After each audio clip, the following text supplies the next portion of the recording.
A job is meant for working hard, but not for resting. That's what the protagonist was thinking. The others had already turned their attention to their colleague Weng. The colleague wonders if he worked yesterday. And also, there are already cries that the guy's pulse is not palpable and it is necessary to call an ambulance. And here's Weng himself. He fell down while getting to his workplace with a cup of coffee. After 10 years of hard study, Weng got a college degree and worked for 2 years. The average overtime work exceeded 4 hours daily, working without a day off for 3 months. In his 20s, the guy's health was like that of a 70-year-old. Even he himself admits that his life was no better than that of a mere dog.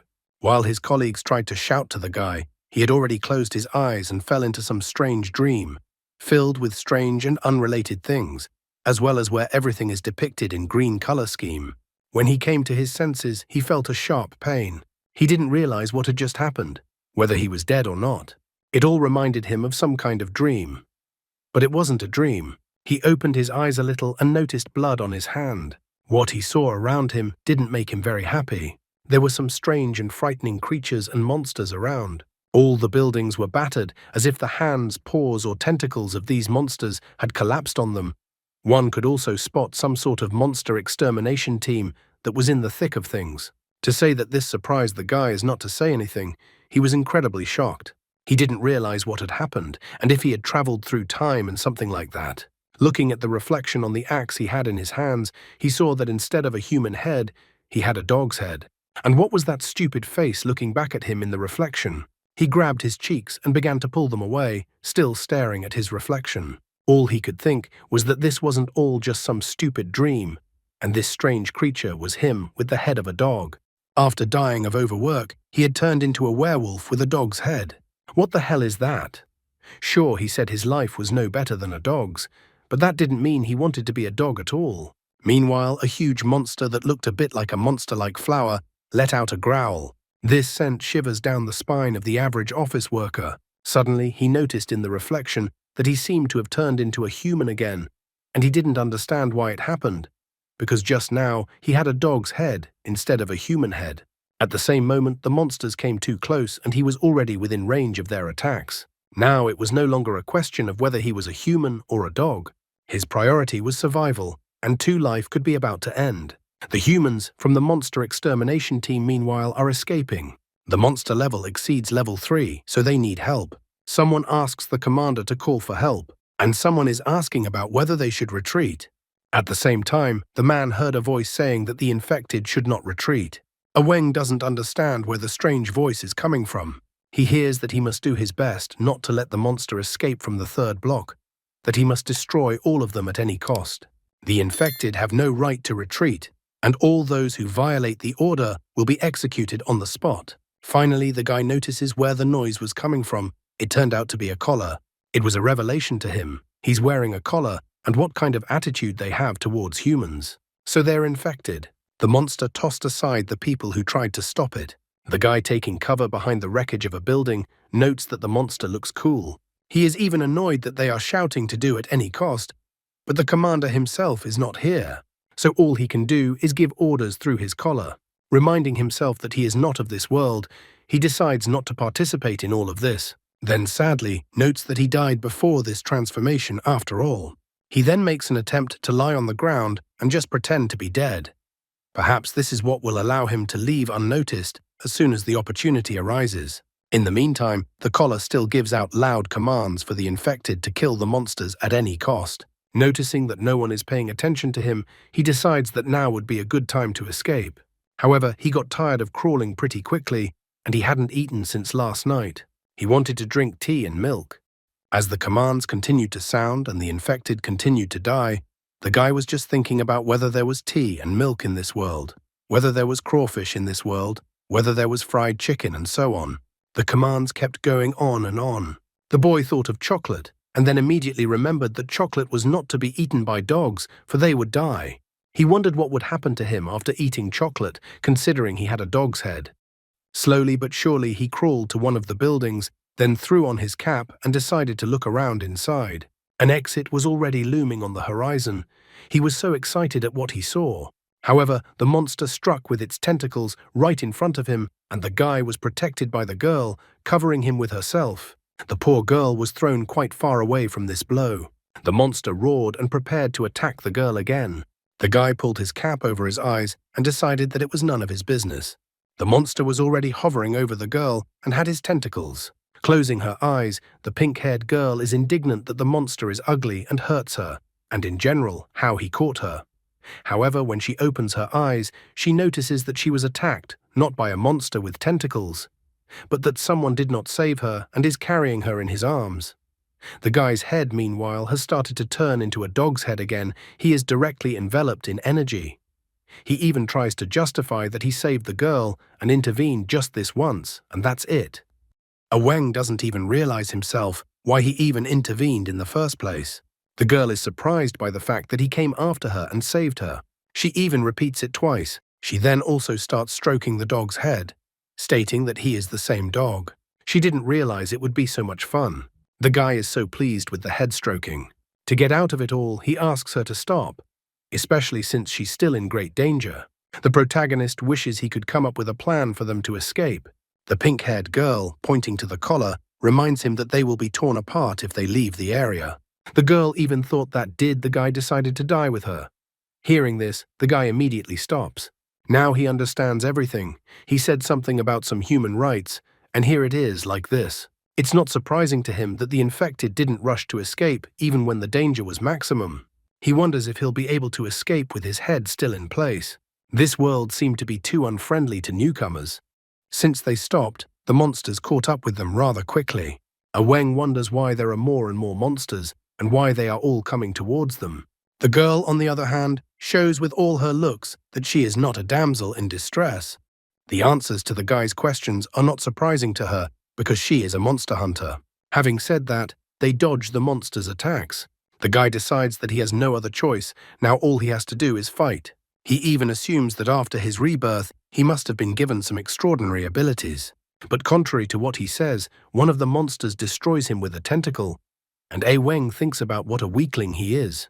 A pink-haired girl stands up for him, and with a single kick of her foot, she blows apart one of the monster's tentacles and orders him not to touch the dog. The girl asks if the dog is okay, and also tells him that even if the monsters are torn to pieces, they can still regenerate. The guy is surprised that they can regenerate so quickly and easily. The girl, on the other hand, informs him that she will just kill all the monsters, but the dog doesn't understand how the girl will do that if the monsters regenerate. He wonders if the girl has some sort of plan. The girl rips off her belt, then shoves some kind of thing in it, and suddenly it all turns into a huge-sized scythe. The girl even screams that now the monster will definitely die. Taking this huge scythe with ease, she jumps on this monster with tentacles, calling it a freak. The guy looking at all this was a little surprised. It turns out the girl did not need his rescue at all, and he was making a hero of himself. Meanwhile, the pink-haired girl is chopping up the monster. She needs to find the core to tear the monster to pieces. Dog thinks about what you've heard, so these monsters have a heart of sorts, and it's a core.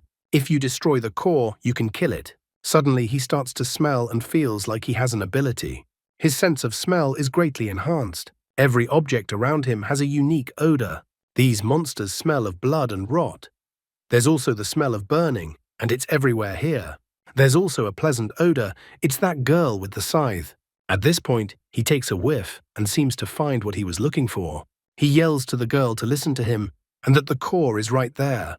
The girl doesn't seem to hear him. Apparently she's too engrossed, as if she's lost her mind. He takes something like a spear and stabs the monster, hoping his plan will work. The pink-haired girl stops and notices that something in the monster's behavior has changed. The dog's surprise is less. It turns out that his theory worked. However, the monster suddenly braids the guy along his arms and legs with its tentacles. This was definitely not something the guy had counted on. He started panting tremendously, once again feeling that his life was about to be cut short for the second time. So that was the end of his day-long journey to another world. However, suddenly he is called an idiot. These words burst out of a huge flaming mouth. The guy is surprised by this turn of events. It turns out he is still not dead, but is inside his subconscious. In his subconscious is a huge throne room, in the center of which sits someone resembling his current one, a chained werewolf. All around the subconscious in this hall are chains, as if a deterrent to this madness. Looking at this monster, Wang assumes that this beast is the original consciousness of this body he is currently in. There were some statues of people he didn't know everywhere. He wondered what these statues were. But then this big guy in chains spoke up and called someone a mean breed. Wang said hello to him. However, all of this really scared him and left him puzzled, as he didn't realize whether the prisoner in chains was talking to him or not. Besides, the prisoner did not look weak. The captive, on the other hand, was only throwing out scraps of words about how unforgivable it was and that he should kill them all. His gaze became incredibly wild, and he uttered that everyone should die. Wang was greatly frightened by such a thing, and then his body felt as if it was pierced with energy, and that energy filled his body. Suddenly, Wang's consciousness came to his senses, and he lightning quickly broke the monster's tentacle bindings that were restraining him. Even the pink-haired girl paid attention, though she was busy with her fight. The guy, who had become more like a large dog or wolf, easily grabbed the core or heart of the monster that had almost killed him a while ago. Then he squeezed the heart with his huge paw, and the remnants scattered in different directions. The monster let out a deafening roar, and then died. And do you think that the guy will become the same by the results of his journey as that monster which sits chained in his subconscious? And by the way, remember that work is not everything in your life, so take care of your health. The entire body of the monster that looked like a flower shrank. The pink-haired girl kept looking at the monster, trying to understand what had happened. The team responsible for destroying the monster was also a little puzzled. They were happy that the flower monster was dead, but they didn't really understand how it happened. Meanwhile, the dog's head began to fade away. A moment later, Wang regained his human head. Suddenly, some powerful energy materialized in his hand.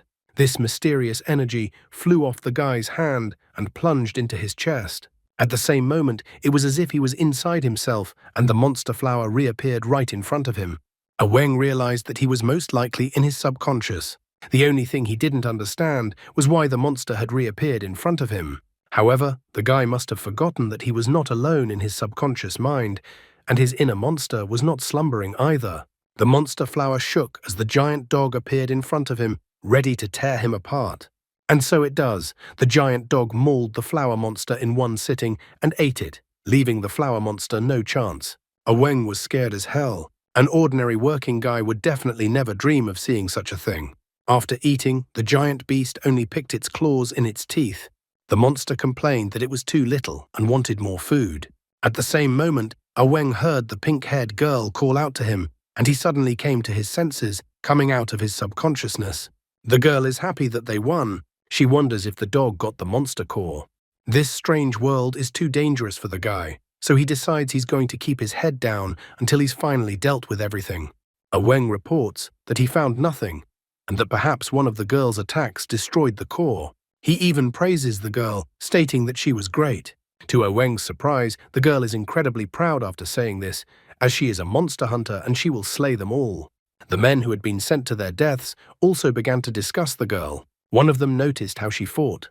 He thinks the girl is really crazy. Another man tells of a rumor that has been going around about the girl. That one day, the pink-haired girl will go crazy and start destroying the world. No one still didn't understand what they should do next, as the monster had finally been defeated. Suddenly, people in full uniforms appeared, their faces also covered. Wang wonders to the girl who these people are. One of the arrivals turns to the captain. He confirms the death of the ghost-level monster YC-9523 in the third block. In response, the captain orders him to organize troops to clear the battlefield, remove the monster's organs, and avoid the spread of infection. A subordinate then tells all those in charge to get to work immediately. Wang and the rest of the infected are put into a car to take them to the base. After a while, they had already reached the base, which was near the sea. It was Xiangyu, a heavily guarded area, which was not surprising considering the type of infected being held there. Wang looked around, trying to get a good look at the place they had gotten into. There were guards, nurses, and the rest of the infected around. This was the very place where the infected are kept. Satisfied with herself, the pink-haired girl walked up to Wang and put her hand on his shoulder. The other infected were surprised. They wondered if Leia had been switched, and if this was the unapproachable demon Leia they knew. The men were surprised because normally the girl doesn't get close to anyone. This made them develop an interest in Wang. Leia immediately cooled their ardor and yelled at them that she heard everything and how they talked about her. She even threatened to kill them. The men were scared out of their wits at such a statement. The guard also reacted and yelled at Leia to calm down. He ordered all personnel to immediately line up for inspection. This reprimand really displeased Leia, as she was powerless here. She walked up to the guy who was telling gossip about her and kicked him angrily. At the same time, she smiled happily at Wang and told him that she would find him later. Wang was surprised by this behavior of his new acquaintance and did not yet know whether this boded trouble or good for him. Wang comes to the inference that if there is a check in this place, then they may not be the only ones who are sick. And it turns out that this place is not only a hospital, but also a prison. Wang was bothered by only one thought. He hoped that all the infected could turn into dogs, and he wasn't the only one. The guard ordered everyone to gather immediately, as each person had to be examined by a doctor. He also ordered everyone to shut up. One of the infected took umbrage at YC9523, getting the wrong grade in the last battle. Another man is surprised by this fact. A third man asks them to shut up as they might be overheard. One of the men points to Wang and informs the others that a real disaster was avoided thanks to Wang. The other man was surprised. He didn't believe that Wang was able to deal with the monster with one punch. He would rather believe that Leia had dealt with the monster. The infected who were in this sortie don't really care about the point. The main thing is that for passing this level, they are rewarded, and quite a good one. Wang realized it right away. Almost all of the infected are just a group of idiots who are not much different from typical prisoners. They try to get ahead, and whoever is in charge sends them to more and more hell. Wang has learned this lesson in his past life. Wang is sure that if the others find out what is inside him, they will kill him immediately. Wang realizes that his only chance for salvation is to escape. In order to make a successful escape from this place, he must behave with restraint. He decides to be more modest in order to gain his freedom. However, his plans are immediately ruined. The blonde stood up and informed everyone that the monster YC9523 was not killed by Leia, but by Wang. All of the infected's gazes turned towards Wang, who had only decided to sit quietly and unnoticed. However, almost immediately, the infected all burst out laughing, because according to them, there was no way Wang could have defeated that monster. Blondie agrees with them that it may sound unbelievable, but it's true. He tells them that the dog successfully found the core thanks to his sense of smell, which is 20 times stronger than that of an ordinary human. Blondie confirms that he saw the whole thing. Blondie was just about to tell the others what the dog had screamed when he was immediately shut his mouth, not allowing him to say anything else. Wang grabbed the blonde by the scruff of his neck and dragged him around the corner. Wang good-naturedly motioned for the others to continue their conversation. Wang yelled at the blonde man. Wang didn't understand who the blonde man was at all and why the blonde man started to advertise him like that in front of others. Wang also wondered how the blonde knew that Wang was the one who killed the monster. The blonde man, with a confused look, informs him that his name is Xu Jie and he is actually Wang's roommate. Wang is a little confused because he doesn't remember this. He just got into this body.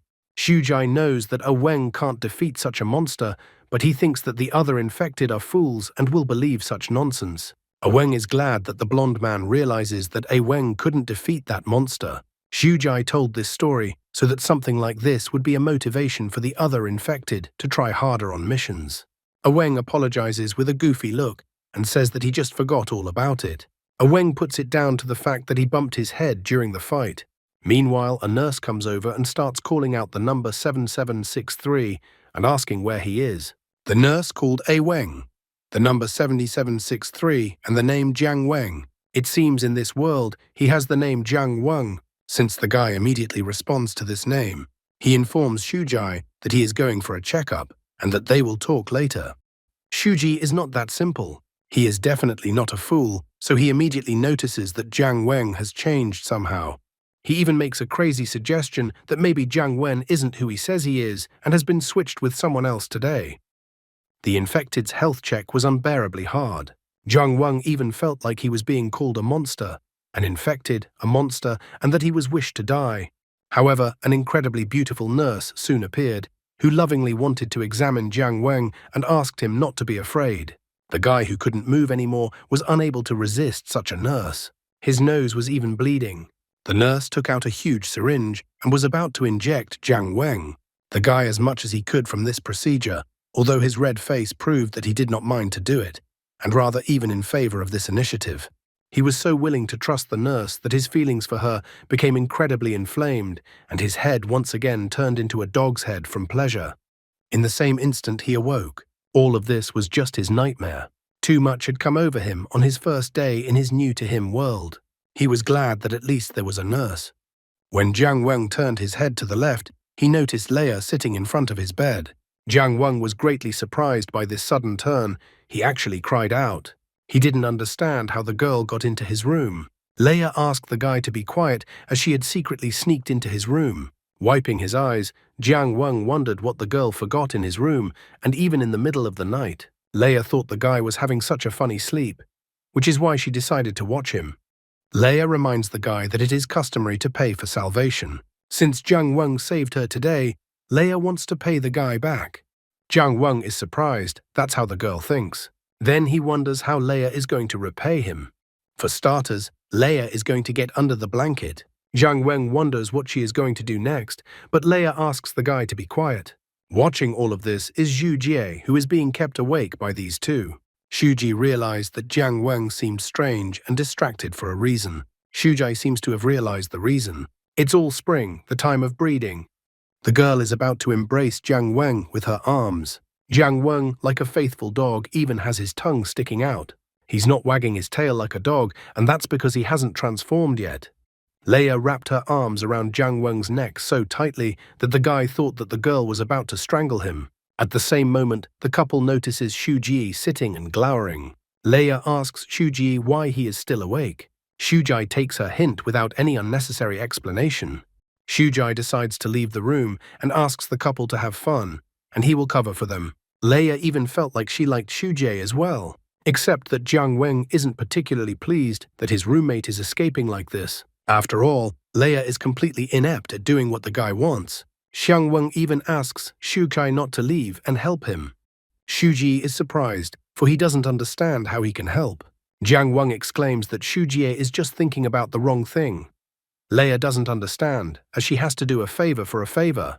However, Jiang Weng asks her to drop the idea. Shujie asks them to keep their voices down, as the guards can hear them. Meanwhile, night guards patrol the area. At this moment, another person was heading towards the guards. I wonder what trouble awaits the guy and his friends, and also how he will get out of these problems.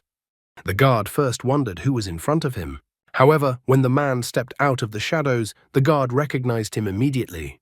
The man introduced himself and said that he was from the task force, from the 3rd squad. The man also showed a piece of paper. It was a license to seize the infected. The man needed 3 infected to accomplish the mission, and he demanded those infected right now. As they walked towards the infected, the guard asked if the man had anyone in particular in mind. Carefully looking over the names of the infected on the 1st floor, the man informed him that he didn't have a specific person for the mission yet, but he had a hunch they were here. After a while, he ordered that the 2nd floor be examined. The guard understood the order. The trio still continued to make noise. Jiang Weng was still asking Leia to leave his room. He even wondered if it could be considered an escape.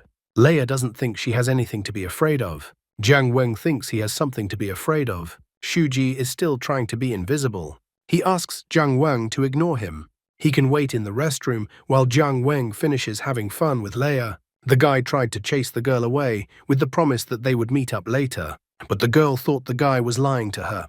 The guys finally opened the doors for Leia to leave their room, and just at that moment, the commander and the guard walked past their room. Everyone present didn't expect this turn of events and looked at each other suspiciously. After that, the guys realized that now they would be reprimanded by the guard, sharply closed their door, wishing the 2 men a good night, as if no one had noticed them. The guard, as expected, became furious at this turn of events. He immediately began reprimanding Leia for sneaking out of her cell again. The guard told them to open the cell doors. When the guard opened the door, he wondered who had allowed the infected to hold meetings. The guard even wanted to send everyone present to the lockup. Jiang Weng tried to change his mind. Shujai also said that everything has a price.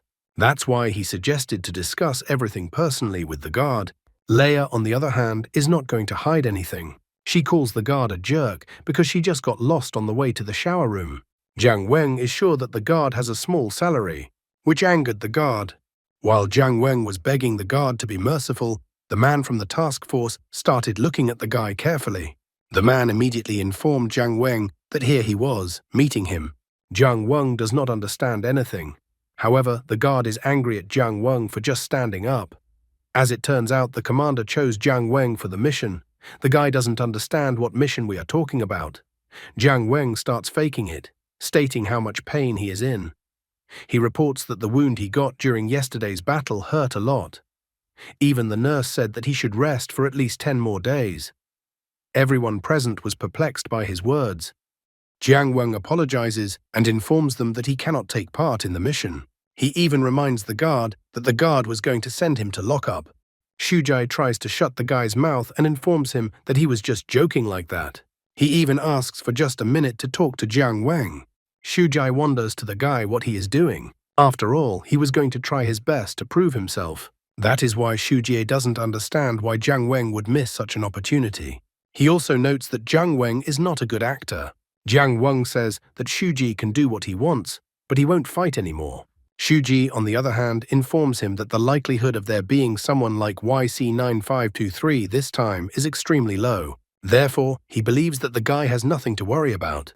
If that's not enough words either, then Shujie puts his hand on Jiang Weng's shoulder and tells him that if he cares so much, he will also go along with him this time so that Jiang Weng will feel safe. Shujai thinks that this time they will definitely succeed in gaining recognition and proving their importance. The guard is against this, however, because the commander hasn't said a word about Shujie. Leia is not going to be left out, so she raises both hands and declares that she will also go with the others. The guard tells the girl not to interfere and demands that the girl return to her cell. Shujie, on the other hand, informs Jiang Weng that he will be by his side. The guard here, too, tells them not to decide things on their own.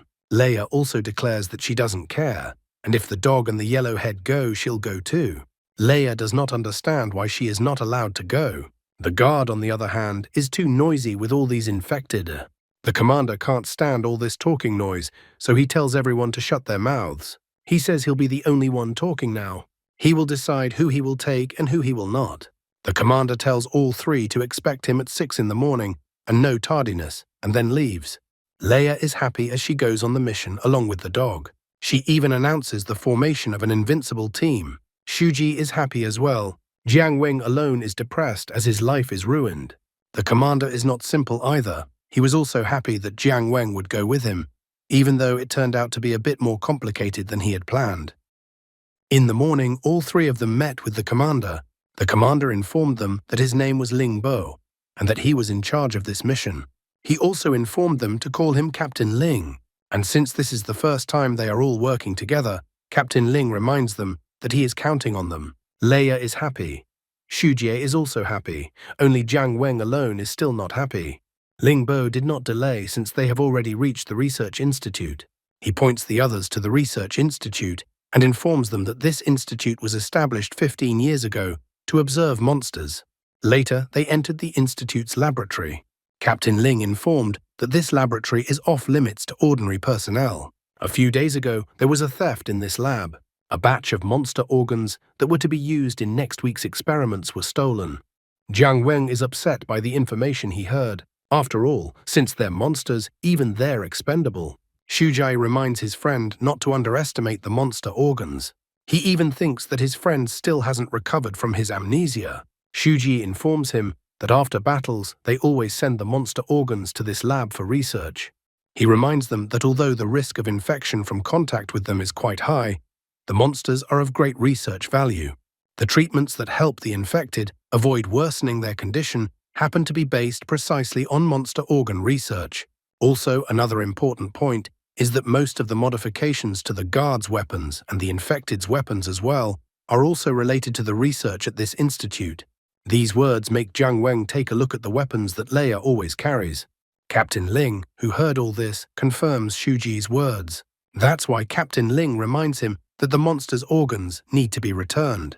He showed Jiang Weng a crate that contained a particular batch of monster organs and asked the guy to try to find something using his sense of smell. However, upon approaching the crate, Jiang Weng notices that the formalin practically overpowers all other odors, making it impossible to identify them. Xu Jai immediately inquires with the captain about the surveillance cameras installed in the lab. But as it turns out, the surveillance system had been turned off days ago. There were no witnesses, no shoe marks, no fingerprints, and no hair. The thief who broke into the lab left no evidence behind. The captain reports that the work was professional and that they have only a week to solve this theft case. Xu Jai reminds him that there's a slight possibility that there's no genius thief who broke into the lab, and that it could just be some intern's carelessness. Leia agrees with him. However, the captain reported that there was no record of it. Jiang Weng, on the other hand, doesn't want to deal with this theft case at all. He doesn't want to work at all, and is only thinking about how he can make it through just 1 week. While he was unconsciously touching the collar, he suddenly remembered about it. He remembered that he wouldn't be able to do anything with this collar on anyway. However, collar control doesn't work on a mission. In this theft mission, he saw his chance. This was his chance to escape from this place. He immediately turned to the others and reported that he had figured out everything in this theft task. Jiang Weng put on his glasses and asked the others to ponder the theft case a little differently. When the others didn't understand what he was talking about, he decided to explain. He reminded them that no matter what method the thief used, the thief had clearly prepared for it. Therefore, the all-glowing Jiang Weng asks to look for where the thief might have taken it all to. If they can find the place, it will definitely help them. Leia was all glowing. After hearing the information from the guy, she even praised him. Xu Jai was also happy that finally a friend had suggested something sensible. The captain said that he had also thought of starting the investigation with a motive, but it's quite a time-consuming task. Jiang Weng asks the captain not to worry about anything, because with the help of their abilities, their team will succeed. Leia is already all excited to enter the battle. Xu Jie is also ready to do his best. Looking at the trio standing in front of him, the captain sighed and decided that this was really the only way out in the current situation. Thinking about where the first place the organs could have been sold to, there's only one place that comes to the captain's mind. And that place is called the black market. Jiang Weng is happy to hear the news because everything worked out and he has a chance to escape. Meanwhile, some guy who had been working since he was a little kid reported that he was from Luguan restaurant and had come to pick up a fresh batch of goods. He required everything to be delivered to the restaurant before 3 o'clock in the afternoon. He needed 100 kilograms of mussels, 100 kilograms of shrimp, 150 kilograms of clams, and 25 kilograms of fish. Suddenly, the guy was thrown the fish and told that it was for his boss. The guy immediately understood everything. At the same moment, the lad collided with the captain, whereupon he fell painfully on the wooden pier. The captain asked the guy to be more careful. Suddenly, everyone noticed what fell from the guy's hands. This fish was obviously not of the best quality. The guy was immediately frightened, grabbed the fish with a quick movement, and rushed to run away. Xu Jai even tried to stop the guy. However, the captain asked him not to worry, as it was just a slightly infected fish. The captain brought all 3 of them to Shubang Wharf. It was quite a popular place. This place was called the Black Market. As long as it was profitable, it was difficult to abolish the illegal trade. And because of the location, it's even harder to control the place. So officials turn a blind eye to everything, tacitly accepting the existence of the place as long as it doesn't cause much trouble. After listening to all this, Jiang Weng once again turns his attention to the fleeing guy with the fish. The captain reminds him that they don't have much time, so they need to find the thief who stole the monster's organs. The captain concluded that if the thief wanted to sell the stolen goods, he would definitely do it in this place. Any stall, restaurant, or fishing boat could be a haven for thieves, so the captain tells the trio to look around themselves. Shuji is surprised that they won't do the job altogether. Eventually, the captain informs them that he has better things to do. He tells them that if they find anything suspicious, they should report it to him. He even wishes the others good luck. And after that, the captain leaves them. Meanwhile, the captain did not go to rest. He went to one place. When he entered the establishment, everyone there was having fun. However, as soon as the captain opened the door, all the men's eyes immediately went to the captain. The captain is glad that everyone turned out today. He even declares that no one will be able to escape today. However, as it turned out, this was a premature opinion, for the captain had come to this place to rest. Taking off his jacket, the captain declares that he will get rich today. Another man even called him a jerk. The captain, however, informed everyone that no one would go home today unless they were drunk. He even tells the boss to bring in a dozen mugs of beer. Everyone in the bar was overjoyed. After a moment, the captain himself was happily pouring beer from the bottle into his mouth. At the same time, Shujai only noticed that the captain had really left them alone. He even seemed unreliable to Shujie. Jiang Weng, on the contrary, thinks that the captain did the right thing. After all, they only have 7 days to find a needle in a haystack. Therefore, the best option is to split up and act. Jiang Weng decided to go ahead and contact them later. Leia, at this moment feeling free, was already running away from them in the opposite direction. Shujai was at a loss, as he didn't know what to do in such a situation. In the back of his mind, Jiang Weng apologized to the guys, as he would have to act on his own. He decided to bring everyone here not to investigate, but to regain his freedom. Walking through the black market, he notices that there is a very diverse crowd in this place, and the chance that he will find the right person for him is quite high. He needed someone to take the collar off of him. He only had 7 days, so he didn't want to waste a minute. From the moment he entered the black market, there were many strangers' eyes on him. Finally, after a while, Jiang Weng reached one building in the black market. He thought that this was the starting point of his search. At the entrance to the establishment, the guy was greeted with a smile by an employee. Meanwhile, night had fallen and the captain still continued to drink, not wanting to go anywhere. The next morning, Leia and Shuji still also went in search of the stolen organs. After finding a place to sleep for the night, Leia slept in the bed while Shuji sat outside the door. The third day came. The morning came quickly and the black market was fully operational again. Jiang Weng let out a frustrated sigh. It was more difficult than he had anticipated. In 3 days, he still hadn't managed to accomplish anything. He had already noticed that this restaurant was obviously not that simple, but he still hadn't been able to find out anything. There was too little time for such a task. Suddenly, the employee who was only talking to the guy who came in ran to his boss. The boss's smile could not be hidden after his words. The boss didn't hesitate to run to see what his subordinates had done. The subordinates were all smiles when the boss ran out to meet them. He asked if they had succeeded.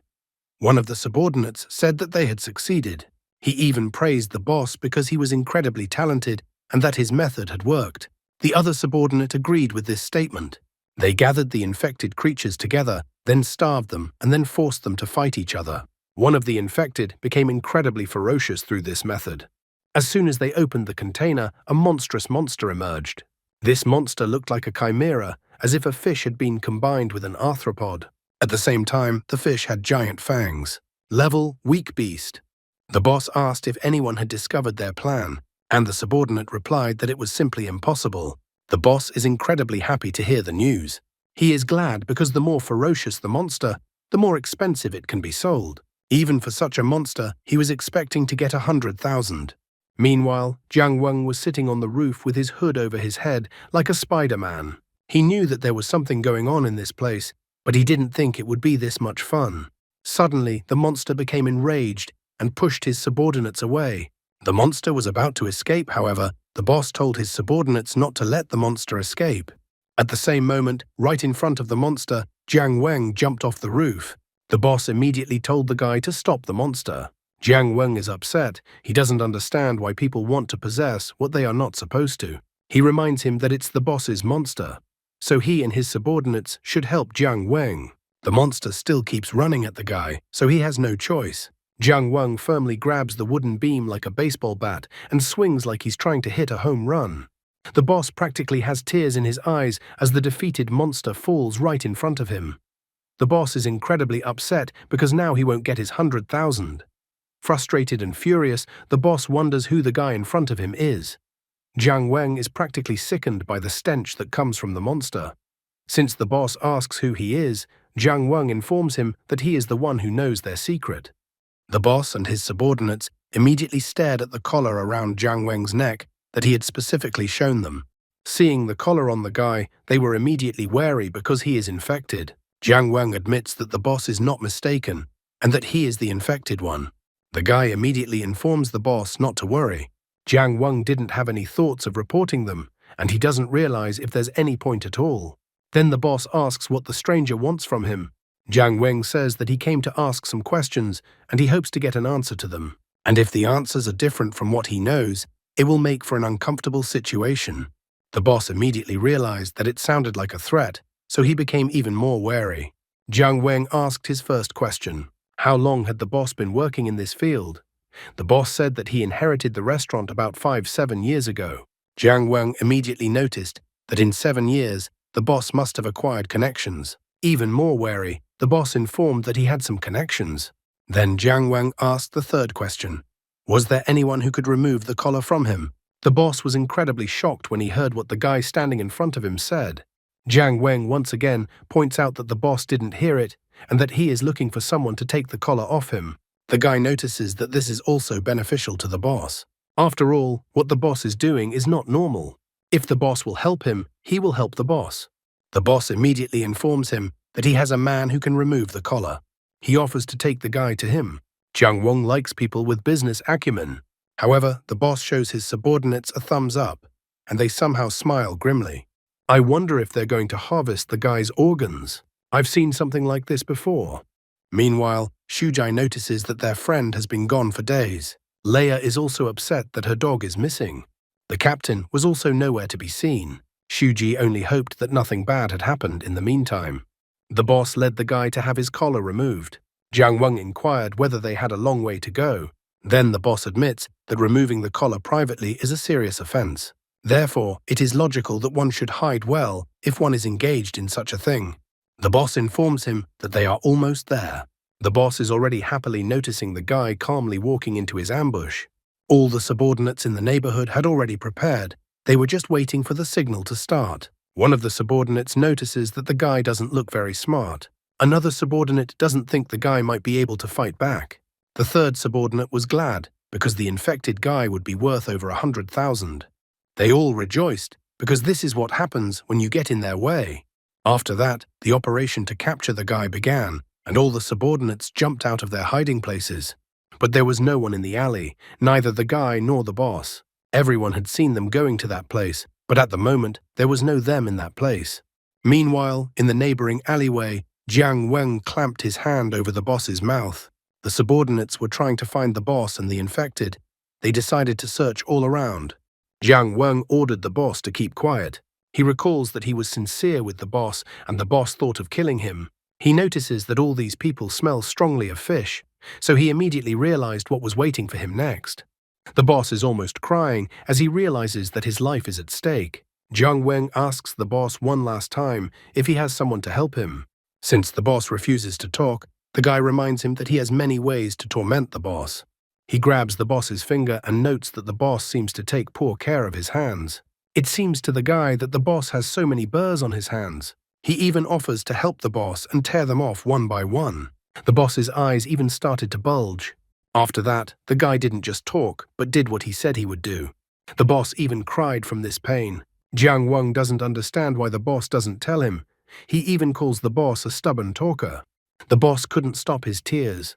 It was only at this moment that Jiang Weng noticed that he had been gagging the boss all this time. He even apologized to the boss. He asks that when he let go of the boss's mouth, then he wouldn't think of screaming, because the boss hasn't seen all that the guy is capable of yet. As soon as he let go of the boss's mouth, the all-crying boss sat down on the ground and as if to let out a breath. Still crying, the boss immediately said that there was a place called Xiaguang. There was a person there who could help the guy remove the collar. Only the people living there would dare to do such a job. Jiang Weng inquired if the boss was cheating him this time. The boss immediately squeals with fear that he is not cheating him. The guy reminds the boss that if he finds out that the boss cheated him, the boss won't get off that easy this time. In the same instant, the guy's face turns into a dog face. He promised that if the boss had cheated him, he would arrange for the boss to have nothing to get burrs on. The boss was incredibly frightened by what he heard. The same boss who thought that he could do whatever he wanted and that no one would ever do such a thing to him. After saying those words, Jiang Weng immediately left the boss. And at the same moment, the subordinates arrived at the scene of their boss's humiliation. They kept wondering where the jerk who was next to the boss was. The guy was glad that he was finally able to find the information. The city in question was about 100 kilometers from the black market. He had 2 days left for everything. He's even trying to think positive that he'll definitely succeed in getting the collar off this time. Suddenly, in an alley, Jiang Weng bumps into a guy. and the guy's smell seemed familiar to him. This guy talking on the phone had the smell of a lab where monster organs were missing. The man informed his interlocutor that the goods were ready, and he demands that everything be as agreed, not a penny less in money or weapons, and that he was on his way. Jiang Weng, meanwhile, was hiding around the corner. The man smelled of formalin from the lab, even though the smell was faint, but it was definitely him. Jiang Weng even wondered if this was the thief they were looking for. Even if he is not a thief, he is definitely related to this case. The guy realizes that this encounter with a potential thief is too bad timing. If he reports the potential thief, it will ruin his plans. The captain, in the meantime, continued to party at the bar and not engage in his assignment. He even sings songs. Suddenly, someone called his phone and the all-cheerful captain answered the call. It was Jiang Weng, who still decided to report that the target had been located. He had found the kidnapper. The captain seemed to sober up from the information he heard and was no longer so drunk. Jiang Weng said that he was currently watching the potential thief. The potential thief was on his way to his city. Jiang Weng then reported that the suspect is a man about 175 centimeters tall, appears to be 27-28 years old, wearing a red and white twist, wearing a gold chain, has a tattoo on his head, no eyebrows. Now the suspect was about to board the dark red ship at the West Pier, so Jiang Weng asks the captain to hurry. Jiang Weng believes that he has done even more than what was required of him. After that, he is going to head to Xiaguang. At this time, the guy himself, someone was watching, hidden in the shadows, and the guy didn't even notice it. Meanwhile, the suspected thief had already negotiated with the captain of the ship. After their conversation, he easily jumped onto the ship. The captain and the others watched from hiding. Shujai wondered where the captain had been all this time and why he smelled so stinky. The captain, however, calls him an idiot and that he doesn't realize it's all a disguise necessary for the investigation. He even tells them to watch themselves first. Looking at the ship, he thinks that Jiang Weng must have talked about this ship. The ship had a completely ordinary number, and the captain was curious if it was related to this case. Shujai wondered where their friend was, and did he really tell the captain about everything but didn't show up himself? Unfortunately for them, the guy didn't respond to their messages. Leia is worried too, because the dog has been gone for days.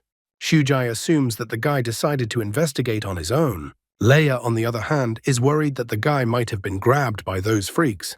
The captain thinks that if he got it right, he's got a big fish on the hook. He's even thinking about getting a promotion, and once he's on the thief's trail, he doesn't need the infected anymore. So he decides to send them back today. He is glad that the enemy blundered, and he managed to remain undetected by the enemy. He believes that he should follow the plan, and then everything will definitely work out. However, he did not consider other variables in his plan, for to his surprise and incredible shock, Leia and Shujie had walked out onto the dock directly to the ship while the captain was contemplating his promotion. The crew from the ship were suspicious of the arriving strangers. Shujai reports that they were investigating a case and needed to inspect the ships in this port.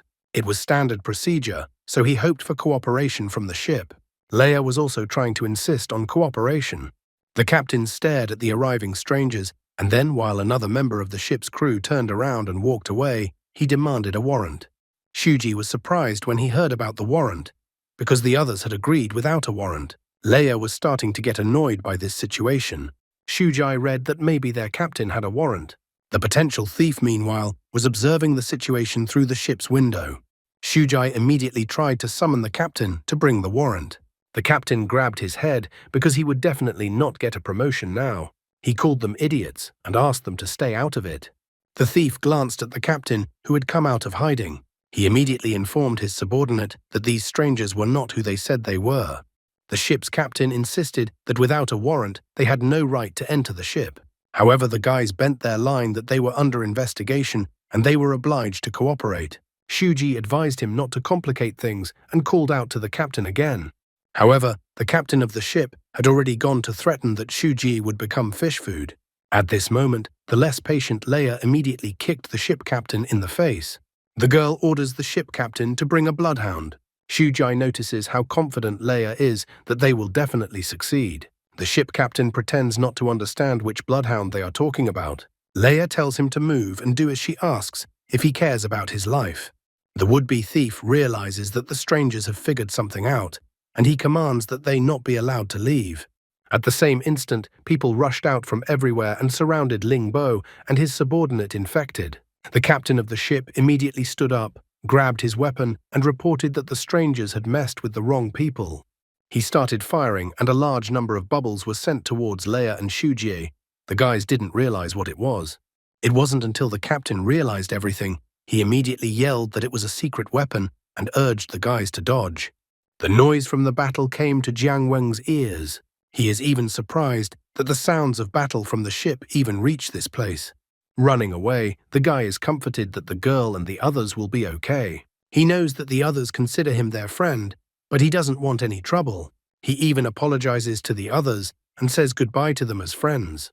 However, he himself runs out at exactly the wrong place and at the wrong time, as he encounters a large number of monsters. Shujie shields his hand from the bubbles, and as soon as the bubble touches his hand, and as soon as the bubble explodes, the captain declares that the weapon is made from the bones of a monster.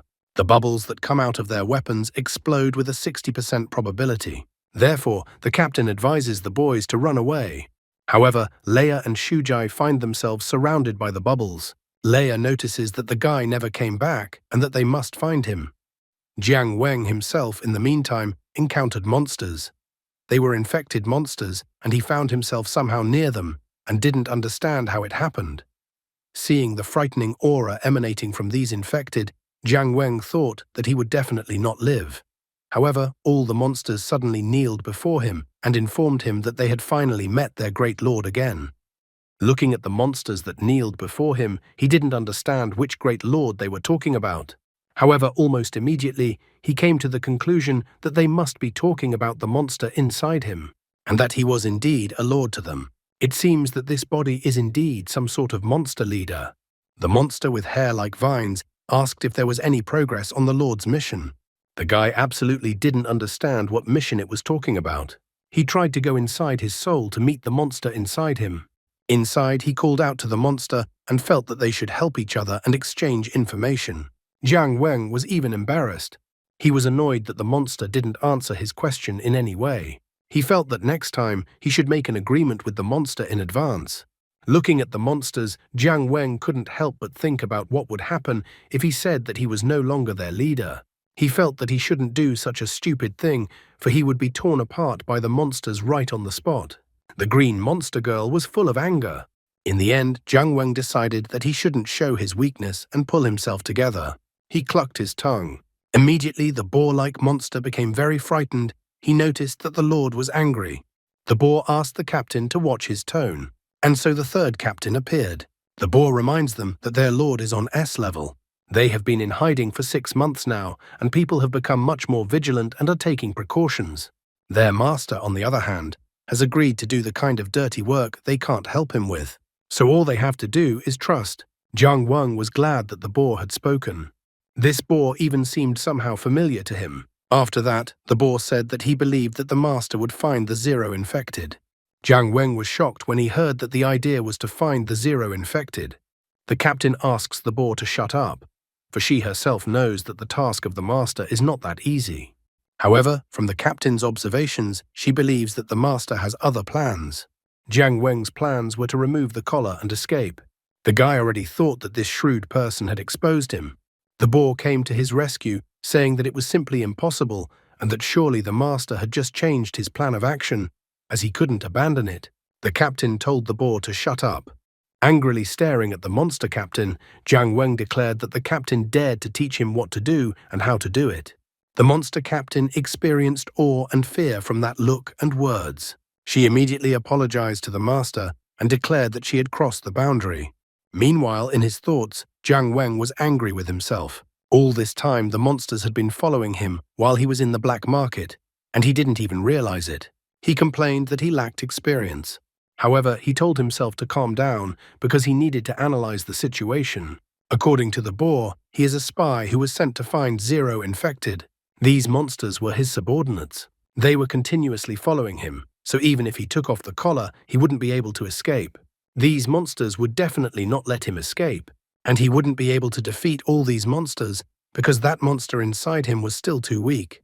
The guy had no idea what he should do in this situation. He needed to think of a way to get rid of the monsters. Meanwhile, Shujai was still being attacked with the bubbles released from the bone weapon. Leia was also fighting against the attackers. She was incredibly pissed off by all those bubbles. She declared that she would kill anyone who touched this guy. At the same instant, the suspected thief appeared behind her back. He immediately recognized the girl and advised her to do nothing. If she did anything at all, her friends would find out all the information about her. When Leia was attacked by multiple bubbles and stopped doing anything, the captain yelled at her. The captain realized that he shouldn't care and that he needed to escape from this place as quickly as possible. However, the captain was unable to escape as he was surrounded on all sides by the ship's crew members. He looked at his subordinates, and the situation around the situation was very bad. Leia had stopped doing anything, and Shujai was already exhausted and could no longer fight fully. At this moment, Jiang Wang decided that he needed to distract all these monsters. He asks them if they heard the noise. The captain of the monsters declares that they have heard and that the sound is coming from a ship. The boar immediately understands everything. The Lord wanted to say that this boat is not that simple, and that the fishermen are not simple. That's why the master has been watching them all this time. So the Lord thinks they have something to do with the case. And maybe they can find out about the 0 infected. The Lord just pretended to want to escape, but it was all a disguise so he could get close to them himself later. The boar notices that he expected nothing else from their great Lord. The arms of the monsters surged upwards as they praised their great Lord. Jiang Wang is glad that the boar has said all this. He notices that the boar is quite savvy, so he orders all the monsters to destroy the ship and the fishermen. The monster captain understood and accepted her great lord's order. Shuji, meanwhile, was receiving a slap in the face from the ship captain. Leia raised her hands and declared that they were surrendering, and only Ling Bo still didn't understand how he got into this situation. The would-be thief, meanwhile, was about to end all this squabbling. He took out a weapon, the exploding bone, enhanced version. This weapon was quite popular in the neighborhood. The official number is YC0467. The weapon uses part of the spine to make the weapon. It has an 80% chance of detonating, and the explosive power is equivalent to a Class A bomb. The potential thief decided to start with Shujai and had already taken aim at the guy. However, suddenly, the water behind him began to bubble suspiciously. In an instant, the ship was entangled with the plant-like vines, and the ship went down. The potential thief and the rest of the crew stood and just watched the ship go down. Captain Ling, Leia, and Shujie didn't realize what was happening around them either. Finally, the ship easily went underwater with a sudden movement, flooding the entire dock with water. The ship's crew panicked from side to side and then started to run away because now they noticed that it was a monster. It was the captain of the monsters. Number YC186. Codename Flower Spirit. Skill Plant Control. Level Ghostly. The ship's crew abandoned running away from this place. However, the monsters were already waiting for them on the land on the other side. The boar, as soon as it saw all those fishermen running straight towards them, told the monsters to kill them. The monsters started grabbing one fisherman after another. The fisherman only screamed pitifully and asked to report the monsters' invasion to the city. Some of the fishermen were mercilessly eaten by the monsters. Leia and Shujai were shocked by what they saw as they watched the monsters massacre the fishermen. Jiang Wang ran up to them and shouted that he didn't understand why they were still standing here. He told them to run away. Leia was happy to finally see the dog. Shujai was also happy that his friend managed to get out and that he was alive. As they ran away, Shujai wondered where the monsters came from. Jiang Wang had absolutely no idea what kind of monsters they were or where they came from. Therefore, he recommended everyone to run away, and Shujai asked where their captain was, and at the same moment, Captain Ling was hit with the butt of his gun by the captain of the ship. The ship captain finally found the captain.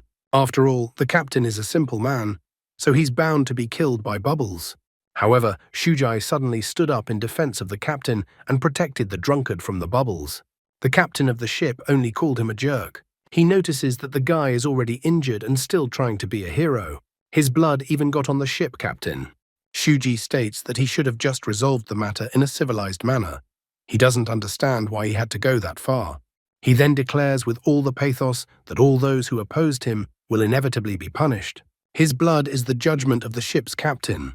The man even laughed at the guy's words and whether the guy is talking to himself. After that, he decided that he should end it all. At the same moment, the captain of the ship was struck by lightning, although there was no attack from anywhere. The man didn't understand where this electricity came from, and Zhu Jie only reminded him that the more arrogant his opponent was, the more severe the punishment. Shuji ionized the blood. Degree of contamination, C-. When 7764's blood lands on another creature's body, special properties are activated, going into standby mode. When 7764 says snap, the blood strikes the target with a current charge. The intensity of the shock is related to the target's emotions at that moment. The stronger the emotion, the greater the intensity. Without a special command, the blood automatically sends a weak current discharge after 60 seconds. Shujai asks if Captain Ling is okay, and he happily informs her that he is fine. Of course he is, he almost died just now. I wonder how Jiang Weng will explain why the monsters came to the pier and didn't touch any of them, only the ship and the fishermen. And also how will he explain to the monsters what they were looking for on the ship, since the monsters dared to show themselves in front of the humans. The thief shouted to the others that they needed to catch the most important one, and then they would succeed. And at that moment, the green-haired monster captain appeared in front of them. The members of the ship thought that she was a ghost. They decided to all attack the flower spirit together, but their weapons the captain easily repelled without even swinging her arms. The thief finally noticed that the monsters in front of them were unusual and that they wouldn't last long. So while Jiang Weng and the rest were fleeing and the ship's crew was trying to hold back the monsters, the thief decided to escape by taking advantage of the commotion. Jiang Weng managed to turn around and noticed the thief running away. He immediately realized that the thief was the key to everything. If the guy can't escape now, he at least decides to try a different plan for the event. Jiang Weng informs his new friends that they need to split up and that they will meet at the hotel later. Leia and Shujai agree to this. Jiang Weng then joins Captain Ling and they pursue the thief together. Captain Ling informs that he has lived a long life, and so he immediately realized who they were after. So he asks Jiang Weng to follow him. The monster captain looked in the wake of the fleeing thief and Jiang Weng. By this time, the monster had already managed to kill all the members of the ship, which the boar reported to the monster captain. The boar informs the monster captain that the Lord has told them to retreat when they have dealt with the fishermen. The boar asks the monster captain to leave quickly before the fishermen's reinforcements arrive. The monster captain looked to follow her fleeing lord, who was chasing the thief. She had doubts about their lord. She frowned her face. She seemed to suspect something. A thief escaped from a dangerous place. Having escaped from pursuit, he immediately began to call his accomplice. The thief reported that a group of fake investigators, 3 people and a dog, had come to his base to search him. Also, he did not understand where the group of monsters that attacked them came from. He wonders to his interlocutor how he can find out if they are connected. The thief also informs him that he will be able to continue supplying. He commits to a steady supply of monster organs. It seemed to him that too much hype has been raised, which means that the relevant authorities will get involved. Therefore, he asked for help in hiding for a while. The thief said he was on the west coast and that he wasn't being followed because he wasn't new to the business. After that, the thief was going to wait for his interlocutor at that place. After a while, a man in a classic suit appeared on the coast with a briefcase in his right hand and also wearing glasses. The man had a scar over his left eye. Seeing his interlocutor, the thief immediately rejoiced because the boss had come in person. The thief asked if the money was in the briefcase, and if it was, the thief asked to give him the case. He also asked if the car was ready for him. However, the boss first asks if the 3 men saw the thief's face and if they are alive. The thief is furious, wondering if the boss is going to burn all the bridges. Because of his anger, he even holds a gun to the boss's head.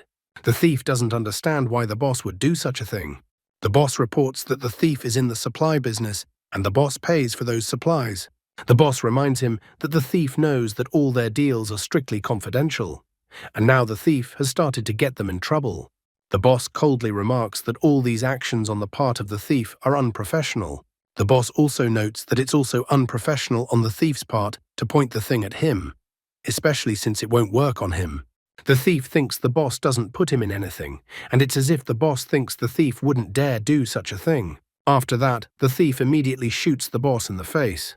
A briefcase fell out of the boss's hands at the same moment and landed behind the guy. The thief began to resent that the boss had used it and now decided to throw it out.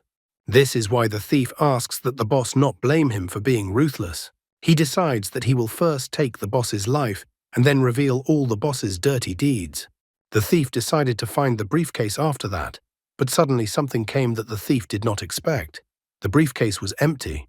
At the same moment, the boss informed him that, as he said, the thief's attack would not work on him. When the smoke from the attack cleared, it became apparent that the boss's body was fine. The boss's body was enveloped by some strange essence. The boss also notices that there is a real gulf between his and the thief's armament. This was another point in the thief's unprofessionalism. That entity was jellyfish armor, created from the body of a monster jellyfish armor, number YC0213. It combines fluidity and strength. It can take any shape. The boss then offers the thief a glimpse of what professionalism is and uses the shape of the jellyfish armor spikes. At the same moment, the boss's hands are covered with sharp spikes, and he quickly moves to the thief. The boss instantly attacked the thief and didn't leave him no chance. The large and sharp spikes struck the thief's entire body at an incredible speed. After that, the boss took away the thief's ability to think, as there was nothing else for him to think about. And while the head was rolling, the boss noticed something suspicious. Jiang Weng and Captain Ling hid behind a nearby rock.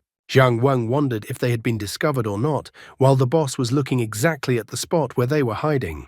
The boss couldn't let the witnesses be left alive if there were any, so he went to see what was behind the stone. Looking behind the rock, the boss found 2 footprints. He immediately realized that something was not clean here, and that according to those footprints, there were 2 people here. Jiang Weng and Captain Ling meanwhile tried to escape. Jiang Weng wondered why the man wasn't chasing them, and if they had gone unnoticed. Jiang Weng thought that the guy was a common thief who was donating organs to that boss with the scar, which means it's an organized criminal trade. The captain ran as fast as he could because he noticed that the man with glasses was very dangerous, but he wondered who the man with glasses was. The captain thought of the man with the scar and kept repeating it. He thought he had seen this man. Finally, the captain managed to remember that 6 months ago there had been a tour of the lab. A group of executives came that day. In that group was this man with the scar. This man is the secretary of Sanju's organizational department, Wang Ai, and now it turned out that this man was the one behind the theft of the monster's organs. The captain began to complain about how he was an idiot and that he should have guessed earlier. After all, how the thief had managed to avoid the cameras was only if the thief knew the exact schedule. He knew all the details of the lab's layout, so he didn't leave a single trace. Without help from inside, the thief couldn't have pulled off something like this. The captain noted that his intuition had not failed him and that investigating was the right thing to do. He was even glad that he had definitely caught a big fish this time. The captain doesn't understand his situation at all, and he's incorrigible. Meanwhile, the 5th squad arrived at the scene of the battle between the monsters and the fishermen. The monster incident happened at pier number 13, so all the troops closest to the site were sent there. Jiang Weng and Captain Ling also arrived there and tried to pass so that they wouldn't be noticed. So Jiang Weng and Captain Ling arrived at the hotel. Leia was happy to see her dog and immediately climbed up for a hug. Leia and Shujai wondered where Jiang Weng and Captain Ling had gone. After a short story, the captain stated that the investigation is over, which means they can go back. The captain reports that they have all had a very hard time in the past few days. He must have forgotten that he had been drinking at the bar all those days. The captain states that after what happened, they can all be considered comrades for having survived death together. The captain suggests that they all have dinner, as they must be hungry. Leia immediately complains that she has no money for that.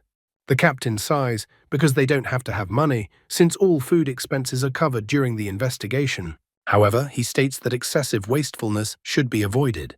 I wonder how this drunk is going to provide his bosses with all the receipts for drinks and food from the bar. Shujai informs him that he knows a great place for such an occasion. After a while, they arrive at Shujai's designated location. Shujai immediately shouts to his mom that they have arrived. It turns out that Shujai has a mom. A woman came out of the house. She was surprised that Shujie had shown up. The mom was only expecting her son for the holiday in 9 days. She immediately wonders why the son came so early. Shuji introduced his friends to his mom, and also said that they were on a mission nearby, so Shuji decided to stop by mom's house. Judging from the surroundings, Shuji's mom lived quite poorly. The captain was surprised that this place belonged to Shujie's mom. The son, on the other hand, praises his mother's food. Jiang Weng, on the other hand, notes that the beer goes well with the appetizer. Leia is of the same opinion and asks for more. Leia likes cold drinks. Shujai asks her not to drink too much and to eat more. Jiang Weng asks the captain if he is happy that there is progress in the case. He was about to tell about the man with the scar. However, the captain interrupts him and asks Shu Ji how his injuries are. Shujai reports that he has self-healing ability, so he was fine. Leia was still happy to drink. Everyone tried to force Shujai to drink for some reason, but he refused. Shujai's mom reported that her son had been a good boy since childhood. Everyone sat and ate and enjoyed this good time. Suddenly, Jiang Weng asked the captain again if he knew the man with the scar. Leia and Shujie also tensed up. They were curious about the scarred man. However, the captain wasn't going to give up and decided that he would tell them if they outdrank him. Obviously, the captain didn't want to say anything about the man with the scar. After a while, Jiang Weng declared that the captain was just a monster. Leia still refused to give up. She asked Shujai to help them, but he refused again. At that time, even his mom had already decided to let Shuji have fun with his friends since it was the first time he brought someone home. Leia wanted Shujai to listen to his mom. Jiang Weng thought that auntie was so kind. The captain, on the other hand, couldn't think of much else anymore. However, Shujai said that he didn't want to do this. Besides, he didn't like the taste, and he also didn't want to lose control over himself. Therefore, he firmly and clearly stated that he would not do it. But he couldn't believe these words because a moment later, he was already having fun with his friends. After a while, Jiang Weng, Leia, and Shu Jie were already asleep sitting at the table. The joyful captain informed the boys and girl that they had lost. Shujai's mom only sighed, finding it all very funny.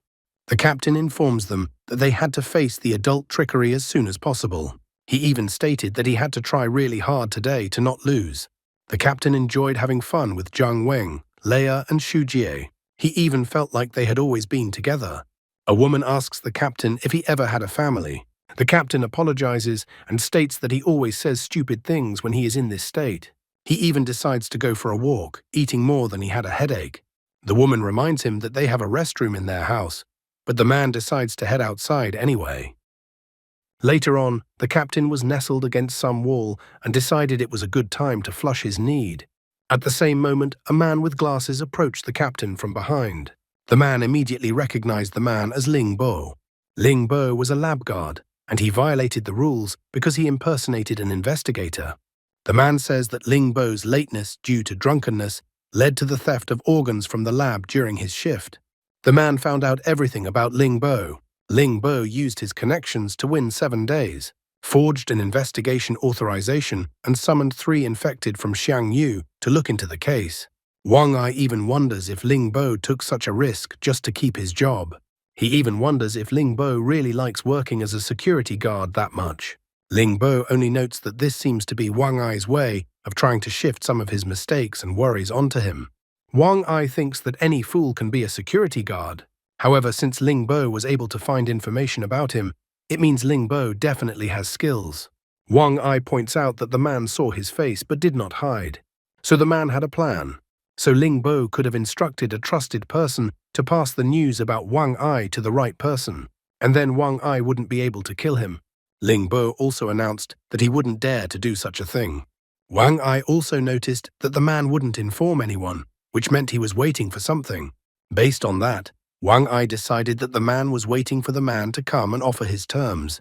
Ling Bo really doesn't understand what the man in front of him is talking about. Wang Ai decides to guess what Ling Bo is up to. In his opinion, Wang Ai Ling Bo has been prepared from the beginning. If the trio of infected helped him find the monster's organs, then everything would end well for him. If the infected couldn't find the monster's organs, then Ling Bo would accuse them specifically of stealing the organs. In Wang Ai's opinion, no one would pay attention if there were a few less infected people, and Ling Bo himself would be a witness in the case. Wang Ai remarks that no matter how events unfolded, Ling Bo would be safe. Wang Ai absolutely did not understand why Ling Bo decided to go into security. After all, he definitely has talent. Wang Ai decides that Ling Bo has succeeded, and he gave himself the opportunity to keep his job.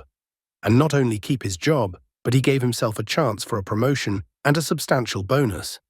To accomplish this, Wang Ai tells Ling Bo to kill everyone but Leia. Ling Bo smiles and without hesitation immediately agrees to the proposal. The captain returned to the house where he had left the infected he had taken to investigate. He hid his right hand behind his back, as if hiding something behind it. Jiang Wang, Leia, and Shujie were completely helpless against anyone and quietly continued to sleep. Captain Ling's face was covered by a shadow, and he loomed menacingly over the unsuspecting three infected. Ling Bo recalled how Shujie had tried to protect him and saved his life.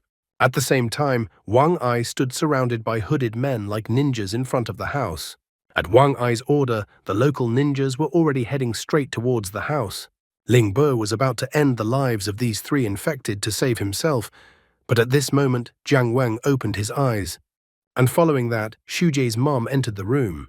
She brought some clothes for the captain that belonged to Shujie's father and thought that these clothes would be suitable for a man.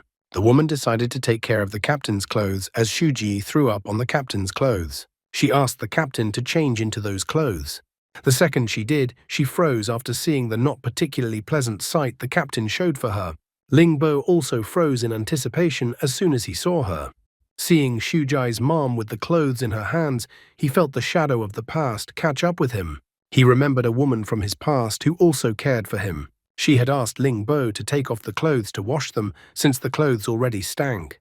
The captain quickly hid his weapon and pretended that nothing happened, while Shujie's mom didn't seem to have time to see anything much.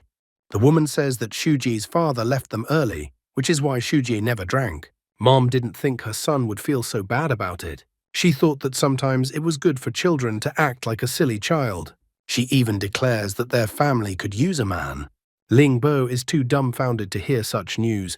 After all, what does it mean that a family needs a man? What is the woman standing in front of him implying? Ling Bo blushed at what he had heard, and if he had understood what the woman had said correctly. Ling Bo even imagined this picture of him and Shujie and his mom becoming one family. Shujie's mom is feeding him grapes. Shujie himself runs to the store for beer for his new father, and also takes care of his feet, so that the new father steams his feet well in a basin. Ling Bo liked the idea so much that he couldn't even hide his happy face, and the knife fell out of his hands. Meanwhile, Wang Ai commanded his ninjas to attack the house and finish off the rest. Ling Bo immediately reacted and yelled for the others to wake up and run away. In the same second, the ninjas broke into the house. However, Jiang Wen instantly reacted, rushed past the captain and pushed the intruder away. At that moment, he noticed that the attacker was not alone, so he wondered if there was another way out of the house. After that, Jiang Wen grabbed the sleeping Leia and the captain grabbed the sleeping Shujie. Ling Bo, while running, then noted that Jiang Wen was only pretending to be drunk. Jiang Wen did not hold back and confessed that he saw that the captain wanted to kill them. Jiang Wen has long suspected that something is wrong with the captain. He decides that he will settle the score with the captain later. Leia was still talking about cold beer even in her sleep. The guy was getting sick of it. They managed to get outside and tried to rouse Leia and Shujie, but they refused to wake up. The ninjas were too close and surrounding them. The captain thought they were finished. He even suggests that Jiang Wen should distract the attacking men, then the others would be able to escape. Ling Bo, as a man with no moral values, begins to exert psychological pressure on Jiang Wen. He points out that Jiang Wen definitely doesn't want his friends to be killed. Jiang Wen even calls the captain a rat for this. Ling Bo decides to propose a plan that they will hide in a dumpster and Jiang Wen will distract the attackers. While the ninjas are chasing Jiang Wen, they will try to escape. Plus, Ling Bo points out that without ballast in the form of them, Jiang Wen will have a better chance of escaping. Jiang Wen realizes that this plan makes sense, however he still felt cheated. The woman notices that the dumpster has a terrible stench and that she would rather die than climb into it. Then Ling Bo also pressures her, promising that in this option, Shujie will also die. The woman doesn't understand why they have to hide in the trash can specifically. Ling Bo points out that the smellier the place is, the more reluctant they will be to be found there. When they get inside the dumpster, Ling Bo remarks to let Jiang Wen know that the attackers will not kill Leia. Therefore, Jiang Wen can take advantage of this advantage. A moment later, the ninjas were already in that alley and calmly ran past the dumpster. Jiang Wen was still trying to wake up Leia, for he needed the girl's help. The guy wonders if the girl is sure that the attackers won't hurt her. Leia points out that the attackers are afraid of her, since everyone is afraid of her. Jiang Weng doesn't understand why this is happening and whether the girl is the daughter of some high-ranking official. The girl, on the other hand, is yelling about being an ace. Since the girl is so sure of this, Jiang Weng decides to take advantage of this and asks the girl not to get angry. He put Leia in a cart with 2 straw effigies and waited for the attackers to approach him. He then pushed the cart with Leia and the 2 straw scarecrows down the hill. Leia was simply delighted to see this. The attacking ninjas noticed the cart rolling towards them. After that, Jiang Weng finally managed to get rid of his pursuers. He noted that Leia and Shuji were now safe, but he didn't understand what he should do tomorrow. He realized that the scarred man would not give up so easily. Besides, he couldn't wait to deal with the cunning Ling Bo. There were only 2 days left of the 7 allotted. It would also take 1 day to get to the right place, and another day to find the person who would remove the collar from him.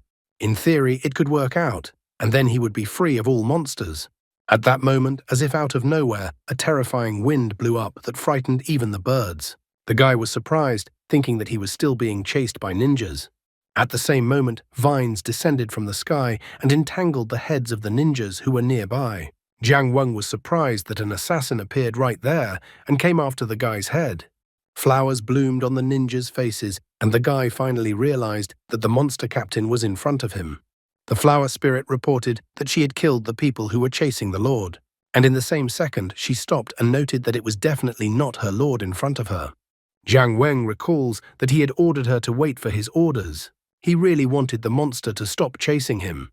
The monster captain pointed out that all the other monsters had returned, and she had disobeyed her lord's order.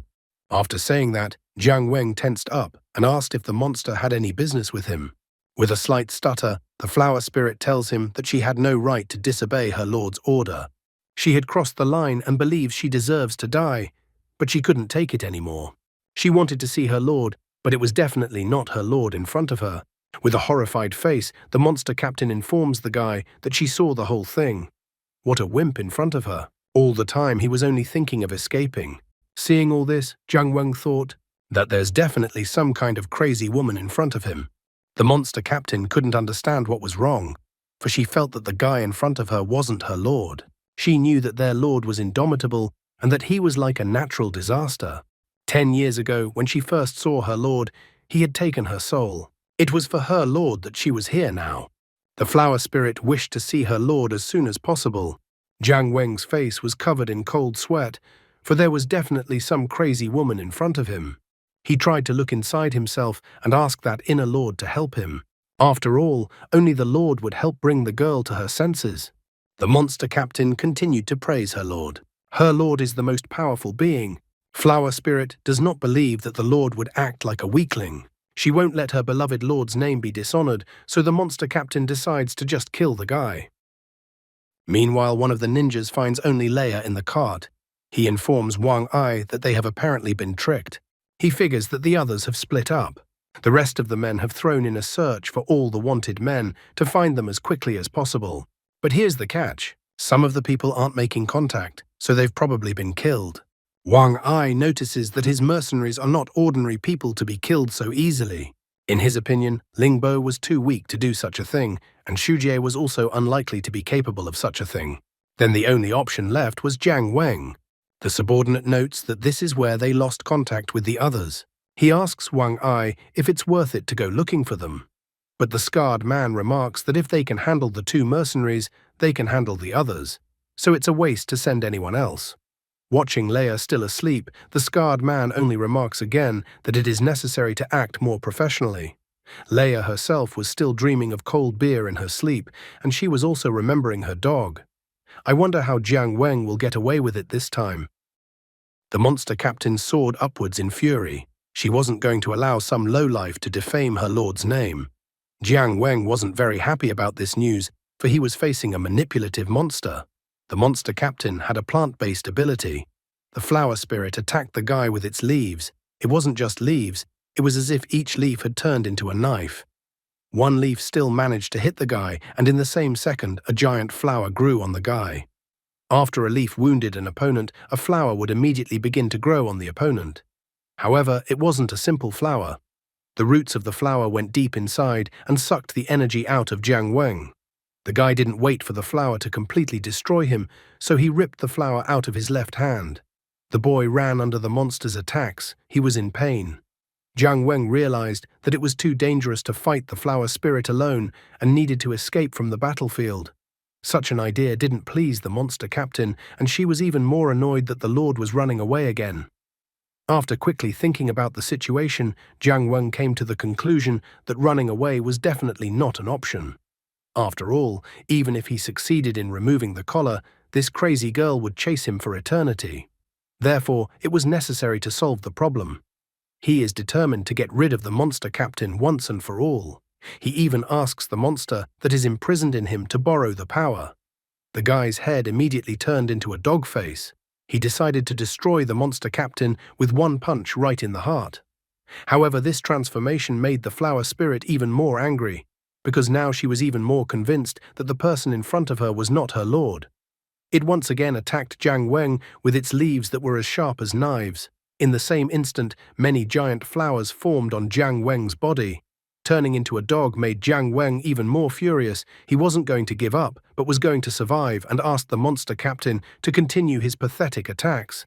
In fact, he still had his mind, and he noted that he wouldn't be able to withstand such injuries from the attacks for long. Flower Spirit even cried, seeing how weak her lord looked. She didn't understand why he was in such a weak state. She intended to send the lowlife who pretended to be her lord to hell. Jiang Weng in his dog form was also unwilling to relent and intended to kill the monster captain. Suddenly, another figure intervened in their battle that there was no way they could ignore. Leia appeared in the air with her giant scythe in her hands. She jumped down with lightning speed and cut all the vines-like entanglements that came from the flower spirit. Leia stabbed the scythe into the ground with fury, and the ground beneath her feet shattered. Jiang Weng was shocked. He couldn't be completely sure that Leia had appeared in front of him. It was not surprising, since Leia's eyeballs were colored black, and a horn grew on the right side of the girl's forehead. Leia is a Shinigami. Hidden number 0002.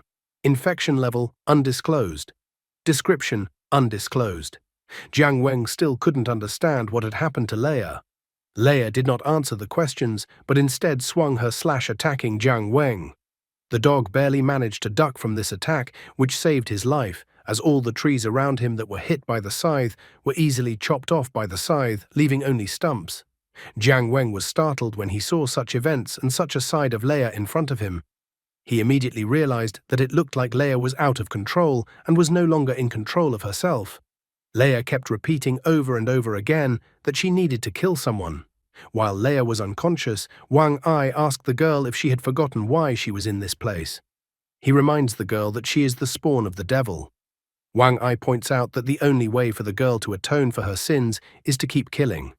He also why that the girl only has a life of constant killing and that she can only then get revenge. Leia couldn't contain all of this and cried constantly, the tears unable to stop. Wang Ai notes that this is an order, and after that calls the right words. Dawn, fire. Good morning, Daddy. The order was to destroy the dog. After that, Leia awakened, having lost her consciousness. The only thing that moved her was the lust to kill. Such audacity the monster captain could not tolerate, so she entangled Leia and her giant scythe with her liana hair. Flower Spirit is incredibly pissed off that some damn thing dared to touch her lord. Jiang Weng doesn't understand why the monster captain decided to help him. Flower Spirit notes that if the guy isn't her lord, she'll kill him herself. Jiang Weng even thinks that there is definitely something wrong with the girl's head. In order for Jiang Weng to keep her out of the way in battle, Flower Spirit tossed him aside with her liana hair. A giant flower instantly grew on the dog. The monster captain decided to deal with the pink-haired girl first and then deal with Jiang Weng. Leia, in her frenzied and uncontrollable state, did not fight according to the monster captain's rules and immediately pointed her giant scythe towards the dog. With one sweep of her giant scythe, Leia shattered a giant patch of land, causing incredible shaking and destruction all around. Wang Ai covered his body using his jellyfish armor. He was faced with an unexpected sight, as he did not expect to see a ghostly monster in this place. However, this was all to his advantage, as the more chaos, the better for him. Dispelling the jellyfish armor, Wang Ai decided to leave the battlefield and leave everything to Leia. He was sure that she would not stop until she had carried out her order. Leia couldn't control herself in such a state, and she kept continuing her attempts to chop Jiang Weng. The flower spirit couldn't let that happen, so she prevented Leia from reaching the guy with her scythe in every possible way. Jiang Weng realized that his strength was not enough to keep the situation under control. What bothered him the most was Leia, who was only getting stronger. He delved inside his subconscious and decided to ask for help from the monster inside him. Jiang Weng hoped that the monster would be able to hear him. He noted that if the true Lord didn't help him in this situation, something irreparable might happen. Leia had finally managed to get to the dog and was about to chop him up, and Flower Spirit was desperately trying to prevent that from happening, even though she realized that she wouldn't make it this time. All of this had gotten to the point where Jiang Weng was fed up. He tells the monster not to be a pain in the ass and get lost. At these insults, the Lord seemed to show signs of life. He could not bear such insults. Jiang Weng notes that Lord has too much pride, and that when the monster's power is weakened, the monster falls into decline. Jiang Weng recalls that Lord had been hiding in his lair all day, picturing deep thoughts. Jiang Weng could not accept that he was so weak and cowardly. He even told the monster to piss off. The monster captain had miraculously managed to cover her Lord. However, the blow she took from Leia was monstrous. Jiang Weng was finally tired. Since the Lord wasn't responding, then it was over. These were two people's lives, and he didn't understand why one person should take everything. Leia took advantage of the moment and rushed towards Jiang Weng, who stood helplessly and had no intention of dodging. The monster inside the guy went wild when he saw this moment. However, at this moment, Leia was still able to catch up with the guy with her slash, who flew aside from such a blow. The monster captain desperately ordered that the vile maiden dare not touch the Lord. She entangled the pink-haired girl with her hair vines in a rage. After that, Flower Spirit used her favorite attack, and Leia's entire body was covered in giant flowers. Jiang Weng was still alive, but he was in incredible pain. He even noticed that his sternum was broken. Jiang Weng also noticed that the blow was no longer felt, and then he noticed that he had turned into a dog again. Inside his subconscious mind, he saw that the monster inside him had finally appeared. Lord was furious, for how dare some inferior creature threaten him? Jiang Weng asks Lord not to be angry, as time was not on their side, and he was in a hurry. He asks Lord to decide what to do after this whole situation is over. Jiang Weng wants to solve the current situation first, so he asks Lord to listen to his plan. Flower Spirit was incredibly excited. Finally, the pink-haired deviless was in her power, and she was able to overpower her. Suddenly, the monster captain tensed up from what she felt. In his subconscious, Jiang Weng tried to ask the Lord if he could unleash all of his power at once and how long it could be used. The monster is angry again, though it seems to be his usual state. Jiang Weng notes that he knows Lord will take some time to do this, so he didn't want to pressure Lord and apologized to him. The guy notes that he and Lord now share the same fate, so he didn't intend to hurt Lord. Jiang Weng asks to take everything as an investment. He promises Lord that if his plan is carried out, they can get triple the benefits. In an instant, all of the vine's hairs that were entangling Leia, as well as the giant flowers, were destroyed, which even frightened the Flower Spirit. Her surprise was justified, as Leia had gotten even stronger and had giant wings on the back of her industry. The monster captain was instantly defeated after such a blow. Leia not only released her wings, but the monster captain felt as if Leia's power had greatly increased. It was as if she had become a titan, and the Flower Spirit had become like an insect to her. The monster captain bit her lower lip in surprise. She realized that she wouldn't be able to resist against such a gigantic devil. Meanwhile, Lord decides to believe the guy only once. He notes that if anything goes wrong, Jiang Weng will be cursed. Jiang Weng thanks Lord, and his body immediately gains previously unseen power. An unimaginable power poured into him. He increased in size, and red marks appeared on his body. The monster captain only looks annoyed at the attack that comes from the devil in her direction. She realizes that she doesn't stand a chance. However, at this moment, Jiang Weng bursts into the battlefield and knocks Leia down, causing him to save the Flower Spirit. The monster captain couldn't believe what happened at that moment. As soon as she saw the face of the one who saved her, she was incredibly surprised. Immediately after that, tears appeared in her eyes, so happy was she to see her lord. Jiang Weng hugged Leia and began to squeeze her, preventing her from attacking. Flower Spirit couldn't hide her tears. They kept pouring out of her eyes. The monster captain was so happy that her lord had finally returned.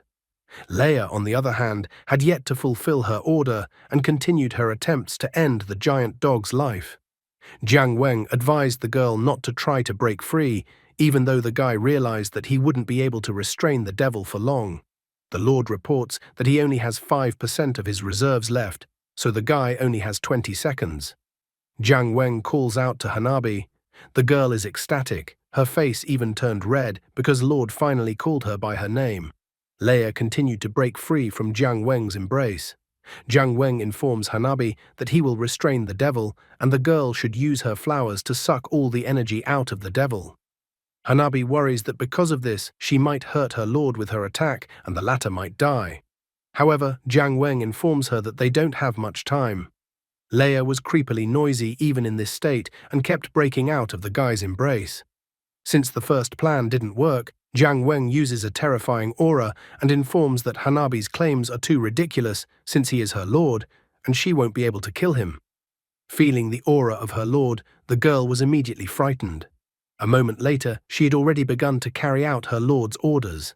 Hanabi began to entangle her lord and the devil with her liana hair. Leia kept screaming about killing the giant dog. Hanabi decided that she would do whatever it takes to fulfill her lord's orders, so she decides to go all out with what strength she has left. Jiang Weng tries to reach Leia's mind. He asks that the girl hear him and remember that he is Jiang Weng. He promises that he will not hurt the girl. Jiang Weng asks for Leia to remember the beautiful moments they spent together. However, instead of coming to her senses, Leia bites the dog's nose. Jiang Weng complains that he is in pain and tells Leia to let him go. He's even angry, since he's the one who's the dog here and should be acting like this, not Leia. Jiang Weng notices that Leia is more like a dog now. Hanabi tries her best to follow her lord's orders. Jiang Weng calls the girl a crazy girl who laughs and as if she wants to die together. Jiang Weng removes the dog form and headbutts Leia in the forehead, telling her to wake up. The girl seems to start feeling something after that blow to her forehead and Hanabi's actions.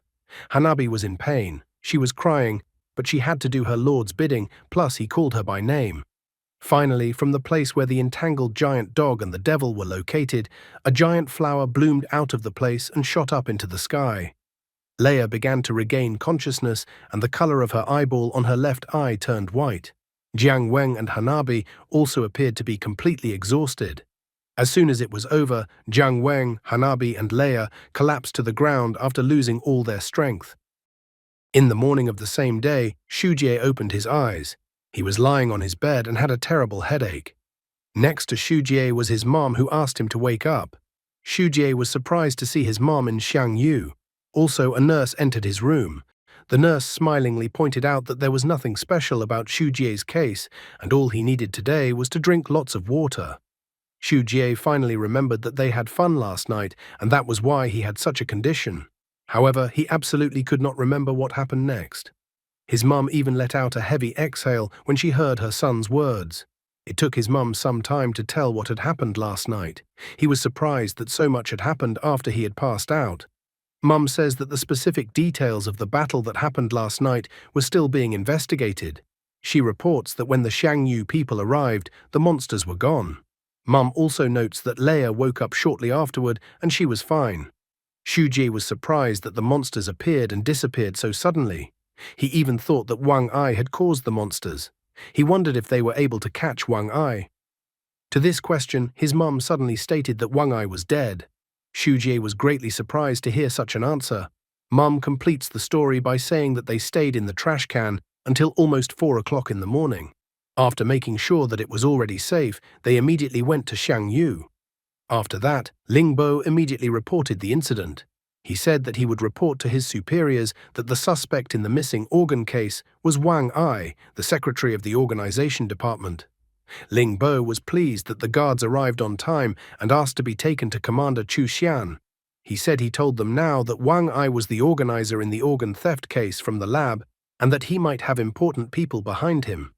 Ling Bo says that he has a clear chain of evidence and witnesses.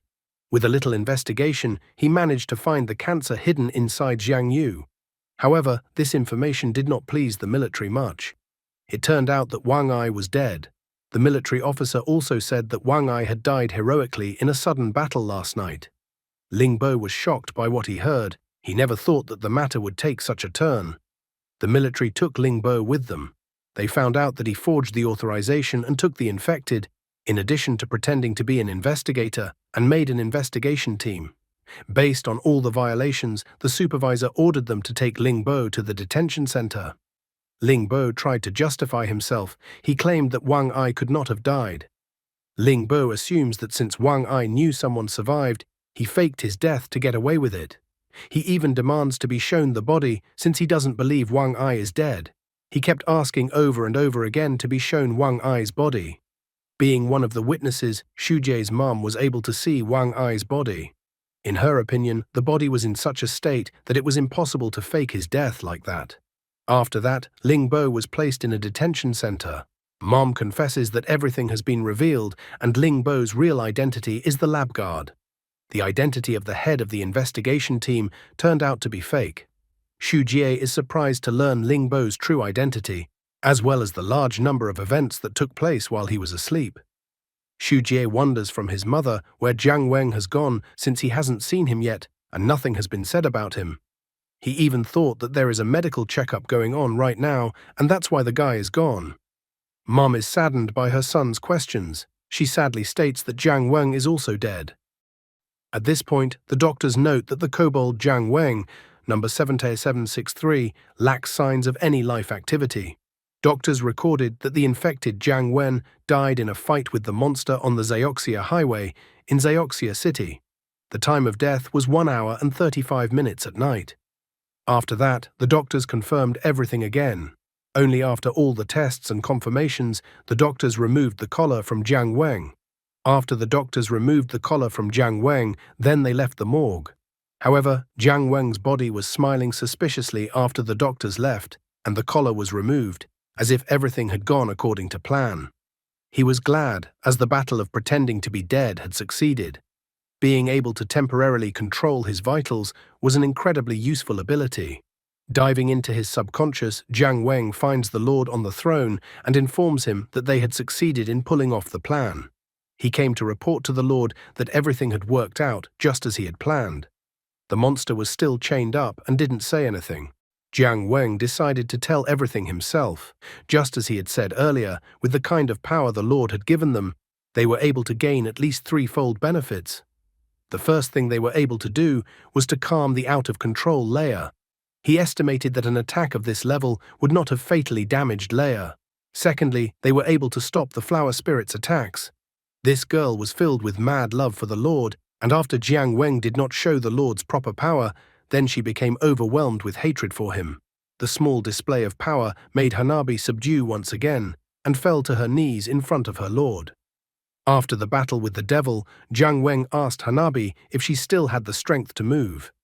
He ordered her to leave immediately, as Xiang Yu's troops were expected to arrive at the battle site soon. Her eyes were filled with happiness, as the Lord was taking care of her. Thus, not only did they get rid of the flower spirit's tracking, but they also gained an additional workhorse. Thirdly, the collars are removed from the dead infected people. The collar was the biggest obstacle to their freedom, so he tried to remove it.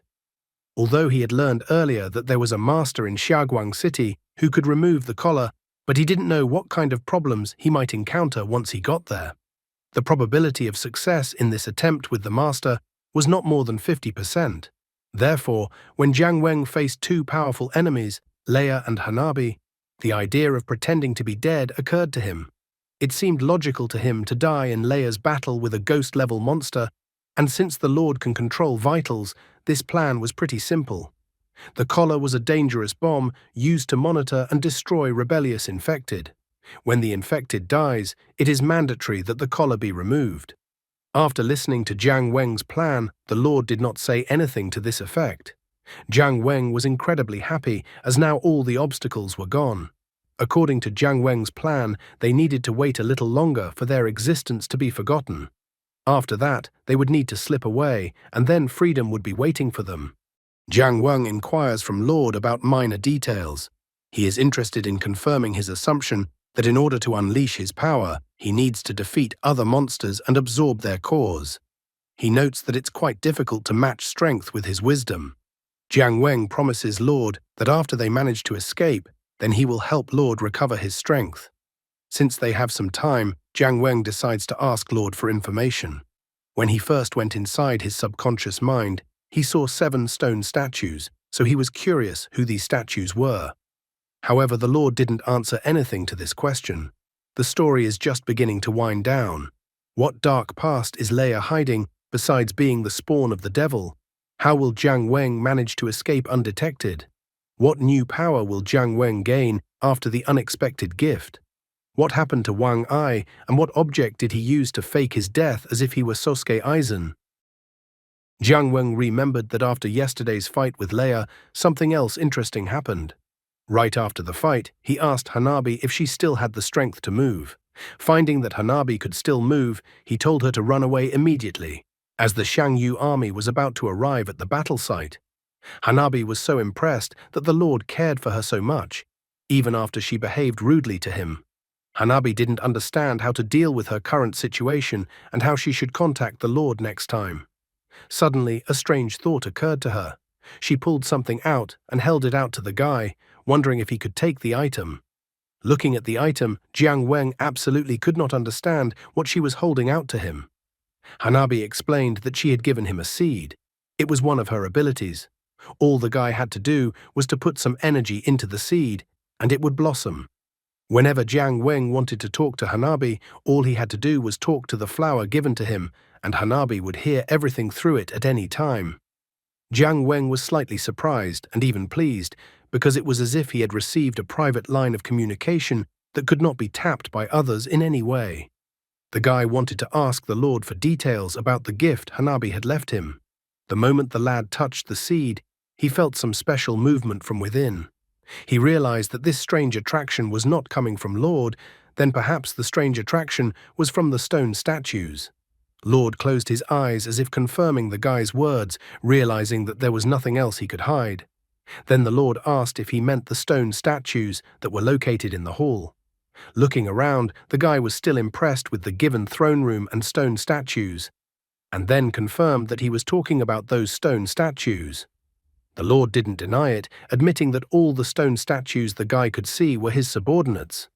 They helped him expand his territory and achieve great military successes. All of this lasted until the war that happened 10 years ago. The Lord confirmed that his subordinates were still alive. However, his subordinates could no longer use the energy that Lord had absorbed. He absorbed them while they were dying, and then someone sealed them with him. In order to revive his subordinates, one would need to find 7 specific anchors that had nothing to do with the power. Jiang Weng thought about what he had heard, but soon noted that since the stone statues showed a response to the seed he had received, then the seed could serve as that anchor. Suddenly, Jiang Weng noticed one of the statues that seemed to be reaching out to him. He couldn't take his eyes off it. Looking at the stone statue's outstretched hands, a thought came to his mind. He immediately took out the seed that Hanabi had given him. He then infused some spiritual energy into it and then placed the resulting flower directly into the stone statue's outstretched hands. At the same moment, a bright light began to emanate from the stone statue. The lad was shocked to see that such was the reaction of the stone statue to the seed received from Hanabi. Lord was also watching the events with interest. The light from the stone statue began to emanate in different directions more and more, and the stone statue began to crack. As soon as the statue cracked, a little girl who looked like Paimon, though more like Shia Poof from Hunter x Hunter, flew out of it. Official number YC1314, code name Golden Crow. Ability, an elf with a certain ability to control fire. The elf's speed is faster than a spark. Combined with her cloning ability, consciousness is shared between clones. The elf is an absolute expert tracker. Level, Ghost. Upon her appearance, Golden Crow immediately said hello to the boss. The Lord was surprised that Golden Crow was still able to appear in front of him. Flying up to the guy on her wings, Golden Crow explained that when she was still human, she was very fond of flowers, so this little obsession was the key to her resurrection. She noted that boss number 2 of the unholy fighters had received her signal. Hearing this treatment and noticing how cute the girl was, the guy asked her to call him Jiang Weng. Golden Crow was incredibly excited. She was so happy since she had been imprisoned in a stone statue for 10 years. She immediately decided to summon her sisters, although they were obviously clones. They all took turns to introduce themselves. Golden Crow number 1, Yoshi. Golden Crow number 2, Darcy. Golden Crow number 3, Touch the West. Golden Crow was so happy that she was finally free from her shackles, so she flew at full speed throughout the throne room. Jiang Weng was thrilled to see for the first time a little elf that could split into two. He wondered if other stone statues had such interesting abilities. Now he was finally able to feel great and was even able to smile. Jiang Weng calculated that the Lord only had 15% strength right now. He thought that 30% strength was a small goal. The guy wanted to reach this goal within 3 months, and then try to restore Lord's peak strength within half a year. Then they needed to find a way to unlock the remaining stone statues one by one, thinking that a 3-year plan and a 5-year policy would work perfectly, because they should improve both inside and outside and develop together. The mighty Lord positively appreciated the guy's efforts and the plan he proposed. Jiang Weng realized that this kind of big cake painting trick was the boss's real legacy from his past life. The Lord looked powerful and overbearing, but was very susceptible to this trick. Soon there was the sound of running feet. It was Xu Jie running to take a look at his friend's body.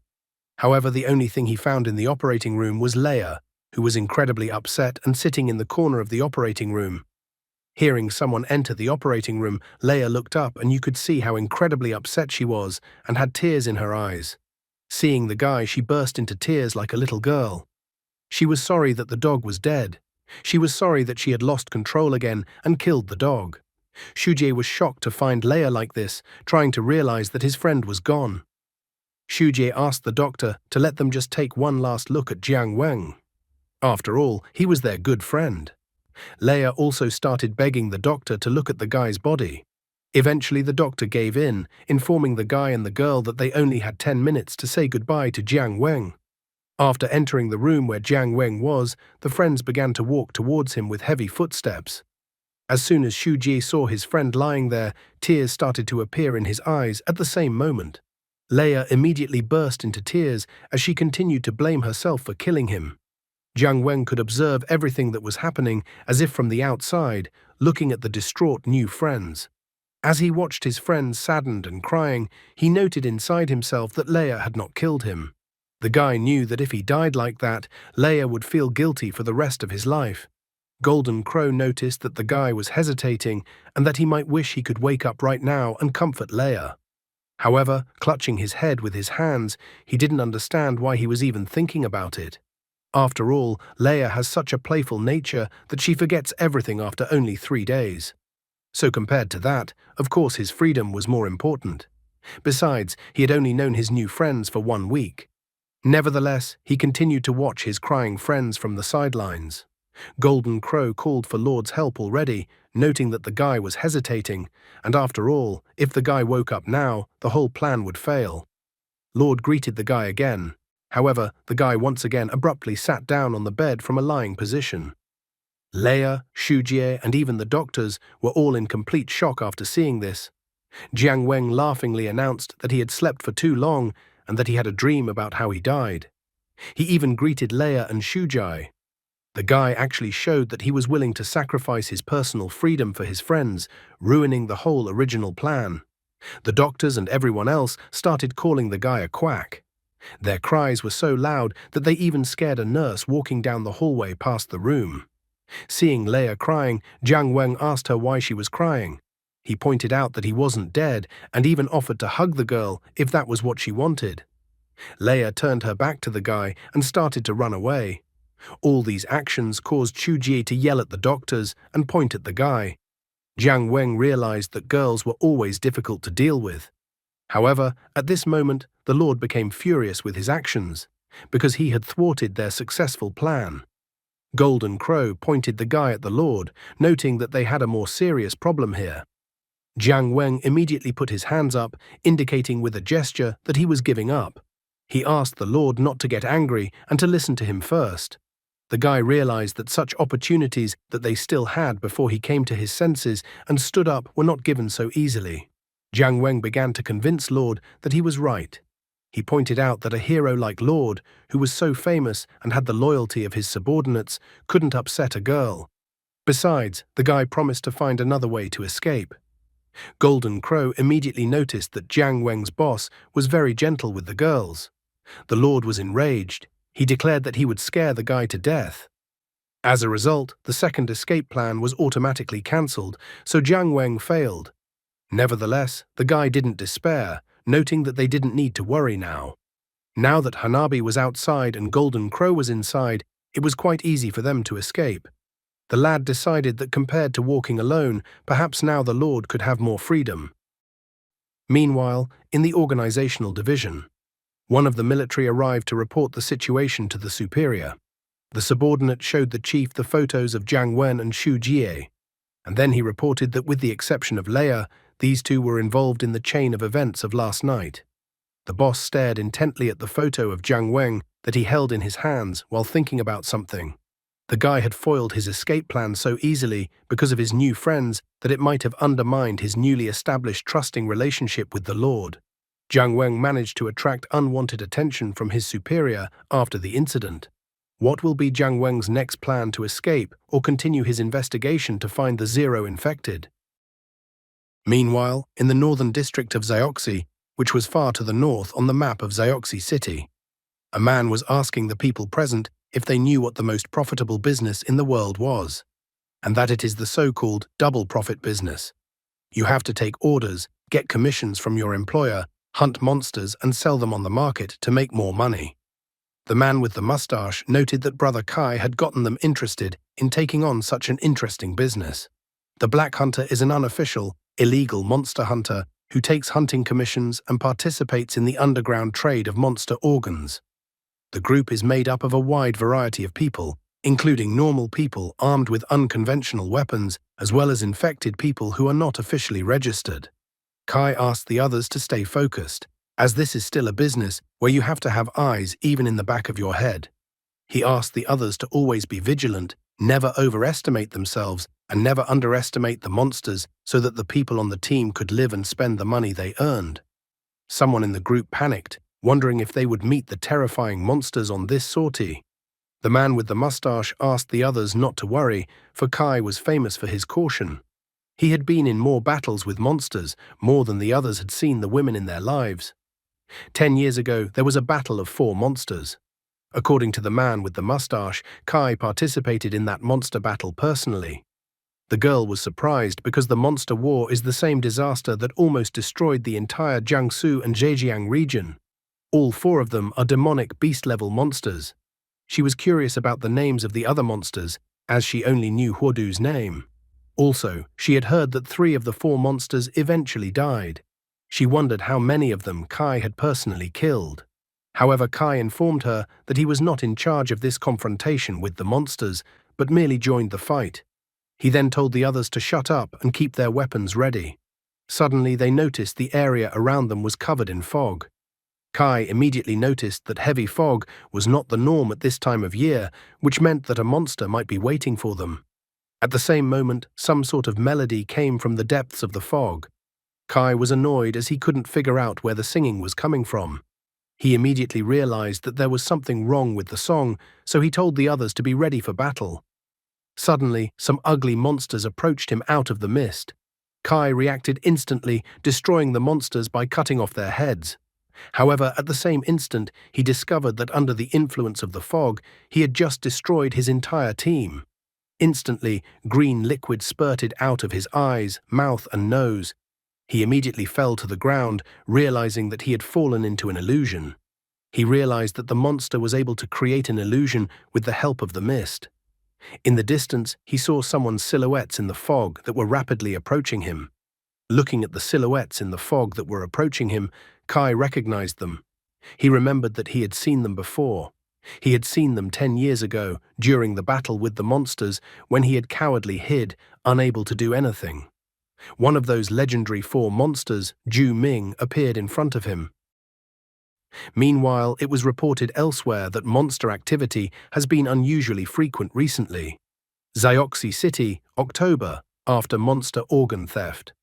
Excerpt from the abnormal event report: blue, general level, beast level; yellow, greater level, monster level; red, basic level, ghost level; yellow, danger level for Zone 3, preliminarily classified as an extremely dangerous event.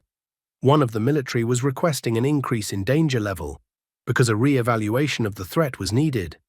The military had already lost over 30 men, so they asked for support to be sent immediately. The command received their message for help and sent 3 more troops to Zone 3.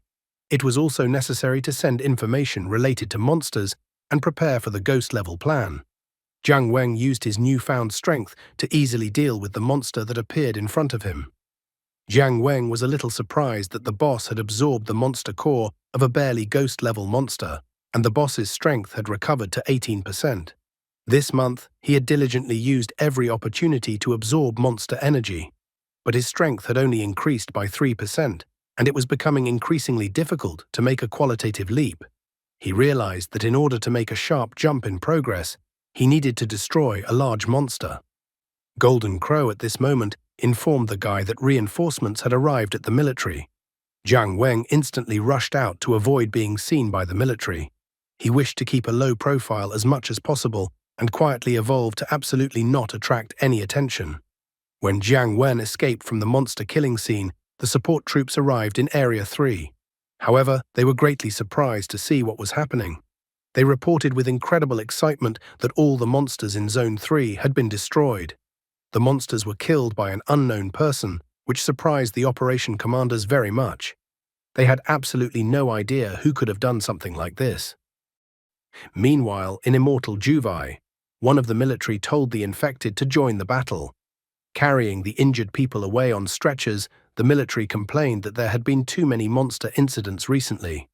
The military conducted a tally, stopping at the number 24. He noted that many infected people had died. The man concluded that if this continued, Zioxi City would be doomed. One of the military men asked the other why there was so much going on lately. He also heard one interesting rumor that made a lot of noise. He had heard that a monster had organized the infiltration of spies into Xiangyu. Jiang Weng heard the conversation of the military, was surprised to hear about the spy. He couldn't understand if he had really been exposed and how it could even happen. Suddenly he saw the seed in his hand begin to blossom into a beautiful flower. He was slightly surprised, for Hanabi had decided to contact him herself for the first time in a long time. Tears formed in her eyes, and her face turned red as she informed her Lord Huodu that she had decided to contact him. She also stated that she was incredibly nervous, as she had been preparing to talk to her lord for a whole month. She was so nervous that she even sat down to make notes in her diary. She wrote in her journal that today was November 2nd, and that it was sunny today. Today was the first time she communicated with Lord Huodu using her colors. She was so happy, and assured herself that she would be happy forever. She also added a note in her diary to make sure that she would remember this moment forever. Jiang Weng irritatedly told the girl that now was not the time to write the diary. After all, if it was discovered, there would be very unpleasant consequences. Hanabi apologized to her lord for her act, believing that she deserved to die. She finally cut to the chase and decided to explain the reason why she had contacted her lord immediately. She stated that she shouldn't have bothered the lord, but she needed to say something important since today was her opportunity. Hanabi suddenly informed he that Lord Ju Ming was in Zioxi City. Ju Ming, meanwhile, easily dealt with a lot of stupid people. Upon hearing the news of Ju Ming's arrival in Zioxi City, Lord Huodu became enraged. She said that there had been rumors that there were spies in Xiangyu, and it turns out that Lord Ju Ming had ordered all these rumors to be started. Hanabi noted that it seems that Lord Ju Ming is somewhat displeased with the fact that Lord Huodu's mission to find the Zero infestation has not made any progress. Hanabi was furious, not understanding why Lord Ju Ming should be displeased. She was displeased, recalling that Lord Huodu had suppressed Lord Ju Ming all these years. And now Lord Juming dared to tell Lord Huodu what to do. She even wanted to kill Lord Juming. However, with tears in her eyes, she realized that she could not defeat him, as Lord Huodu's other supporters were powerless, so she could only protest. For her powerlessness, she kept apologizing to Lord Huodu over and over again. Eventually, Hanabi confessed that Lord Juming had asked her to give Lord Huodu a new mission. Lord Juming had assigned the task of killing Chu Xian, a high-ranking Xianju officer. Jiang Weng was a bit puzzled by such a task. Hanabi explained that Lord Juming had informed him that this task should be easier than finding a zero infected with Lord Huodu's current abilities. Lord Juming clearly indicated that his requirement should be fulfilled within 2 days. If his demand was not met within the specified time frame, or if Lord Huodu refused, then Lord Juming would reveal Lord Huodu's identity as a spy. Jiang Weng was incredibly surprised that someone from outside could reveal to the military the identity of a spy. He began to ponder over the information he received from Hanabi. It was necessary to kill a high-ranking officer in 2 days. Even if he is a high-ranking officer, it can't be that simple. Even if he succeeds in killing Chu Xian, he will not be able to leave unharmed afterward. If he doesn't kill Chu Xian, then his identity will be revealed and he will die. Whatever choice he made, he realized that Lord Juming was determined to deceive him. Moreover, he feared that Lord Juming might have other evil intentions. In addition, the problem was serious because Juming was the same level as Lord Huodu. Around the guy, the military was already abuzz with rumors of spy monsters appearing in Xiangyu. They couldn't wait to find out the information about which infected person had further turned into a monster. They were now more aware that if the rumors were true, it was no wonder that so much had happened recently. The military officer told all infected people to undergo a medical examination immediately. He also stated that those with abnormal levels of infection would be sent to an isolation center immediately. Xu Jie asked the military man what all this inspection was for and whether the military suspected that the mutation of the infected people was out of control. He also began to complain that the battle had just ended. Everyone was very tired, and many people were seriously injured since the battle had been so tiring. Other infected people also began to protest the military's decision. They were outraged that the military told them to fight monsters, but doubted them. The infected one by one joined the protest against the military and the new medical examination at this moment. The infected people were incredibly angry. They didn't understand why they were being treated like prisoners or captives. Although they were infected people, they were also human beings first and foremost. Besides, they were the ones who were actually the ones protecting Zioxi City. However, the military men put their shields forward. One of the military men told all the infected people to shut up immediately. One by one, the infected people began to speak out, unwilling to be silenced. Someone shouted about how he was just an infected person and not a monster. The old man couldn't wait to go home. Someone was also shouting about how infected people were not monsters. Jiang Weng watched the infected people protest from the sidelines, perplexed at how things had come to this. Xu Jie reminded the military that it was not appropriate to force them to undergo another medical examination now. After all, everyone needs treatment and comfort first. However, the military man was unwilling to listen to the nonsense Xu Jie was telling him, so he punched Xu Jie in the face with his fist, telling Xu Jie to shut up. Jiang Weng was a little worried about his friend. Xu Jie immediately realized that because his blood got on the military man, then due to the resulting situation of public outrage, his ability would trigger and the conflict would definitely escalate. At this very moment, the military man who had previously hit Xu Jie was struck by lightning as if struck by lightning. Just as Xu Jie had predicted, the situation escalated. The military man said that they had a riot, so he told the soldiers not to be afraid to attack the infected people. The infected people did not stand silently waiting to be beaten with clubs. They lashed out violently at the military. Xu Jie, being in the crowd, continued for everyone not to be so impulsive. The crowd of people during the crush carried Jiang Weng in the other direction from his friend. The guy quickly considered the situation. Right now, everything was in chaos, with internal and external problems. He came to the conclusion that the ultimate goal of Juming's arrival in Zioxi City must be related to the destruction of Xiangyu, the central part of Zioxi City. Frequent monster actions and conflicts among humans. So many bad events happened one after another that the guy kept feeling that something was wrong. He also realized that when characters like Ju Ming intervened, trouble would start coming one after another. Suddenly, the man standing on the balcony of the second floor of the building and with the runes on his left hand used the Chapel of Rest ability. Suddenly, the entire street area, where the infected people and military personnel were located, was illuminated with a bright light. All the people instantly froze in one place, as if their movements were constrained by something. Jiang Weng, despite his strength, also noticed that he couldn't move. Everyone else around him also stopped. He stood there for 5 seconds, unable to move. After 5 seconds, he finally found that he could barely move. He couldn't understand what kind of abnormal weapon had been used. Jiang Weng searched with his gaze for someone who could conjure such a technique, and finally found him on the second floor of the building. The man asked the infected people and the military if 6 seconds was enough time for them to rethink the situation and think about their behavior. A man appeared and asked what should be done during the war. The man standing next to him admitted that everyone was too nervous because of the recent increase in monster incidents. The first man to speak was Lieutenant Colonel Chu Xian. Chu Xian was one of the top military commanders of Zioxi City, equipped with an unusual weapon, the Chapel of Rest. Standing next to him was Lieutenant Colonel Xu Bohan. Xu Bohan is one of the top military commanders of Zioxi City, equipped with an unusual weapon, Whispering Hunger. Jiang Weng immediately stared at Chu Xian, for this was the very person he had been ordered to kill by Lord Ju Ming.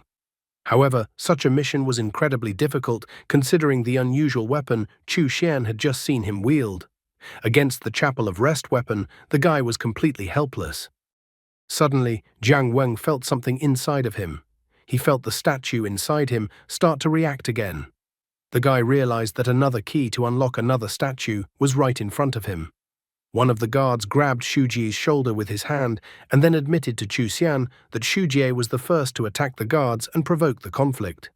He confessed that he suspected that Xu Jie had mutated and therefore demanded a harsh punishment for Xu Jie. Chu Xian began to stare intently at the guy as if studying him. Then he announced that number 7764, Xu Jie, next week, in addition to doing his daily tasks, would go to the logistics department to work overtime for 2 hours. The guard began to complain that Chu Xian had given the guy too lenient a punishment.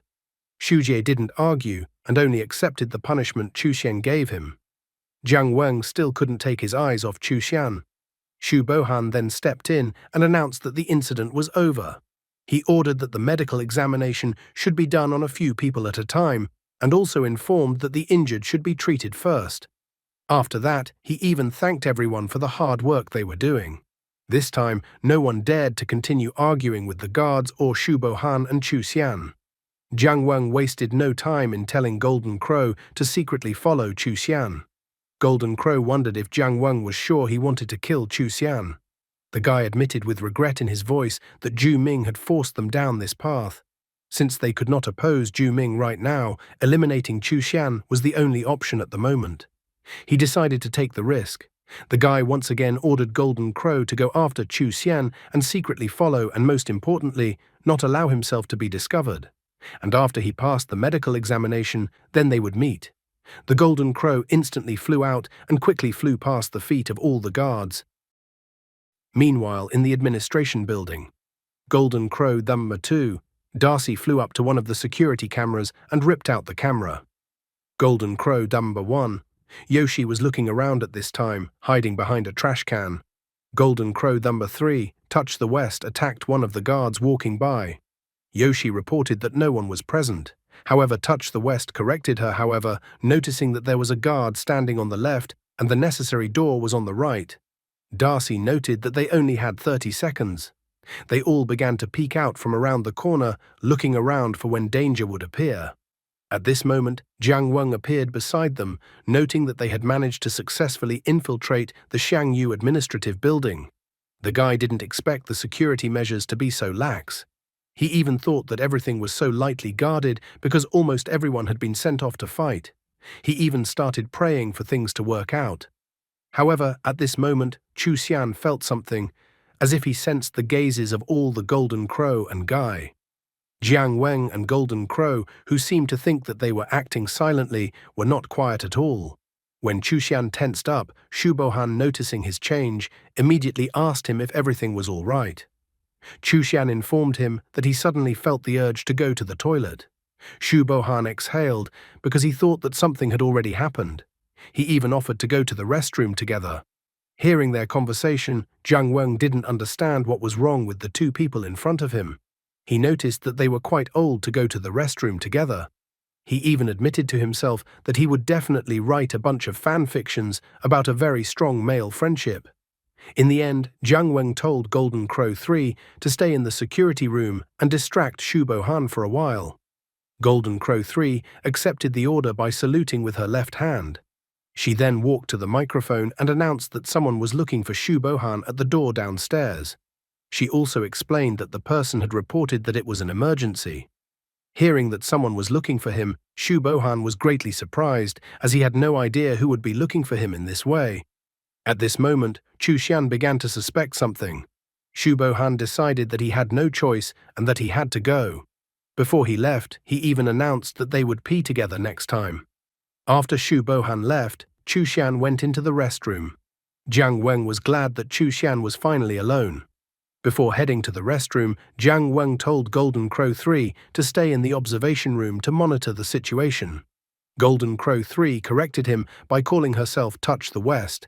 The guy then told Golden Crow 2 to stand guard at the restroom door to keep out any uninvited guests. Golden Crow 2 also corrected him by informing him that her name was Darcy. He then told Golden Crow 1 to follow him to the restroom. But Yoshi began to complain that it was a men's restroom, and how could she even go in there? The guy didn't care about such silly questions. All of his attention was focused on the fact that Chu Xian possessed an unusual weapon that could create a brief stoppage of everyone within a certain range. Therefore, he felt that before approaching Chu Xian, they should have a backup plan. So he told Golden Crow 1 to follow him, but to keep a certain distance to avoid unforeseen circumstances. The guy headed for the restroom, Yoshi flying after him at a certain distance, and Darcy watching with a nonchalant expression to make sure no one disturbed them. Walking into the restroom, the guy found Chu Xian, who was standing calmly near one of the urinals. With a nonchalant look, Jiang Weng walked around the restroom and stood at the neighboring urinal with Chu Xian. If Shu Bohan finds out about it, he will be incredibly envious of the guy. Yoshi closed her eyes, unable to watch the men pee. In the end, Jiang Weng turned to Chu Xian. He reported that he was the infected person with the head of a dog, number 7763, Jiang Weng. He also confessed that he wanted to be a good person. The guy managed to get the attention of Chu Xian, who stared at the guy. Jiang Weng confessed that there were rumors recently that there was a spy in Xiangyu, and he mentioned that he thought that this spy might be himself. Yoshi, who heard this conversation, could not understand what Jiang Weng was doing and why he decided to reveal his true identity. At this moment, Chu Xian stared menacingly at the guy and asked the guy to repeat what he had just said. Not the least bit embarrassed, Jiang Weng repeated that he was a spy, but he only wanted to admit it to Chu Xian. In his thoughts, he even complained that he needed more time to pee.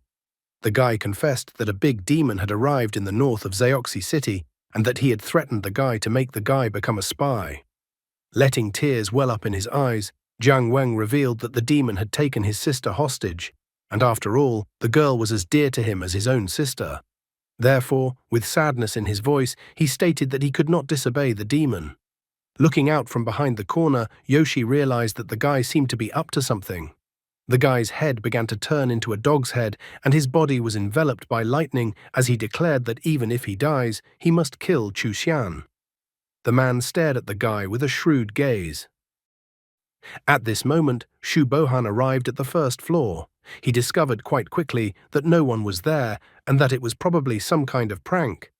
He arrived at the office, but Chu Xian was not in his office.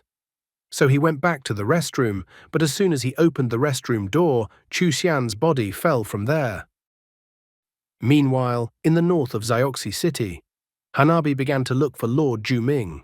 She happily reported that Lord Huodu had succeeded in doing what Lord Juming had asked him to do.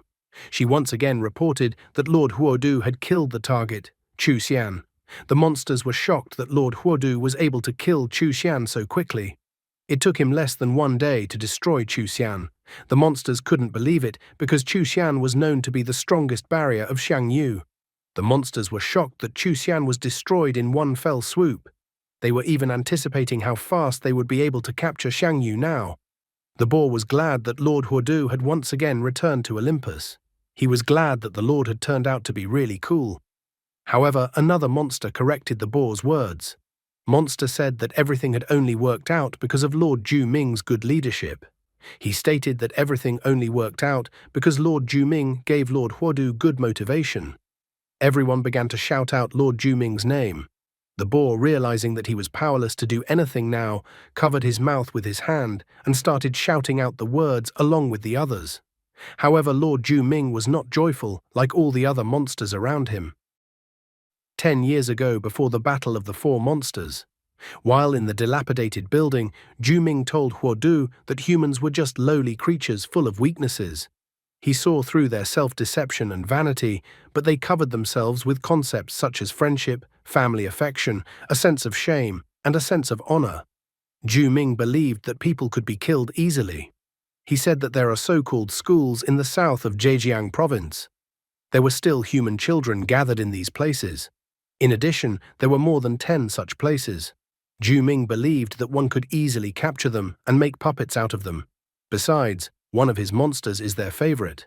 And then he wanted to let these crazy little ghosts infiltrate emotionally rich adults, watching them suffer and fall down. He even called it true beauty.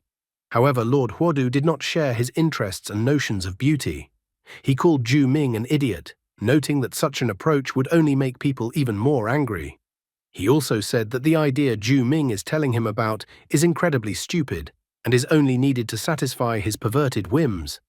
Furthermore, the most important thing was that he didn't like Ju Ming's dirty tricks. Lord Huodu explained that according to his rules, if you want to fight, then just fight. The other 2 lords didn't cross him or even stutter to say anything about it. Remembering past events in the present tense, Ju Ming pondered over Hanabi's words as he walked down the corridor. After tracing from around the corner that Lord Ju Ming had left, the boar exhaled heavily. The boar began to tell the other monsters that Lord Ju Ming obviously wanted to frame Lord Huodu. However, the boar pointed out that Lord Huodu had too many supporters, so Lord Ju Ming couldn't just do evil.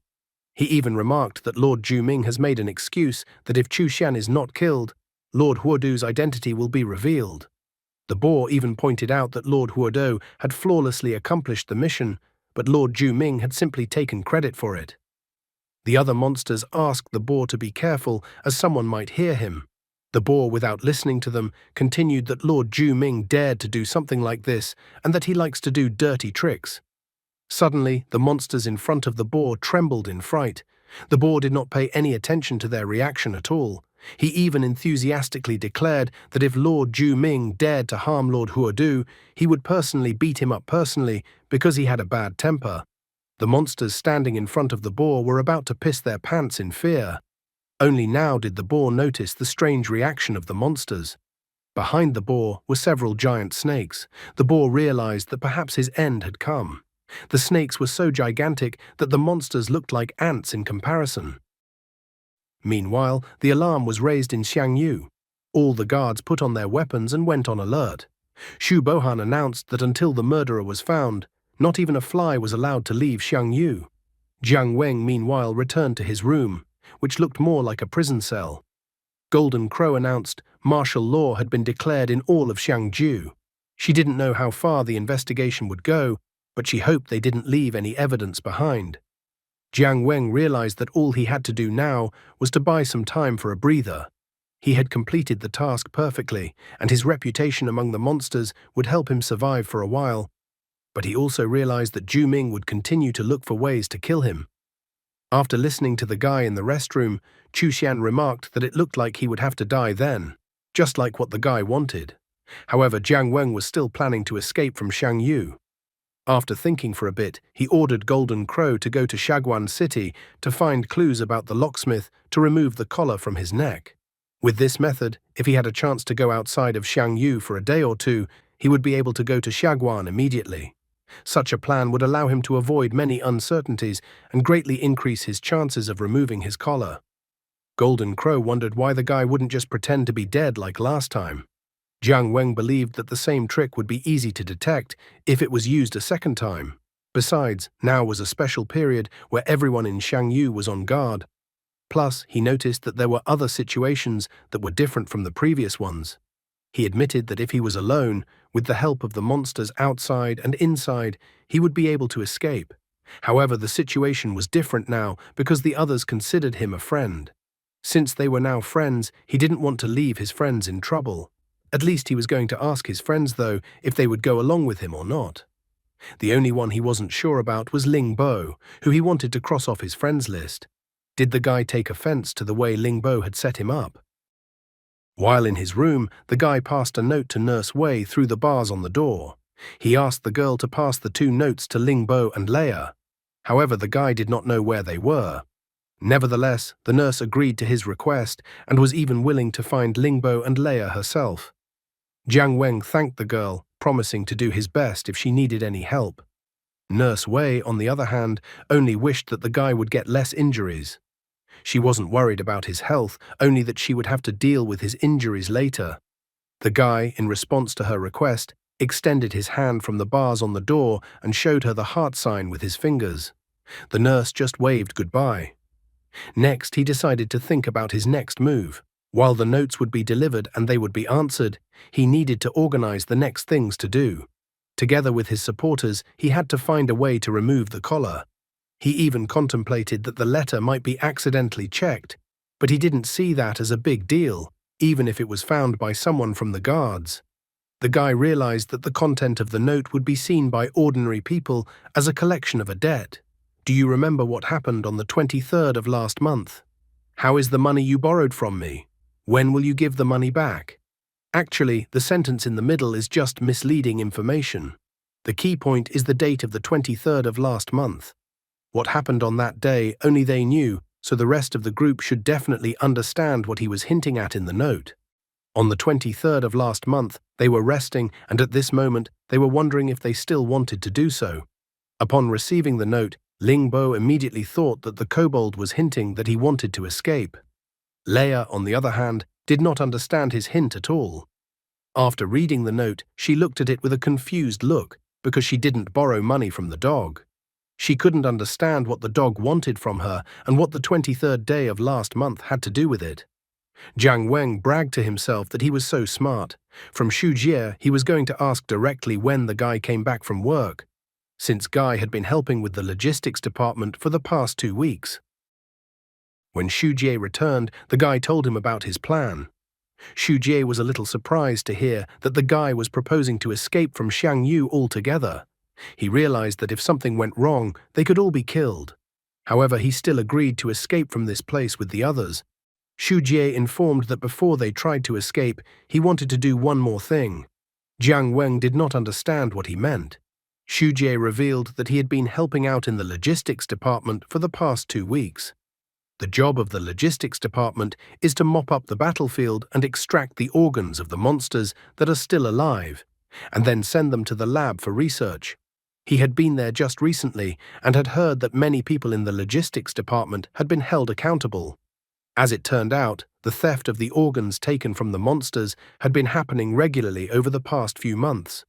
The case that Ling Bo had sent them to investigate was actually not an isolated case. Reflecting on this, Jiang Weng admitted to himself that he had guessed it long ago. All signs pointed to the fact that the Jiangyu officials were involved in organ theft. Wang Ai was just a scapegoat. He concluded that there must be a bigger organizer behind the scenes.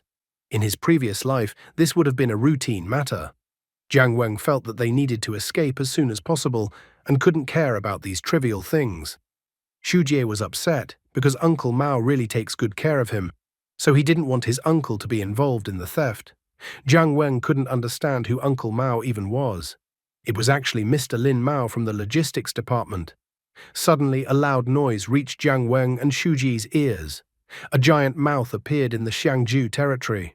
Jiang Weng couldn't understand what was even happening, and Xu Jie assumed that the noise was coming from the neighboring room. The door of the neighboring room was smashed out along with a piece of the wall with a single blow. A huge monster appeared from the neighboring one and let out a terrifying roar. There were shouts everywhere about the appearance of the monster. The guards immediately shouted that the infected man was out of control. Shujie looked slightly out of his room through the door and was incredibly shocked. With trembling lips, he only said, "Uncle Mao." The giant monster continued to smash everything around him, that shards of rocks from the room were flying in all directions. Everyone started calling for security. The nurse reported that infected individuals below level C were non-combatant. She told them to call for security as well. However, it was a mistake for her to stand in such an open place right next to the monster. It was as if the monster saw a red rag and tried to pounce on the nurse, swinging its giant arms. At the last moment, Jiang Weng ran up to the nurse, grabbed her in his arms, and jumped aside with her. As a result, the red monster slammed its fists against the floor. Stone and metal pipes flew in different directions behind the guy and the nurse who was in his arms. Jiang Weng asked Nurse Wei if she was all right. The girl was scared, although she was fine, but the guy was injured again. The guy didn't have time to keep chatting with the nurse, so he turned towards the monster. The red monster was letting out a terrifying roar while emitting a hissing sound. The monster was staring at Shuji, who was standing not far away from him. The guy looked at the monster that used to be Uncle Mao with fear and horror. He still couldn't believe that the monster standing in front of him was Uncle Mao. He remembered how recently Uncle Mao had been surprised that the guy was sent to help them in the logistics department. He believed that young people should be doing more important things than this work. One afternoon, Uncle Mao happily handed the guy a candy, telling him that his grandson turned 1 year old today. Shujie remembered how Uncle Mao, while he was working, suddenly told him that the infection index in this part was high, so he asked to do everything by himself in this place and asked them to move as far away from the place with high infection index as possible. At that moment, Uncle Mao told the guy with a smile that the logistics department was in constant contact with infectious substances, so he asked the guy to help him if he lost control one day. Uncle Mao asked the guy not to be soft-hearted and cut his life short. Trying to gain determination, Shujie gathered his strength. He shouted to Uncle Mao that he knew what he had to do. The guy used his ability and attacked the monster with lightning using his blood. The monster received a powerful electric shock and fell to the floor. Shujie was too upset that he had to do this because Uncle Mao had turned into a monster. Jiang Weng supported the guy by placing his right hand on his head. Jiang Weng reminded the guy that he had said this before, so the guy shouldn't worry about it, because there was no need to face such things. Only after that did the guards in full uniform finally arrive. The head guard told everyone to stop, informing also that there were infected people who were mutating. He also inquired who had just been in a fight. The guard grabbed Jiang Weng by the shoulder and informed him that he would be temporarily kept in another room. Shujie, on the other hand, was declared mentally insane by the guard, so he decided that the guy should be in solitary confinement and undergo a medical examination. The guard ran up to the man who had just approached. The guard then informed him that there were no additional casualties. This person was Liu Chengfeng, the captain of the 3rd Xiangju Task Force. After a quick look around, he decided to leave the guards to deal with the consequences and left. The guy was immediately locked up in a cell. He told Dawu to follow the captain, though the girl corrected him that her name was Darcy. Darcy flew after the captain, and the guy kept thinking that all of this was no accident. Uncle Mao was often in contact with infectious substances, so he had to be checked every day. The guy didn't understand then why Uncle Mao suddenly lost control. He was tormented as to why security hadn't arrived after the situation got out of hand. The collar is also needed to keep the infected from getting out of control. The guy also couldn't understand then why the collar didn't explode. Plus, from his observations, it was as if the captain was disappointed that there were no additional casualties. Jiang Weng came to the disappointing conclusion that the captain wanted as many additional victims as possible. The guy quickly noticed that the captain was causing him very similar feelings to Wang Ai. An incident occurred where the monster's organs were stolen, causing the infected to lose control. The guy increasingly suspected that the same group of people who were causing trouble were still acting. He really didn't want to get involved in their affairs. Soon he heard through Darcy, the captain, talking to someone on the phone. He reported on the phone that things had indeed gotten easier without Chu Xian.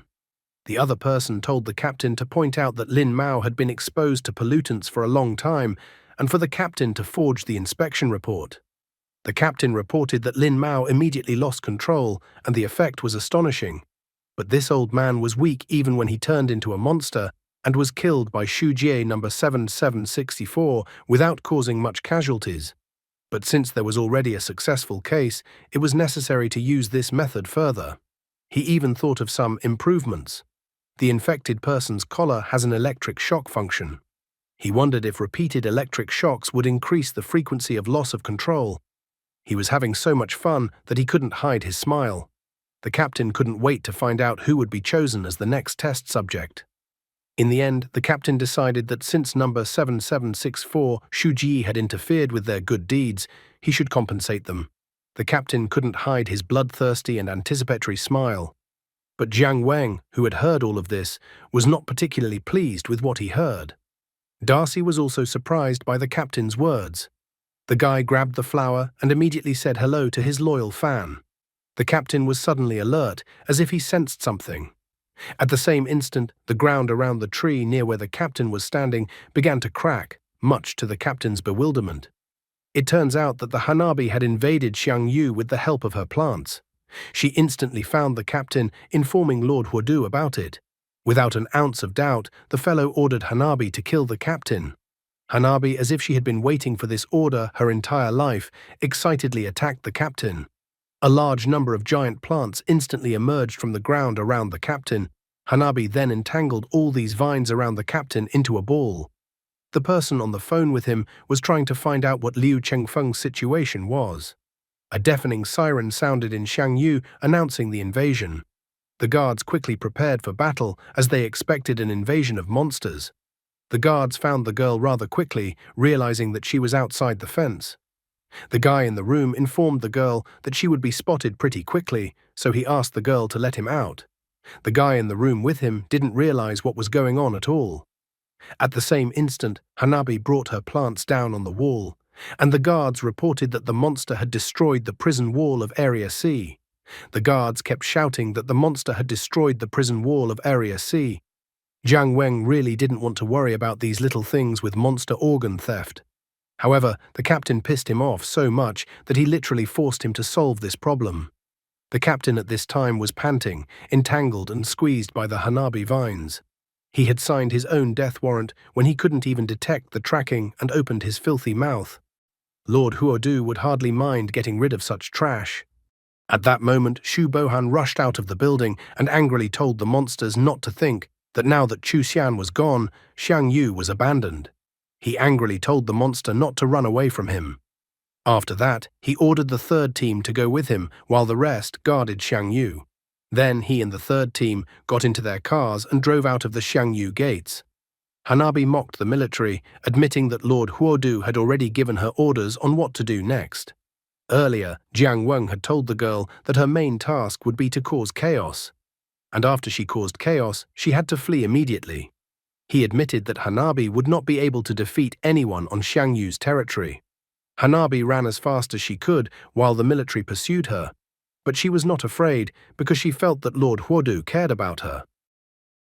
While Shu Bohan was away, Jiang Weng decided to take action. Liu Chengfeng, who was trapped in a cocoon of vines, was still making futile attempts to get out. He finally realized that this attack was aimed at him. Therefore, using his weapon, he fiercely declared not to be underestimated. He even called himself the commander at this point, though he quickly corrected himself, as he was only the deputy commander. However, at this moment, some of the vines retreated to the sides, forming a small passage like a door. In this passage, a figure appeared. From the dazzling light, Liu Chengfeng could not see who it was. As soon as the guy walked forward, the passage of vines started to slowly close behind him. Jiang Weng quickly noticed that Liu Chengfeng had a jellyfish armor item that belonged to Wang Ai. He even joked that the apple didn't fall far from the tree. Liu Chengfeng was still trying to figure out who appeared in front of him. Jiang Weng replied that he was his father. As it turned out, Jiang Weng quickly wrapped a piece of cloth around his face. Although his features were quite visible and recognizable, Liu Chengfeng quickly noticed that the unknown guy was wearing a collar, which meant that the guy in front of him was one of the infected people.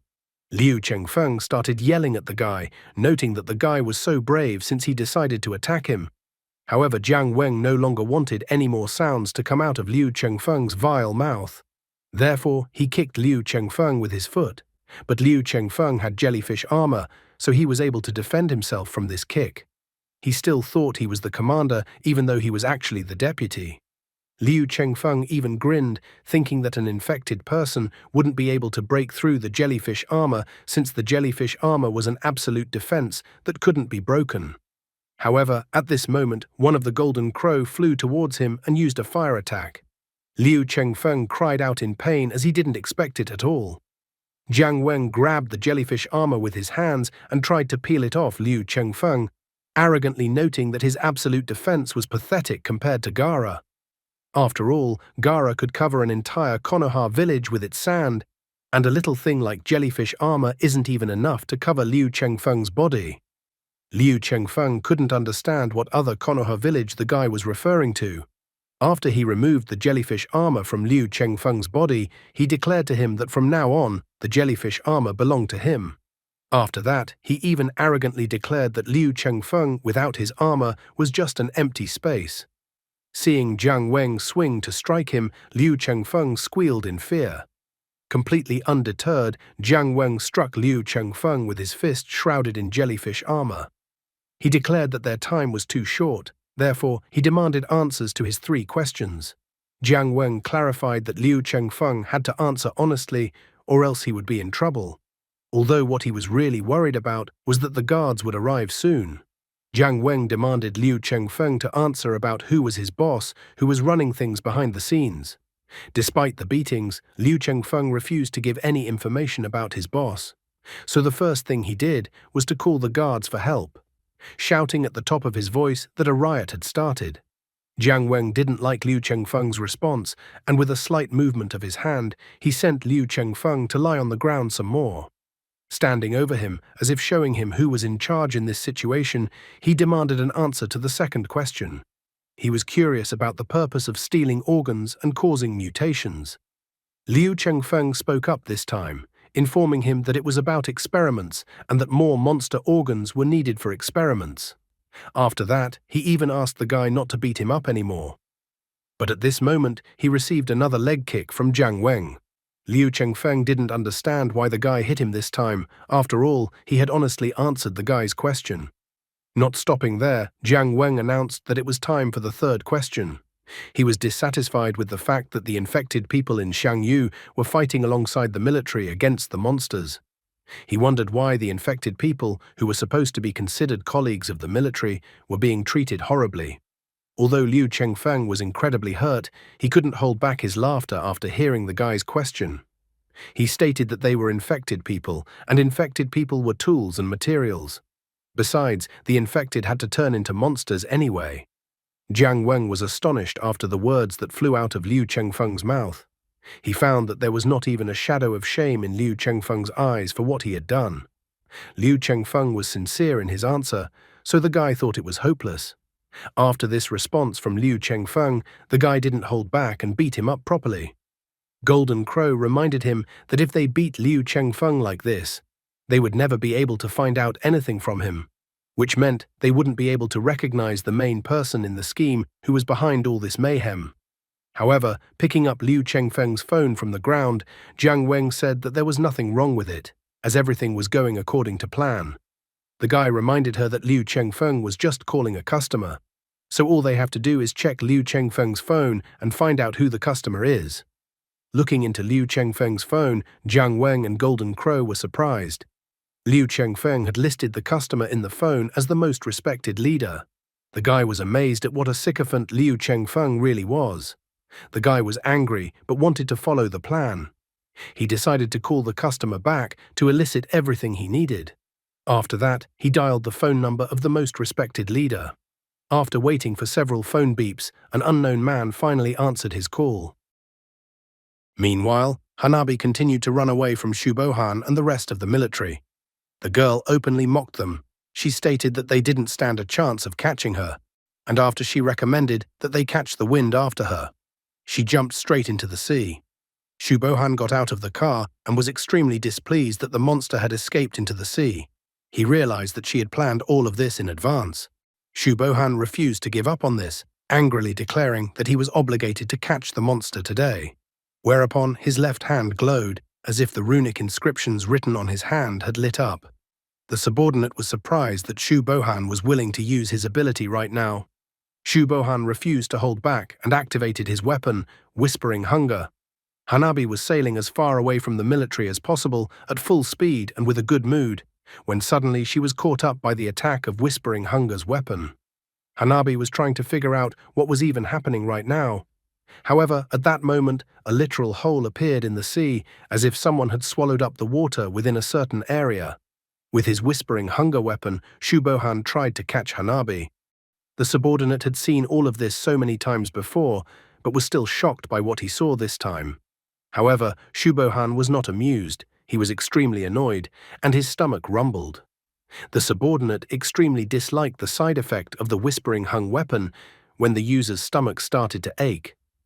Shu Bohan stated that he could restrain himself and then told the subordinate to go see what happened to the enemy.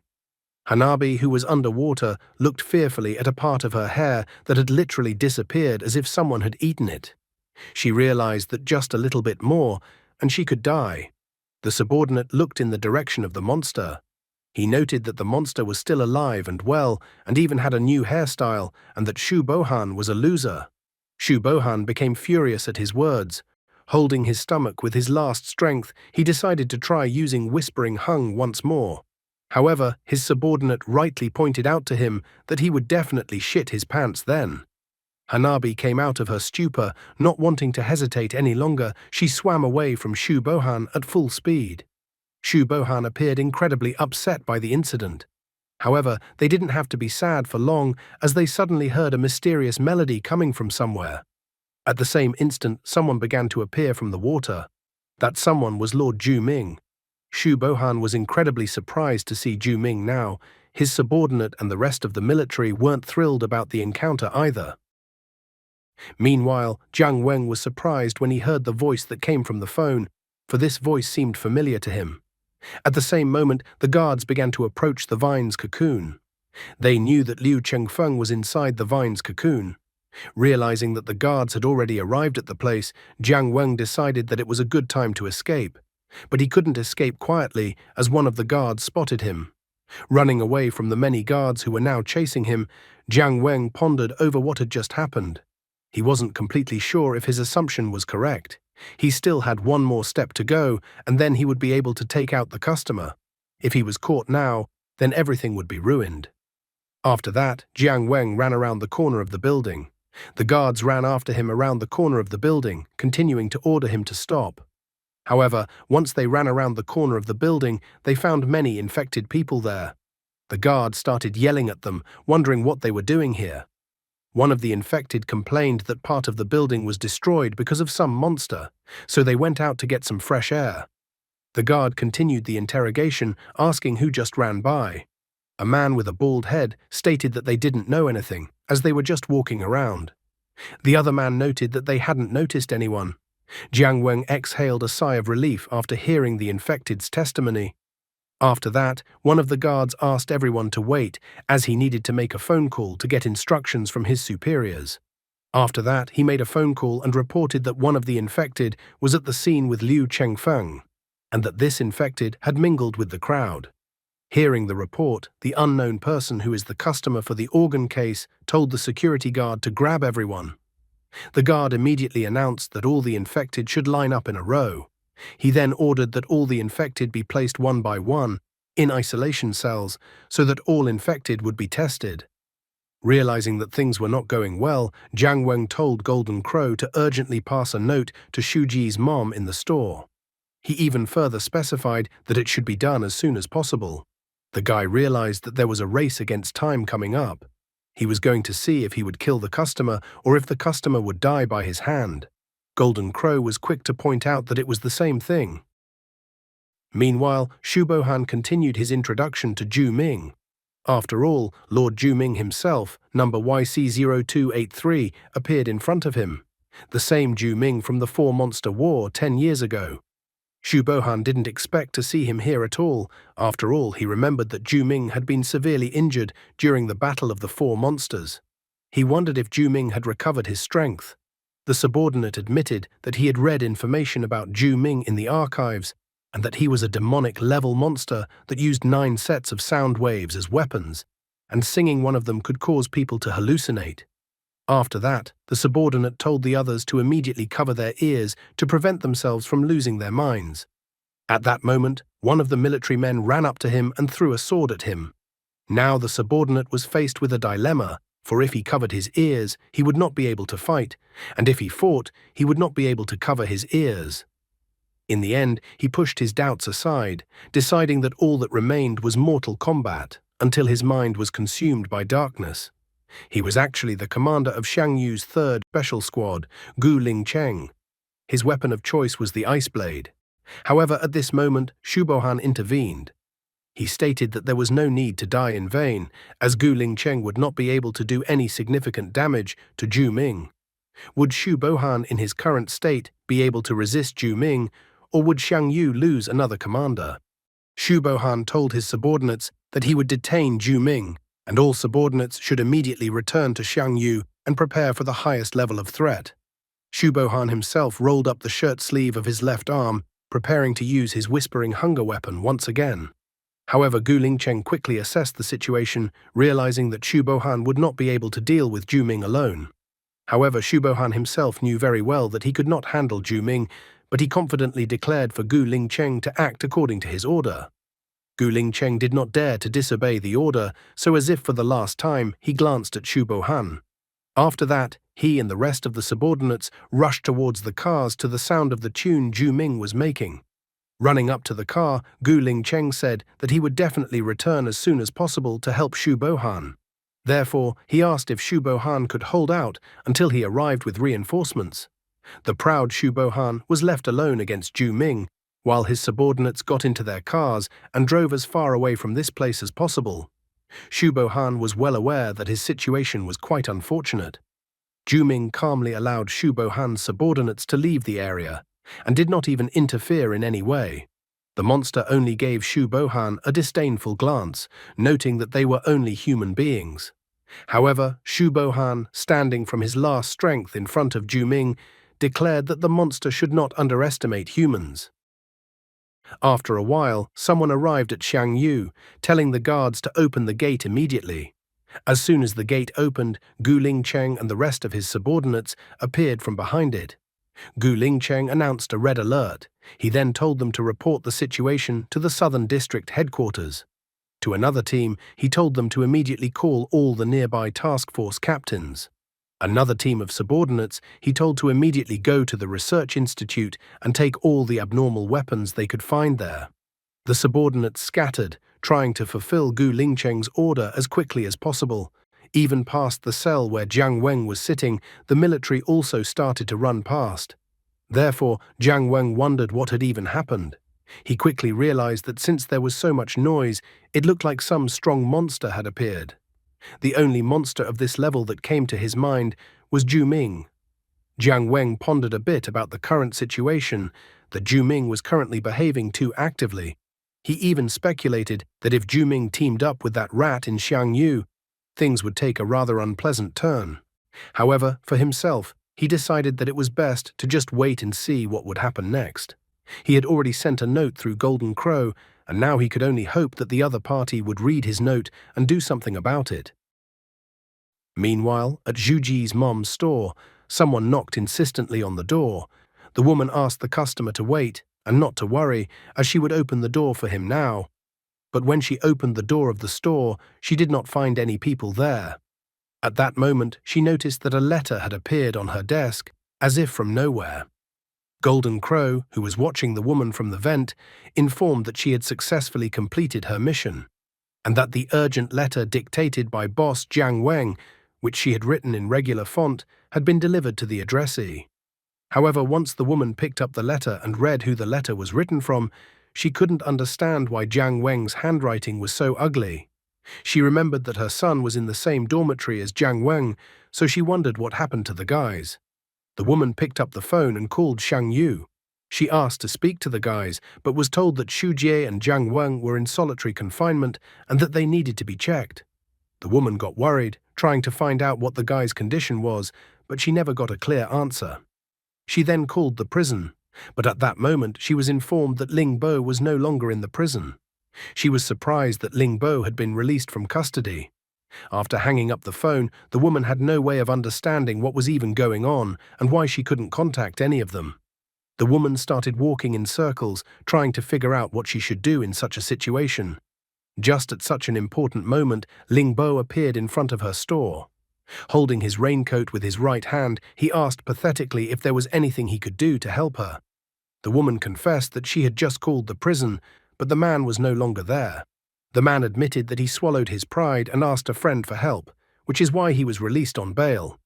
He also confessed that he was a worthless person, and in jail at least he was provided with food and shelter, so he thought it was a good idea for him to spend the rest of his life in jail.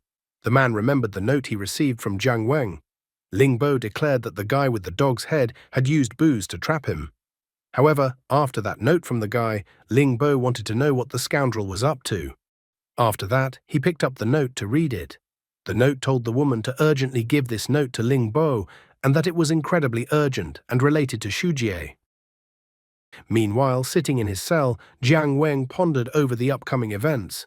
He believed that once Ling Bo took the letter, they would easily be able to find out who was behind this series of events. The guy called back the phone number, but he still couldn't find out the identity of the customer. Jiang Weng was upset that the customer was very vigilant and ended the call immediately. But in those few seconds of talking on the phone, the guy managed to make out the background noise that the customer had. He heard the sound of car wheels, and he also heard shouting as the military shouted that Hanabi had appeared and that she needed to be caught immediately.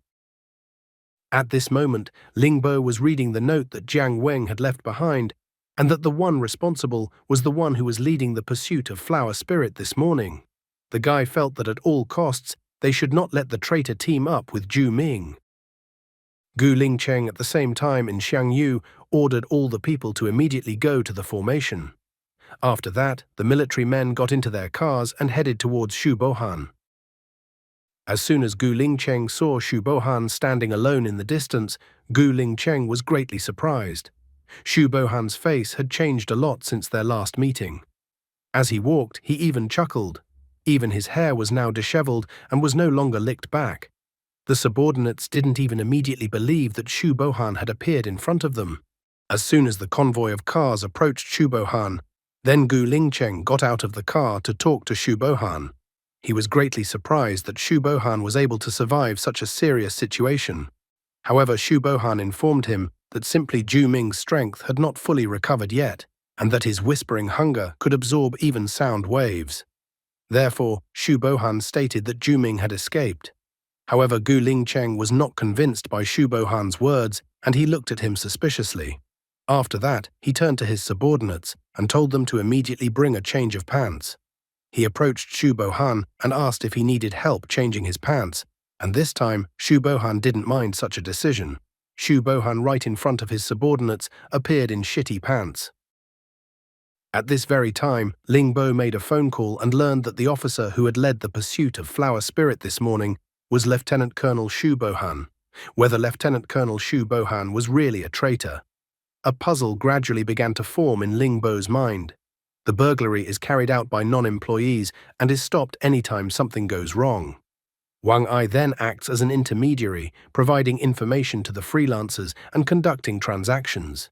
He is also the second person to be blamed for any incident. And now, according to the latest information, Shu Bohan has been hiding deep behind the scenes all this time, using his power to bribe those who could be bribed to work for him and make plans.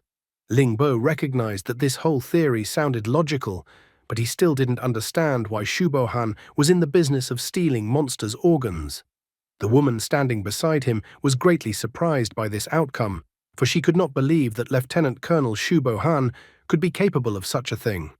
Ling Bo immediately turned around and headed towards the exit of the store.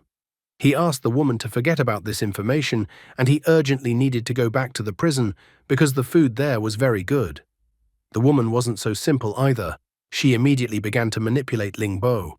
The woman cried that if Ling Bo gave up on them, then Jiang Weng and Xu Jie would have to face such a big and important person alone. She even started sobbing that mothers have such a hard life, really. Her tears made Ling Bo slow down for a moment on her way out of the store. After a while in Xiangyu, the guard said that Xu Jie Y7-64's test results were all normal, so he could leave his cell. The guy was surprised when he was taken out of the cell because he thought he would spend at least a week in solitary confinement, but everything happened so quickly. After that, the guard led him to a telephone. On the other end of the phone line was his mom. The guy immediately said hello to his mom, but was surprised that Ling Bo was also in the store with his mom. Ling Bo stated that they needed to meet immediately to discuss something. Xu Jie didn't understand what was even going on. At the same time, a man who liked to go to the toilets with men asked if the kobold had been placed in solitary confinement. He announced that whoever had allowed the flower spirit to show up was rumored to be a spy. And he also announced that their spy was the assassin who killed Lieutenant Colonel Chu Xian. After that, he approached the cell where Jiang Weng was sitting. Opening the cell, the man announced that the guy with the dog's head, number 7763, was the very spy. However, once they opened the cell doors, it turned out that there was no one in the cell anymore. The guard didn't understand how the guy could have just vanished. Meanwhile, Golden Crow flew behind the corner of the wall. Behind the corner of the wall was Jiang Weng. An alarm was raised in the Xiangyu territory and the guards rushed to find the guy with the dog's head. A gloating smile appeared on Xu Bohan's face because the guy had escaped from the crime, so this was an admission of guilt. He thought that the guy had just forgotten that he still had a collar around his neck. Xu Bohan quickly decided to deal with the unwanted prisoner who was messing up his plans, so he activated the collar on the guy's body. However, Lieutenant Colonel Xu Bohan somehow failed to notice that the collar was lying right at his feet. As soon as he activated the collar, it exploded at his feet, shocking Xu Bohan. Everything around Xu Bohan was covered in smoke, and subordinates rushed to help the lieutenant colonel. Even without Ling Bo's help, Jiang Weng perfectly realized that the person who was behind the scenes was Xu Bohan. Xu Bohan was at the same level as Chu Xian, and he remembered that Xu Bohan was the one who had expressed a desire to go to the restroom together with Chu Xian. Fortunately, the guy had found a way to remove the collar beforehand. Looking at the explosion from the collar, he nervously touched his neck where the collar used to be. The guy remembered that the first reason why he decided to kill Liu Chengfeng was of course to avenge Xu Ji, but the second reason was that he could remotely control the collar of any infected person to initiate an electric shock, meaning he had a universal controller. After thinking about this situation for a bit, the guy came to the conclusion that he had a prejudice after being reborn. And he kept thinking that he would find the locksmith outside. But in fact, the lock was right in front of him, and this lock could only be opened by the head of Xiangyu. He was even smiling economically, wondering what Xu Bohan thought, whether he had defeated him. The subordinates tried to clear away the smoke and put out the remnants of the flames from the explosion. However, they soon noticed Xu Bohan, who was covered in tattered clothes and without an arm, reminding them of the prisoner's escape. Right in front of his subordinates, he attempted to recover part of his face and his entire left side. If Gustavo Fring had such a weapon, then he would have survived. The subordinates were shocked to see such a transformation of Xu Bohan in front of them. He inquired if they had seen what had just happened. Hearing no reply, he put his index finger to his mouth and informed them that they should keep this secret quiet. His left side turned into a giant bloodthirsty mouth, and he activated Whispering Hunger. In an instant, the subordinates beside him were swallowed by the Whispering Hunger's giant maw. The other subordinates ran towards the sound of the explosion to see what had even happened there. They arrived at Xu Bohan, whose figure was hidden behind the smoke. In the same instant, the smoke cleared and Xu Bohan emerged from it, his body fully recovered, as if nothing bad had happened to him and he had simply forgotten to put on his clothes. He gave orders to immediately find and capture the guy with the dog's head. As it turned out, Xu Bohan was behind all the monster organ thefts, and he had already managed to team up with Zhu Ming. Xu Bohan once again reiterated that the kobold was a traitor for his subordinates to hear. He also said that the kobold had not escaped from Xiang Yu yet, so the subordinates should find it immediately and not miss any corner where it could hide. The subordinates split into groups and rushed to search the entire area. Jiang Weng still hadn't escaped anywhere, but was still standing around the corner, and the guards still didn't notice him. He told Golden Crow to pave the way for them. She should attract attention and then hide from the crowd. Yoshi gladly accepted the given task. They needed to hurry, so the guy took up a starting position, preparing to run.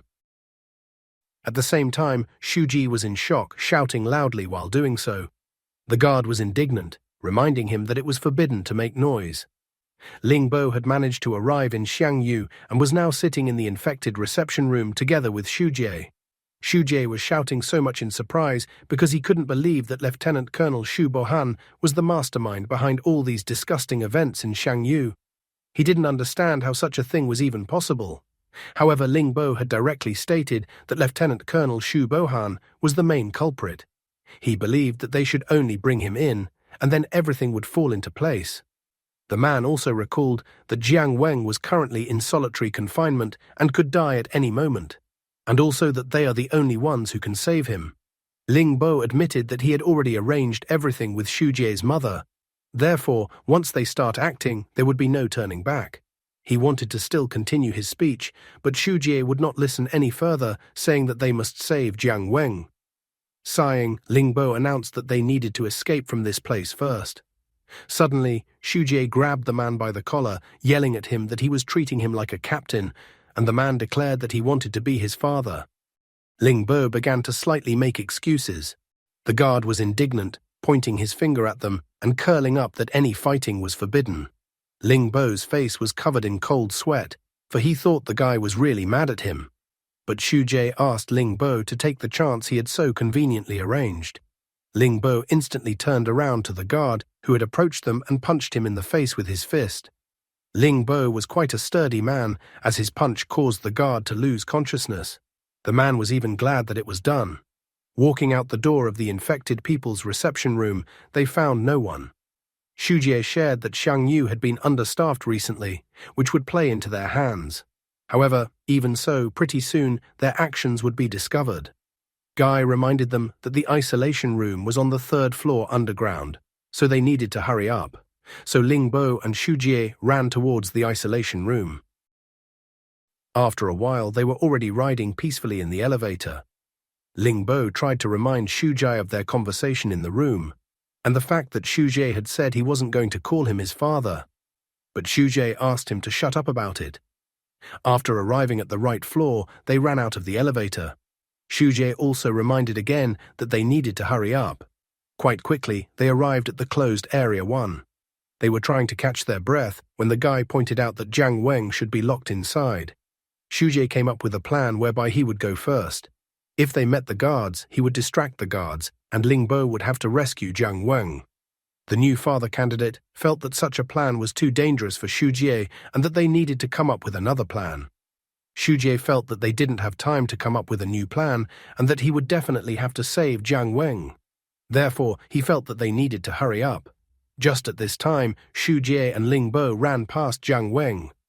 All three of them were very surprised to meet each other in such a place, so there was an awkward pause. The guys shook hands, and then Shujie happily said that he was glad that Jiang Weng had escaped. Jiang Weng, on the other hand, had absolutely no idea why Shujie was in this place. Only Ling Bo realized that they had wasted their time. Just then, the excited guards discovered them. The guards were delighted that they had finally found the kobold. Jiang Weng, Shujie, and Ling Bo finally remembered that they needed to escape. Jiang Weng even boasted that he needed to help the guy remove the collar first.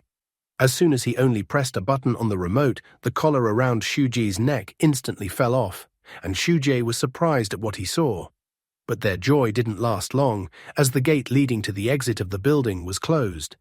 The guards also prevented them from escaping by closing the gate with their bodies. In an instant, they found themselves surrounded by numerous guards. Calling everyone by number, as well as Ling Bo, the guard stated that they were surrounded. The head guard demanded that they surrender immediately and stop their attempt to escape from the guarded area. Jiang Weng sadly admitted that he had completely underestimated the Xiangyu task force and gotten the others into trouble. Shujie couldn't do anything to help, so he was upset about the situation. Ling Bo, who had only recently bailed out of jail, was also upset. He even asked the others to think about the fact that if they surrendered now, at most they would be accused of escaping from Xiangyu. And due to his connections, the man believed that he could buy the necessary time. Therefore, he believed that there was no way they should attack the guards, because after that, the charges against them would be greatly aggravated.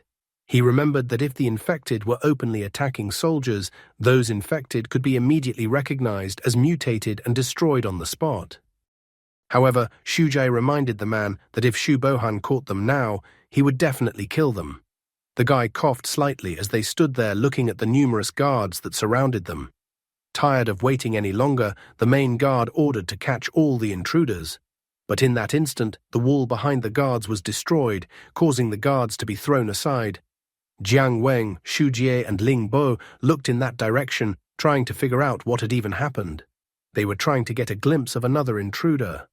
In the resulting gap, Leia stood with a giant scythe in her hands, her face slightly confused.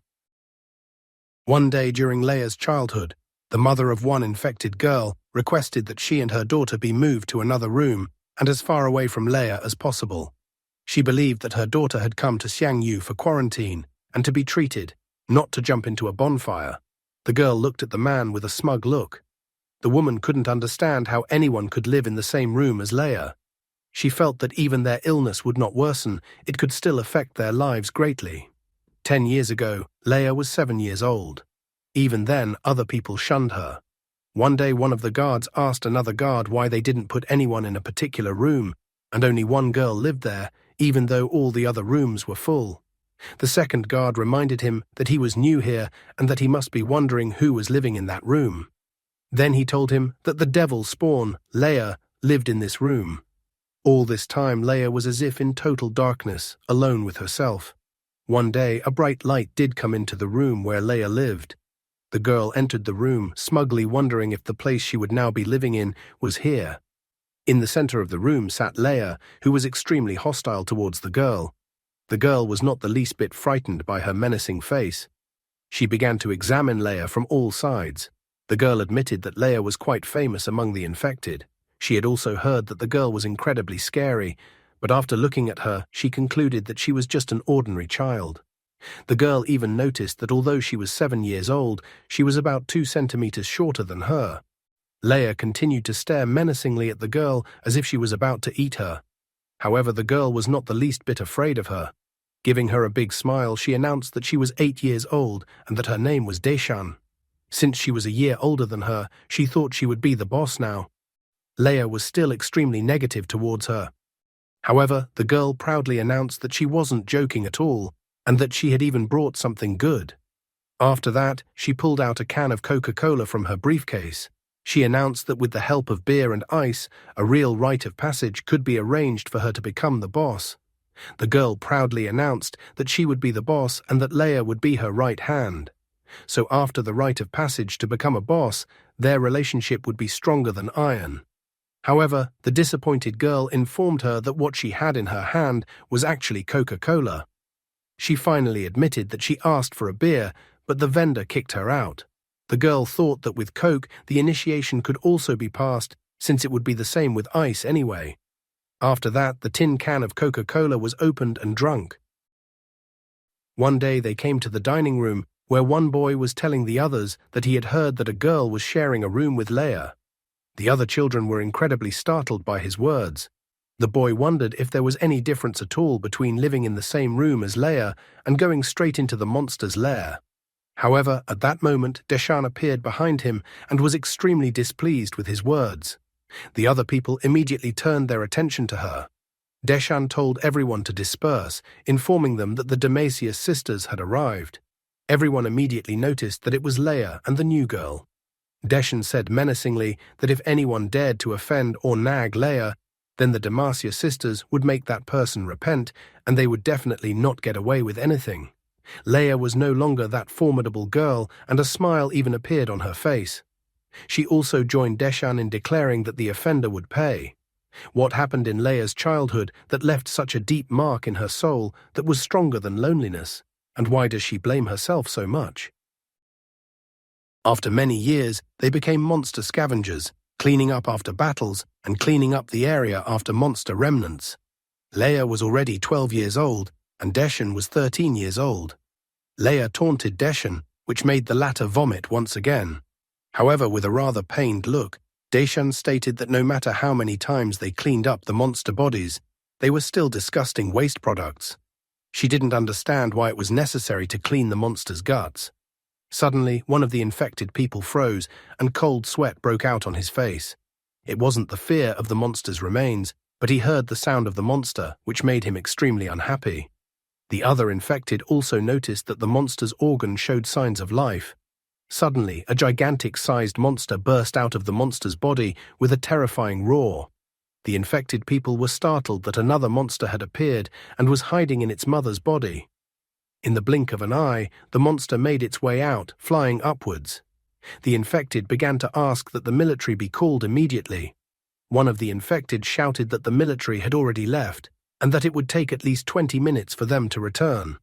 And the only people on the scene were the logistics department, which had no combat capability. So hearing such frightening news, many infected people rushed to get as far away from the place as possible. One of the infected tried to contact the boss to get directions. Then he heard a question from the boss asking if Leia was there.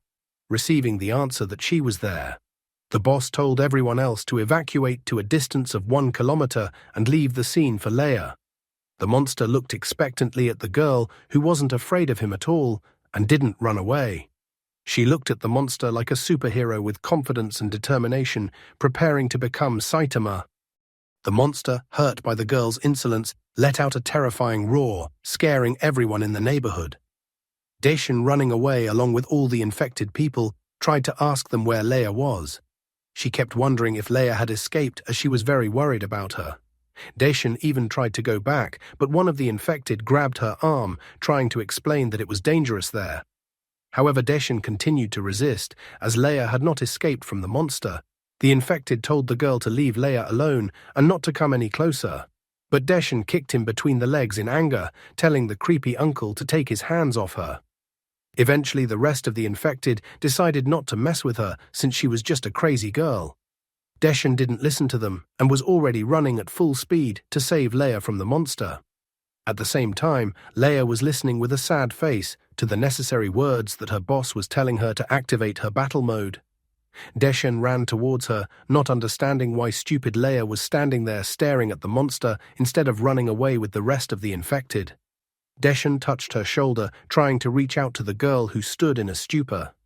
It was a grave mistake, however, as Leia's berserk gaze was directed at Deshan, and as per instructions, she was obligated to kill the creature in front of her.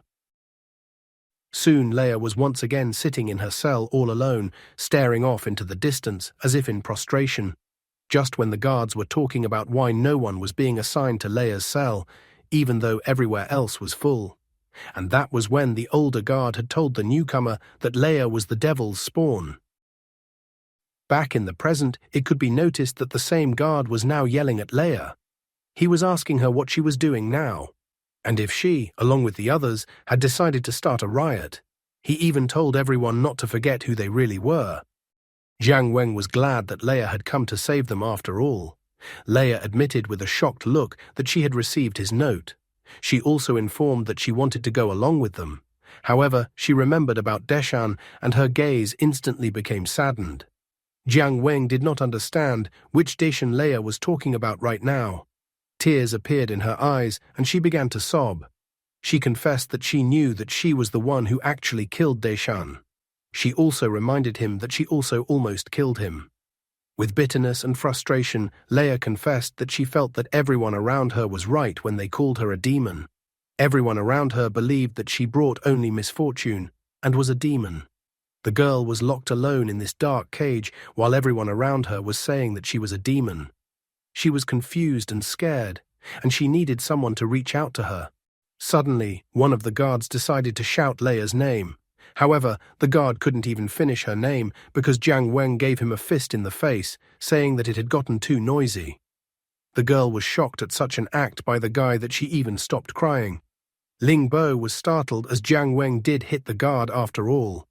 One of the guards squinted at him, and in an instant he was also sent flying by Jiang Weng's fist. Even Leia was surprised by the guy's action. Jiang Weng began to complain that while some people relied on her to kill monsters, others were pouring mud on her and labeling her a demon. He was angry that everyone around him had completely lost their shame, and that none of them had any right to call her a demon. Then a guy with a dog's head, instead of a human's, stared at the girl and poked her with the index finger of his hand. He stated that the way she was acting was not at all like her usual behavior. It annoyed him that she even said she almost killed him. The girl looked at the guy with obvious surprise. Turning back into human form, he walked up to the girl and lightly tapped her on the head with the edge of his palm, telling her not to underestimate him. He even called her stupid. He then used the previously stolen remote by pressing a button, and the collar squeezing Leia's neck flew off her neck. The guy grabbed her collar and said with a smile that she should think he was cool since he was able to get the collar off her. Enraged, he threw the collar towards the guards, yelling that the girl should immediately blow up all her abusers.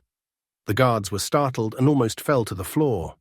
However, Jiang Weng claimed that he had tricked them. He then approached Leia, Ling Bo, and Xu Jie, asking if they agreed with the escape plan. Leia was in agreement. Xu Jie, on the other hand, felt that it was too late to regret, considering the situation they were in. Ling Bo figured that if they succeeded, they would live without worry, and if they lost, they would live without worrying about food and clothes. In simple terms, if they lose, they will die or go to jail, but in their case it is more likely to be death. A joyous Leia kicked the door with a single kick of her foot, and they began to run out of the building. She was already glad that they had escaped. However, Jiang Weng reminded her that they had only just gotten out of the building and had not yet left Shangyu territory. The girl was already shouting for a cold beer. Jiang Weng was amazed at this sudden change in the mood of the girl who was still sobbing not long ago. Xu Jie was glad that the girl still came to her senses and began to behave as usual. However, they were not yet rescued and saw the figure of a man in the distance. Just seeing the man, Ling Bo instantly realized who was in front of them and was frightened. After all, the captain of the 3rd Task Force, Gu Lingcheng, had appeared in front of them. Ling Bo also told them that Gu Lingcheng was not holding an ordinary katana in his hands at all. The man tried to convince Gu Lingcheng that Xu Bohan was the real traitor in Shangyu and that they were not the bad guys. However, Gu Lingcheng told him to shut up. He didn't want them to slander Master's good name. Realizing that the situation had become too alarming, Ling Bo immediately asked the others to surrender, as Gu Lingcheng was among the top 5 strongest in Shangyu. The full name of his weapon is Ice Abyss Blade. 5 years ago, a research expedition discovered a giant tooth of an unknown creature under the polar glacier of Area 43. Later, the tooth was polished in a laboratory and turned into a sword, and named Ice Abyss Blade. Ice Abyss Blade has a chilling power. Gu Lingcheng ordered them to give him the man with the head of a dog, as he had even beaten his deputy captain to a pig's head. He then swung his Ice Abyss Blade. From one swing of his Ice Abyss Blade, ice rushed straight towards them. Ling Bo immediately made the decision to flee. However, Leia wasn't going to run anywhere, and her gaze was full of determination. In an instant, she attacked Gu Lingcheng with her giant scythe. From her strike, flames enveloped the entire surroundings. Gu Lingcheng no longer looked as formidable as before and seemed unable to fully resist against Leia. Leia, on the other hand, declared that she would kill anyone who dared to harm the dog-headed man. Ling Bo abandoned his attempts to escape, stating that he only now remembered that they had Leia, who was top 1. So he decided that they shouldn't give up just yet. Xu Jie and Jiang Weng watched in amazement as for the umpteenth time in this escape, Ling Bo either gave up or changed his mind. Leia asked the others to go ahead and she would quickly deal with Gu Lingcheng and then catch up with them. But at this moment, she heard a familiar voice that was about to activate her battle mode with code words. Gu Lingcheng, taking advantage of the confusion, managed to push her aside. The unknown person continued to activate Leia's battle mode with code words. Looking around, the guy realized that it was an order that caused Leia to subsequently lose control of herself. He told Leia to focus on her combat, reminding her that it was just a meaningless suggestion from the manipulator's mouth. He continued, even barking for Leia not to listen to the manipulator. Just at this moment, the main manipulator, Shu Bohan, appeared. He stated that he would not allow Leia to lose control of herself, since he supposedly believed that they had already made a lot of messes in Xiangyu already. So in this way, he wanted the girl to just stand there and not move. The man smilingly told the guy that it was over for him, showing his hand as if preparing to activate Whispering Hunger in case. Jiang Weng stared at him angrily, realizing that all the troubles in Xiangyu were because of this person. The others also realized that the situation had become as dire as possible. In the end, Jiang Weng declared that it was now over. He decided to remind Shu Bohan that the constant organ thefts had caused the infected to mutate. Therefore, only Shu Bohan had put Xiangyu in a dangerous situation. However, the two-faced smiling Shu Bohan wondered if the kobold believed that anyone would even believe his words. He was convinced that no one would believe his words. However, the guy stated that it was enough for him that only one person would believe him. At this moment, Shu Bohan and Gu Lingcheng turned around behind them. The same Chu Xian that Jiang Weng should have killed earlier under the threat of being exposed as a spy appeared behind them. Shu Bohan could not believe his eyes. He didn't understand how Chu Xian could be standing in front of him. After all, he was supposed to be dead. How naive and foolish Shu Bohan was, who had been ruined by his pride. And Chu Xian should definitely set things straight now and punish the man who shits in his pants and likes to go to the toilet with Chu Xian. Turning to his surprised friends, the guy smilingly informed them that a character of Chu Xian's caliber was not easy to kill. He also admitted that Chu Xian's death was a trap set to reveal a traitor in Xiangyu. Time goes back to when Jiang Weng and Chu Xian ran into each other in the bathroom. At that time, Jiang Weng informed Chu Xian that a monster had taken his sister hostage to force him to kill Chu Xian. Chu Xian inquired if the guy believed that he could kill him. He also wondered if the guy could get away with killing him.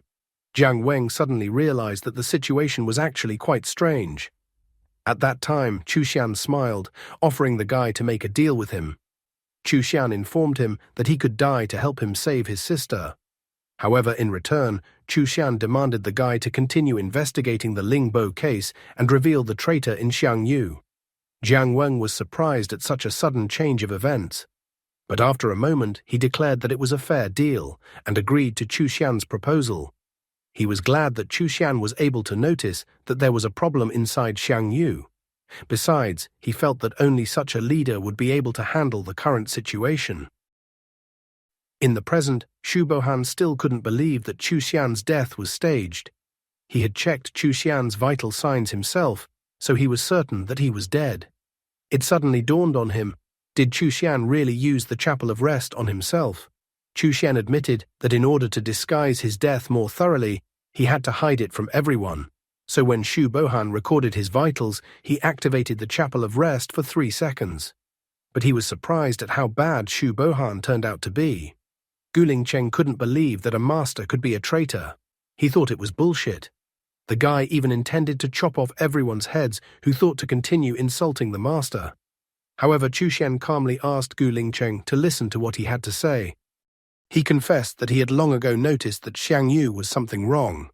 The man realized that perhaps because he was the strongest barrier or deterrent to traitors, all traitors acted with extreme caution. Therefore, he decided that he should fake his death so that the traitors would become more unscrupulous and show their true colors. Although Chu Xian was hiding in the dark, but he saw the whole situation perfectly. According to his statement, Lingbo's case was only one of the 15 cases in which about 100 monster organs were stolen. He admitted that he didn't want to admit it, but Shu Bohan was behind all these monster organ-stealing cases. Shu Bohan was frightened for a moment after realizing the current situation. But then, the aura around him became a little more calm. Chu Xian was curious as to why Shu Bohan was engaged in such a matter. He wondered if it was for money or power that Shu Bohan was doing all this. Chu Xian thought that monster organs were spoils obtained through desperate battles and also the key to defeating monsters. Therefore, he thought that stealing the organs was tantamount to Shu Bohan betraying all of his comrades. Approaching Shu Bohan, he grabbed him by the scruff of his neck. Chu Xian had already shouted at him, not understanding how Shu Bohan could forget his oath to fight to the death for humanity. After his words, the traitor only smiled.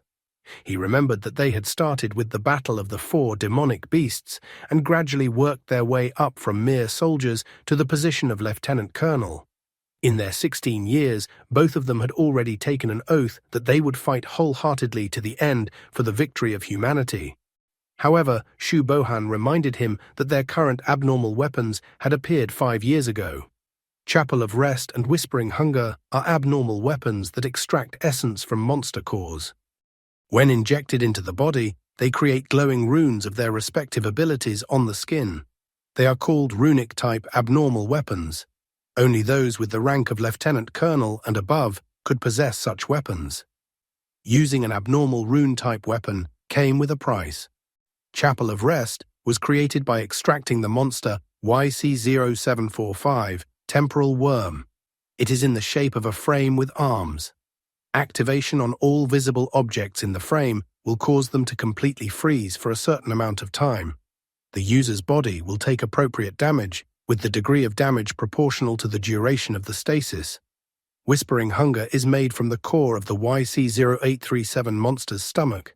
When Whispering Hunger is activated, the user's hands form a mouth that can devour everything within a certain space. After use, the user can develop acute gastroenteritis.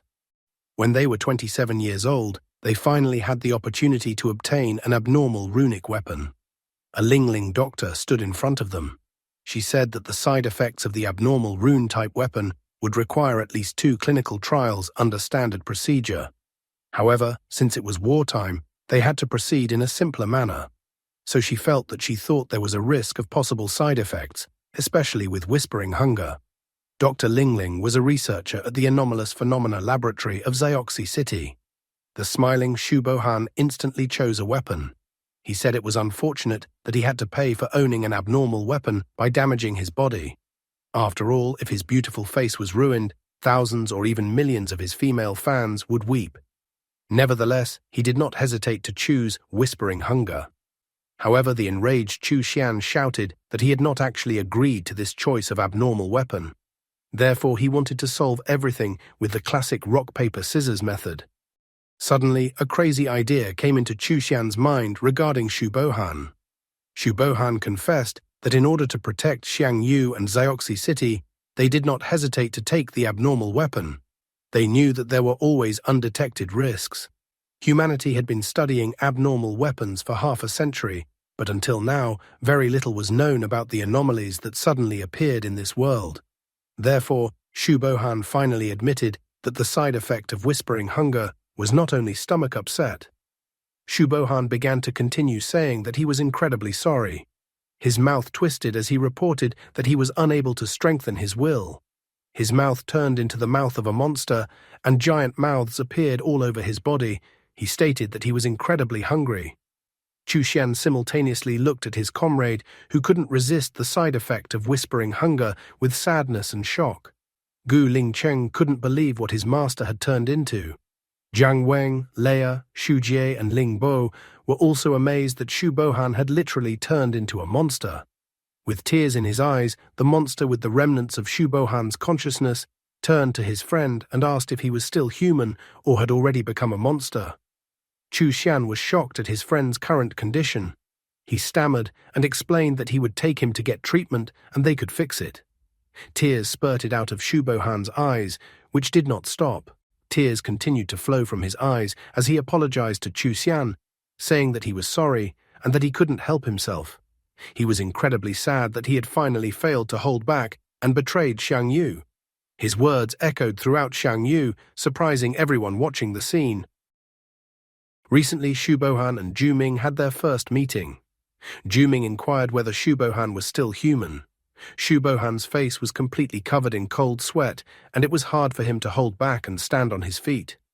Without waiting for his answer, Ju Ming stated that the spasms in his stomach, the peristalsis of his intestines, the screaming of his hypothalamus, every cell in Shu Bohan's body was telling him the truth.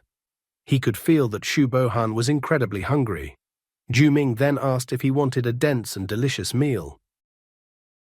Currently, a giant wave was approaching Xiang Yu. Shouts from the observation tower that a tsunami was approaching them echoed throughout Xiang Yu.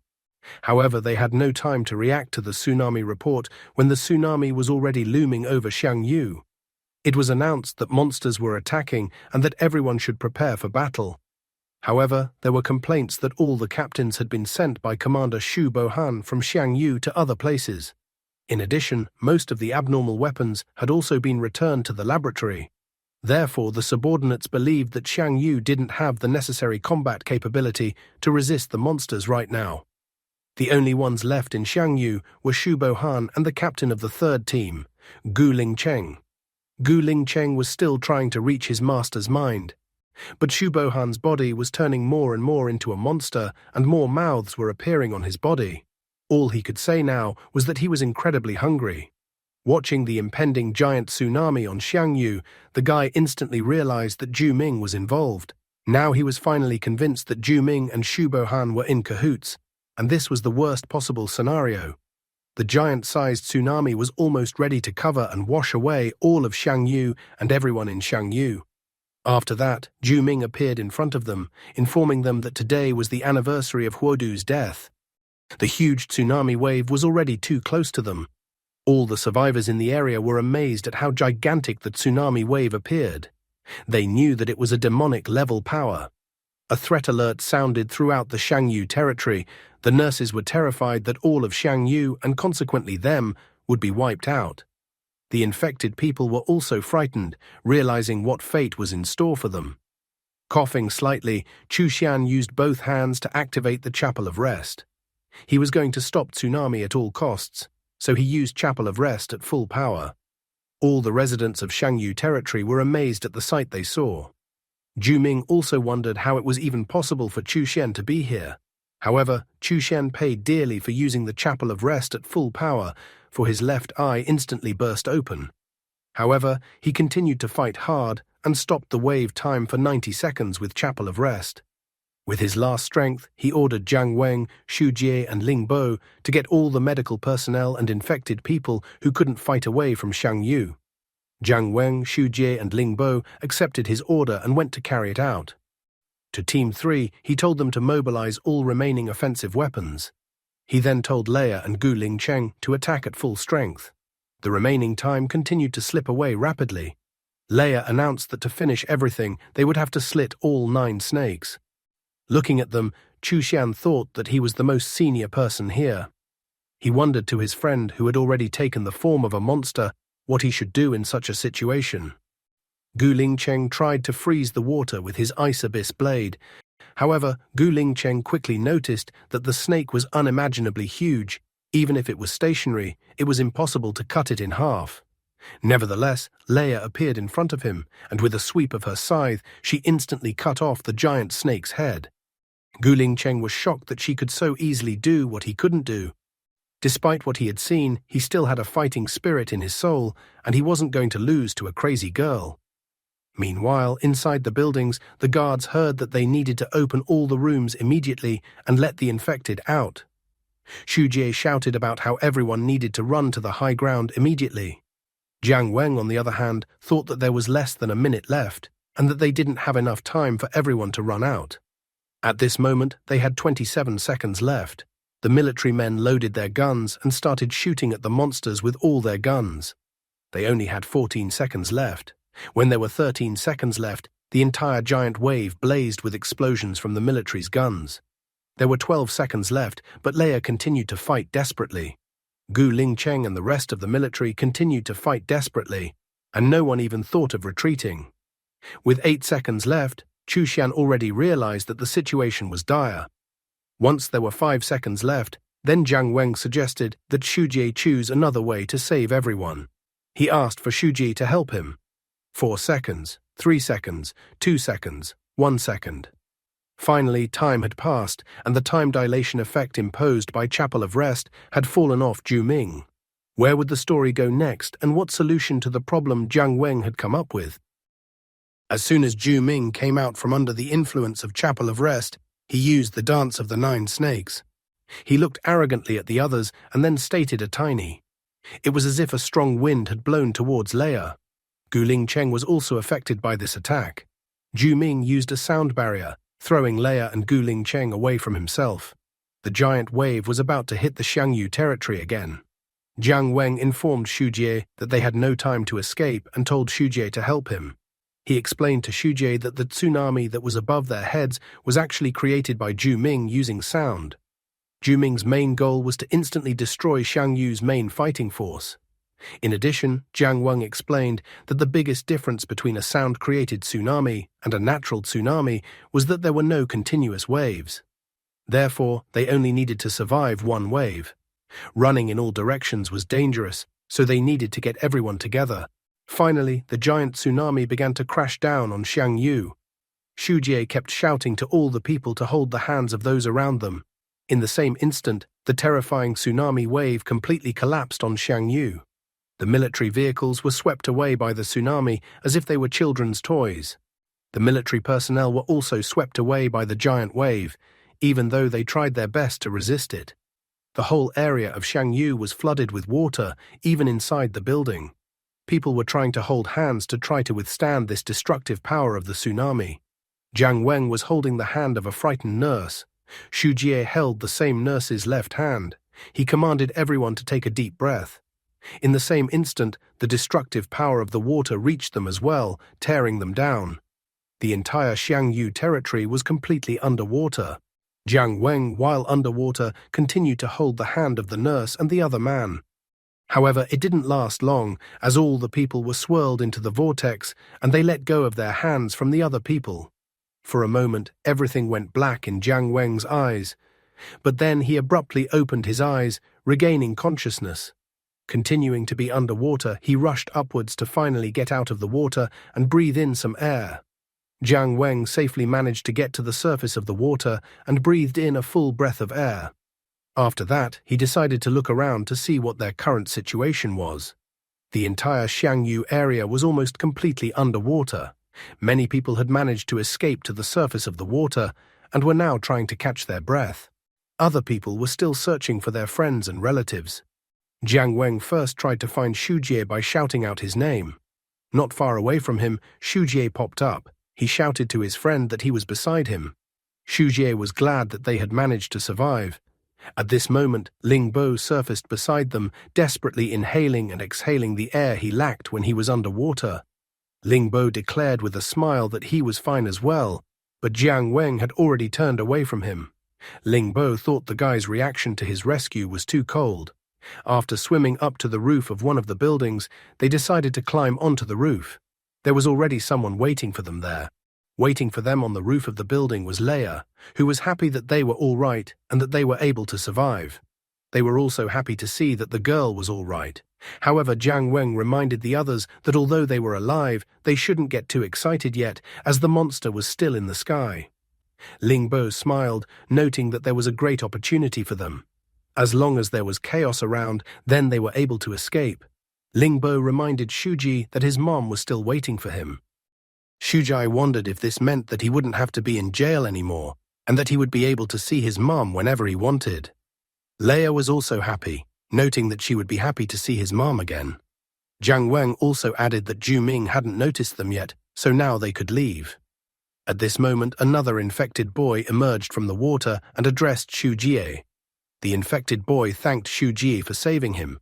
Xu Jie immediately recognized him. It was Xiaobing.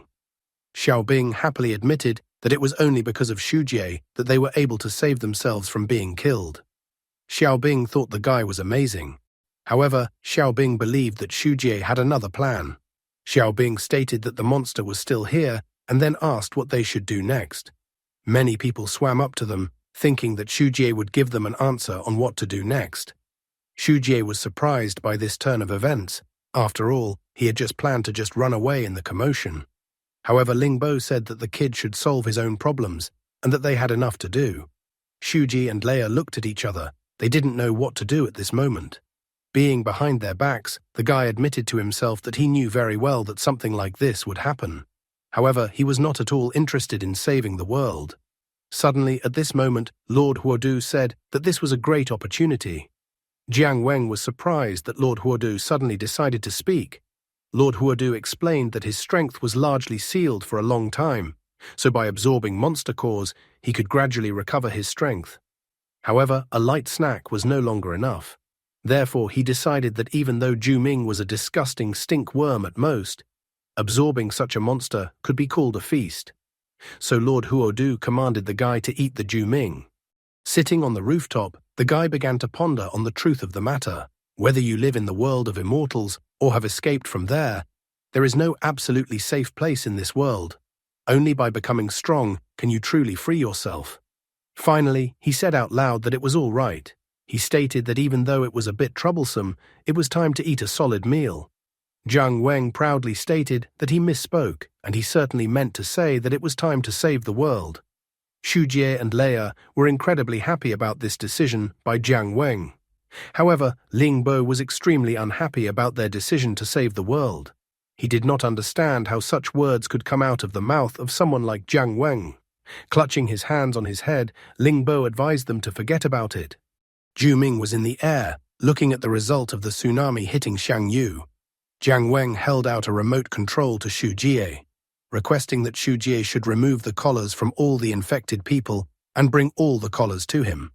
And after releasing the infected people from the collars, all the people would have to hide in the shelter. The people behind Xu Jie's back were completely unaware of what was even happening. Ling Bo suddenly remembered the very important things he immediately needed to do. Therefore, he declared that he would not accompany them further. For such an act, he received an obscene gesture with the middle finger of his left hand towards him. Jiang Weng then announced that Leia would obviously be doing damage. The guy asked her to try to hold off the snake for as long as possible. However, he told her not to use uncontrollable force, but to just do her best, and he would cover her. Leia was so happy that the guy was relying on her that her cheeks instantly turned red. Ju Ming arrogantly glanced at Jiang Weng, declaring for the stinky dog to get out. Ju Ming did not silently wait for their plan to be realized. He once again used his sound control ability, the sound of chaos. The water left behind by the tsunami instantly surged. One of the infected people reported that Ju Ming was using sound to cause hallucinations. Therefore, he recommended that everyone cover their ears. Another man reported that if they dived underwater, they could reduce the noise coming from Ju Ming's ability. All the people instantly decided to dive underwater to avoid being affected by the Ju Ming ability. The giant snake opened its mouth and a shower of sonic bullets poured out of its mouth. The people who had dived underwater were attacked by a multitude of sonic bullets. Jiang Weng at this time half transformed his head into a dog's head and ran on the surface of the water, summarizing that Ju Ming had already launched an attack on them. Jiang Weng told Darcy to follow Xu Jie and report the current situation. He also told Touch the West to locate Xu Bohan's location. Yoshi, on the other hand, was to stay by his side. Looking at him, Ju Ming told him to keep running and hide in his dirty, stinky corner. He was going to destroy the annoying people first, and then he had already decided that it would be his turn. Ju Ming was going to pay him back for the 10 years of humiliation he had caused him. He was about to continue his monologue, but he was suddenly interrupted. A smiling Leia grabbed his hair with her hands. She was amused that Ju Ming was so focused on the dog that he completely missed it. Ju Ming completely didn't expect something like this to happen. He began to roar like a girl, telling the smelly girl to take her hands off him. However, Leia stated that she was extremely eager to get back at him. After that, she swung her scythe and used windmill to spin around. Under the power of her strike, Ju Ming was easily thrown back. He even extended his tongue as he flew away from her strike. The giant snakes also headed after their master. Ju Ming was simply furious, intending to deal with Leia for what she had dared to do to him. However, at this moment, someone uttered that Ju Ming had now decided to focus his attention only on Leia. In the same instant, Jiang Weng's right hand was enveloped by the jellyfish armor. He declared that let Ju Ming not think about the fact that he could only run away. In the same instant, Jiang Weng delivered a powerful right punch from below right into Ju Ming's jaw. The punch was more powerful than usual since his right hand was wrapped in jellyfish armor, so he used the jellyfish armor Rising Dragon Fist. Ju Ming coughed from such a blow and Jiang Weng only laughed.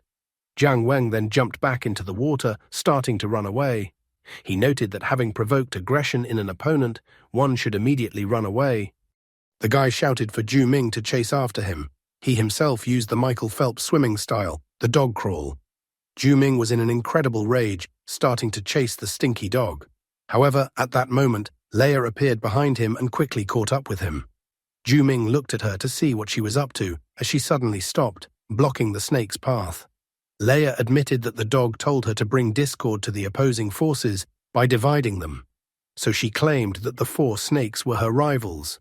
Ming was enraged, but at the same time perplexed as to why his rivals thought they could defeat him if they distracted him. Nevertheless, he left the 4 snakes behind and continued his pursuit of Jiang Weng, intending to finish them all off. However, Jiang Weng declared that Ming was too arrogant. He wondered if Ming was really so confident in his strength. At this moment, Golden Crow beside him reported that they had managed to discover the whereabouts of Shu Bohan. According to her, Shu Bohan was currently fighting against Chu Xian.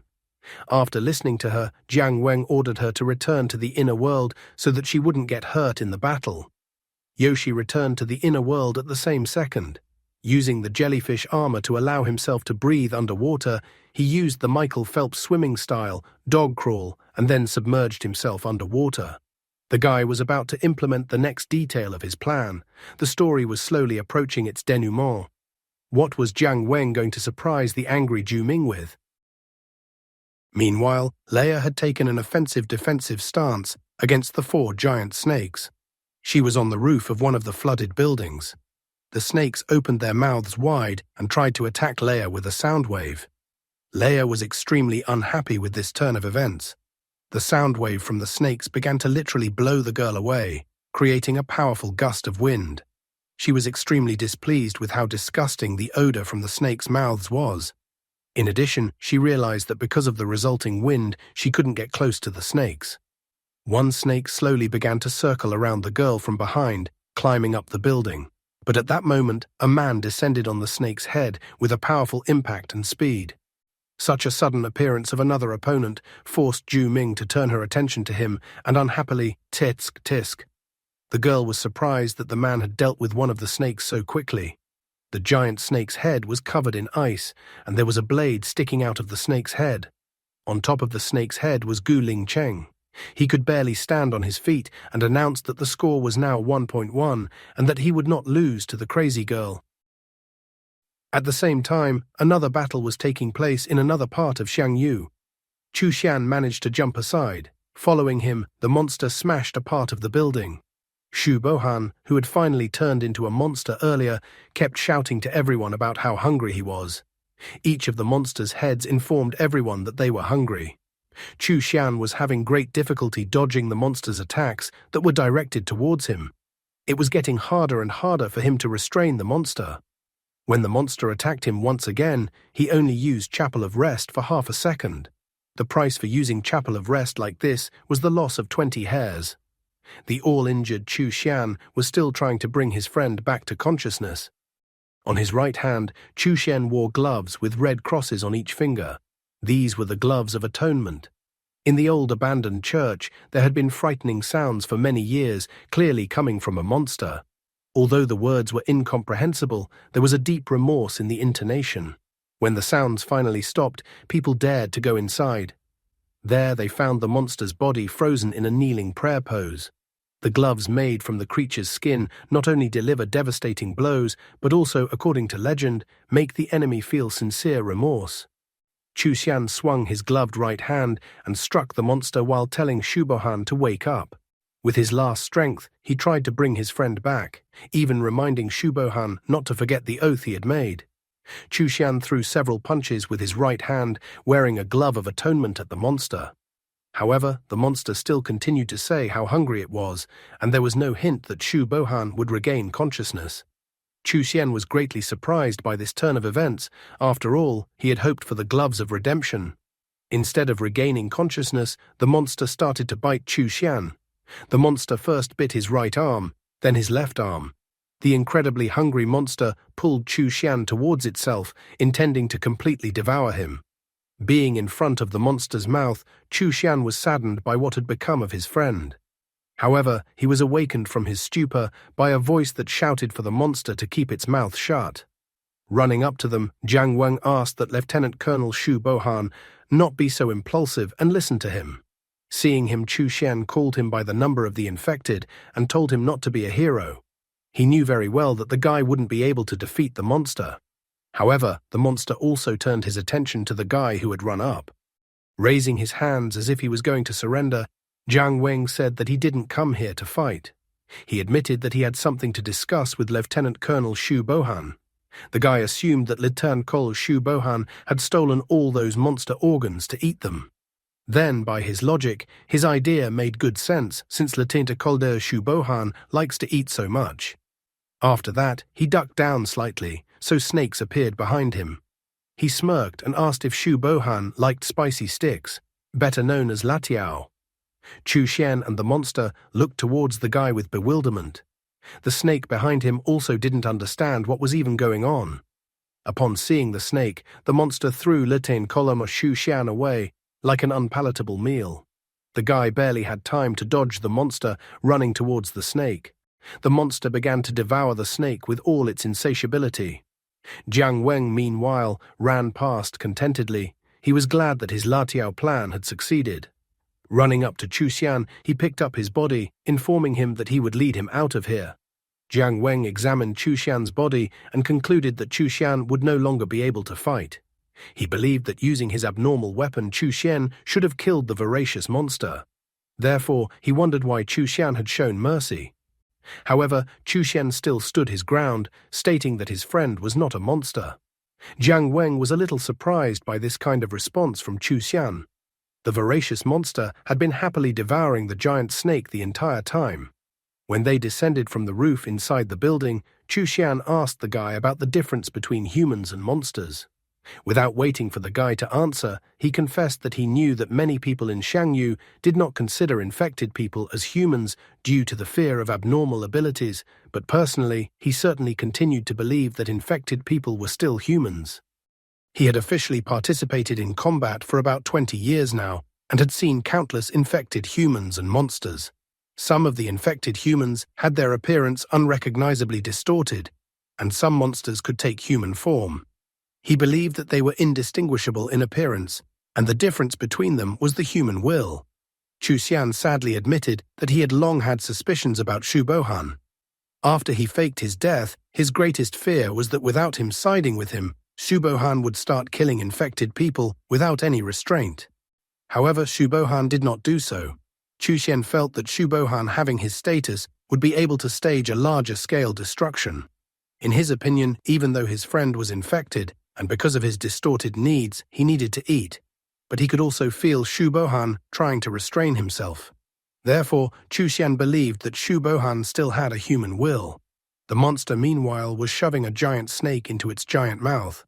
Jiang Weng was surprised by the words that Chu Xian said to him. After dragging Chu Xian into one of the rooms in the building, he announced that Chu Xian would remain there to rest. He also said that Zhu Ming's power was weak, so they would be able to find a way to resist him. After that, the guy ran out again and saw Zhu Ming around one of the corners. He couldn't understand what Zhu Ming was doing there. Zhu Ming stood there with an expressionless face, doing nothing at all. Jiang Weng understood perfectly well that it was not yet time for him to take action. He asked Golden Crow how things were going with Leia and Shuji. At the same time, near the entrance of the shelter, Shuji calmly explained to the others to enter the shelter in an organized manner and not to jostle, and to keep an eye on the others. In addition, they were to remove their collars first before entering the shelter. Some people were glad that the tsunami had receded so quickly. Xu Jie politely encouraged the others and took the removed collars from them. Looking at the line that had formed, Lingbo felt that he had a great opportunity.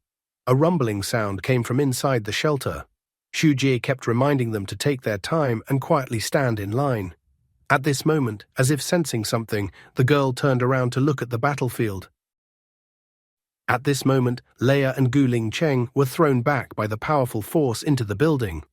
Gu Lingcheng began to complain that they could not defeat the snakes. He believed that snakes supported each other, making it very difficult to deal with them. Gu Lingcheng even suggested that Leia use her berserk strength, as she would easily destroy the snakes in such a state. However, sticking out her tongue, the girl informed that she hated such a state and that she refused to use her berserk power. She proudly declared that she wanted to be herself and then took her scythe and rushed to attack the giant snakes. Gu Lingcheng was extremely annoyed at what was happening in this situation. He was extremely annoyed that everyone was ignoring his orders and he was the squad leader. The angry Leia had already managed to run to the giant snakes and was waving her scythe. She continued to be annoyed by the sonic power of the snakes, kept repelling her attacks again and again, preventing her from damaging the snakes. The snakes managed to throw the girl aside, and one of the snakes tried to eat her. However, at this moment, Gu Lingcheng appeared in front of the surprised Leia, informing her that the girl was hanging around idly. After all, just waving the scythe was useless. Using the power of his sword, Gu Lingcheng managed to freeze the head of a giant snake. He tried to explain to the girl that snakes were essentially Ju Ming clones and could use sound as a weapon. Therefore, the sound waves that surrounded the snakes' bodies repelled all of Leia's attacks. However, Leia did not understand his explanation at all. In the same instant, using the sound waves, the snake swiftly removed the ice from its body. Running away, Gu Lingcheng shouted to her to remember about the two snakes they had managed to defeat. Leia destroyed the first snake because the snake was frozen.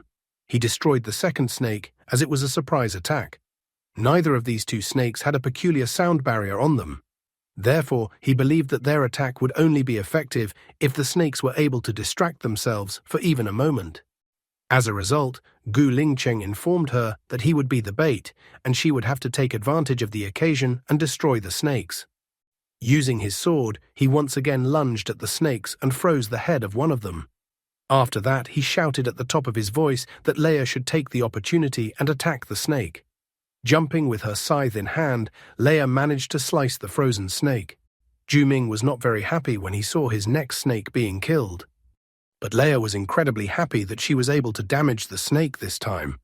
Gu Lingcheng proudly declared that everything had worked because he was a strategist and had come up with this whole brilliant plan.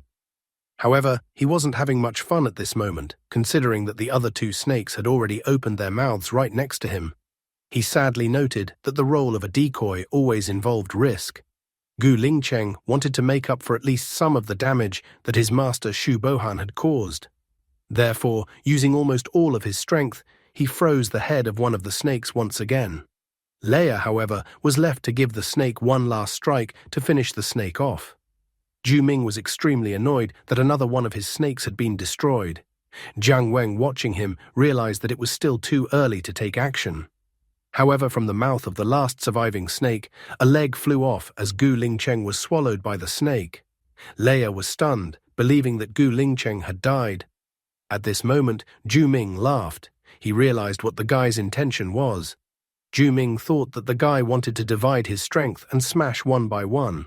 However, Ju Ming thought the guy's approach was so naive.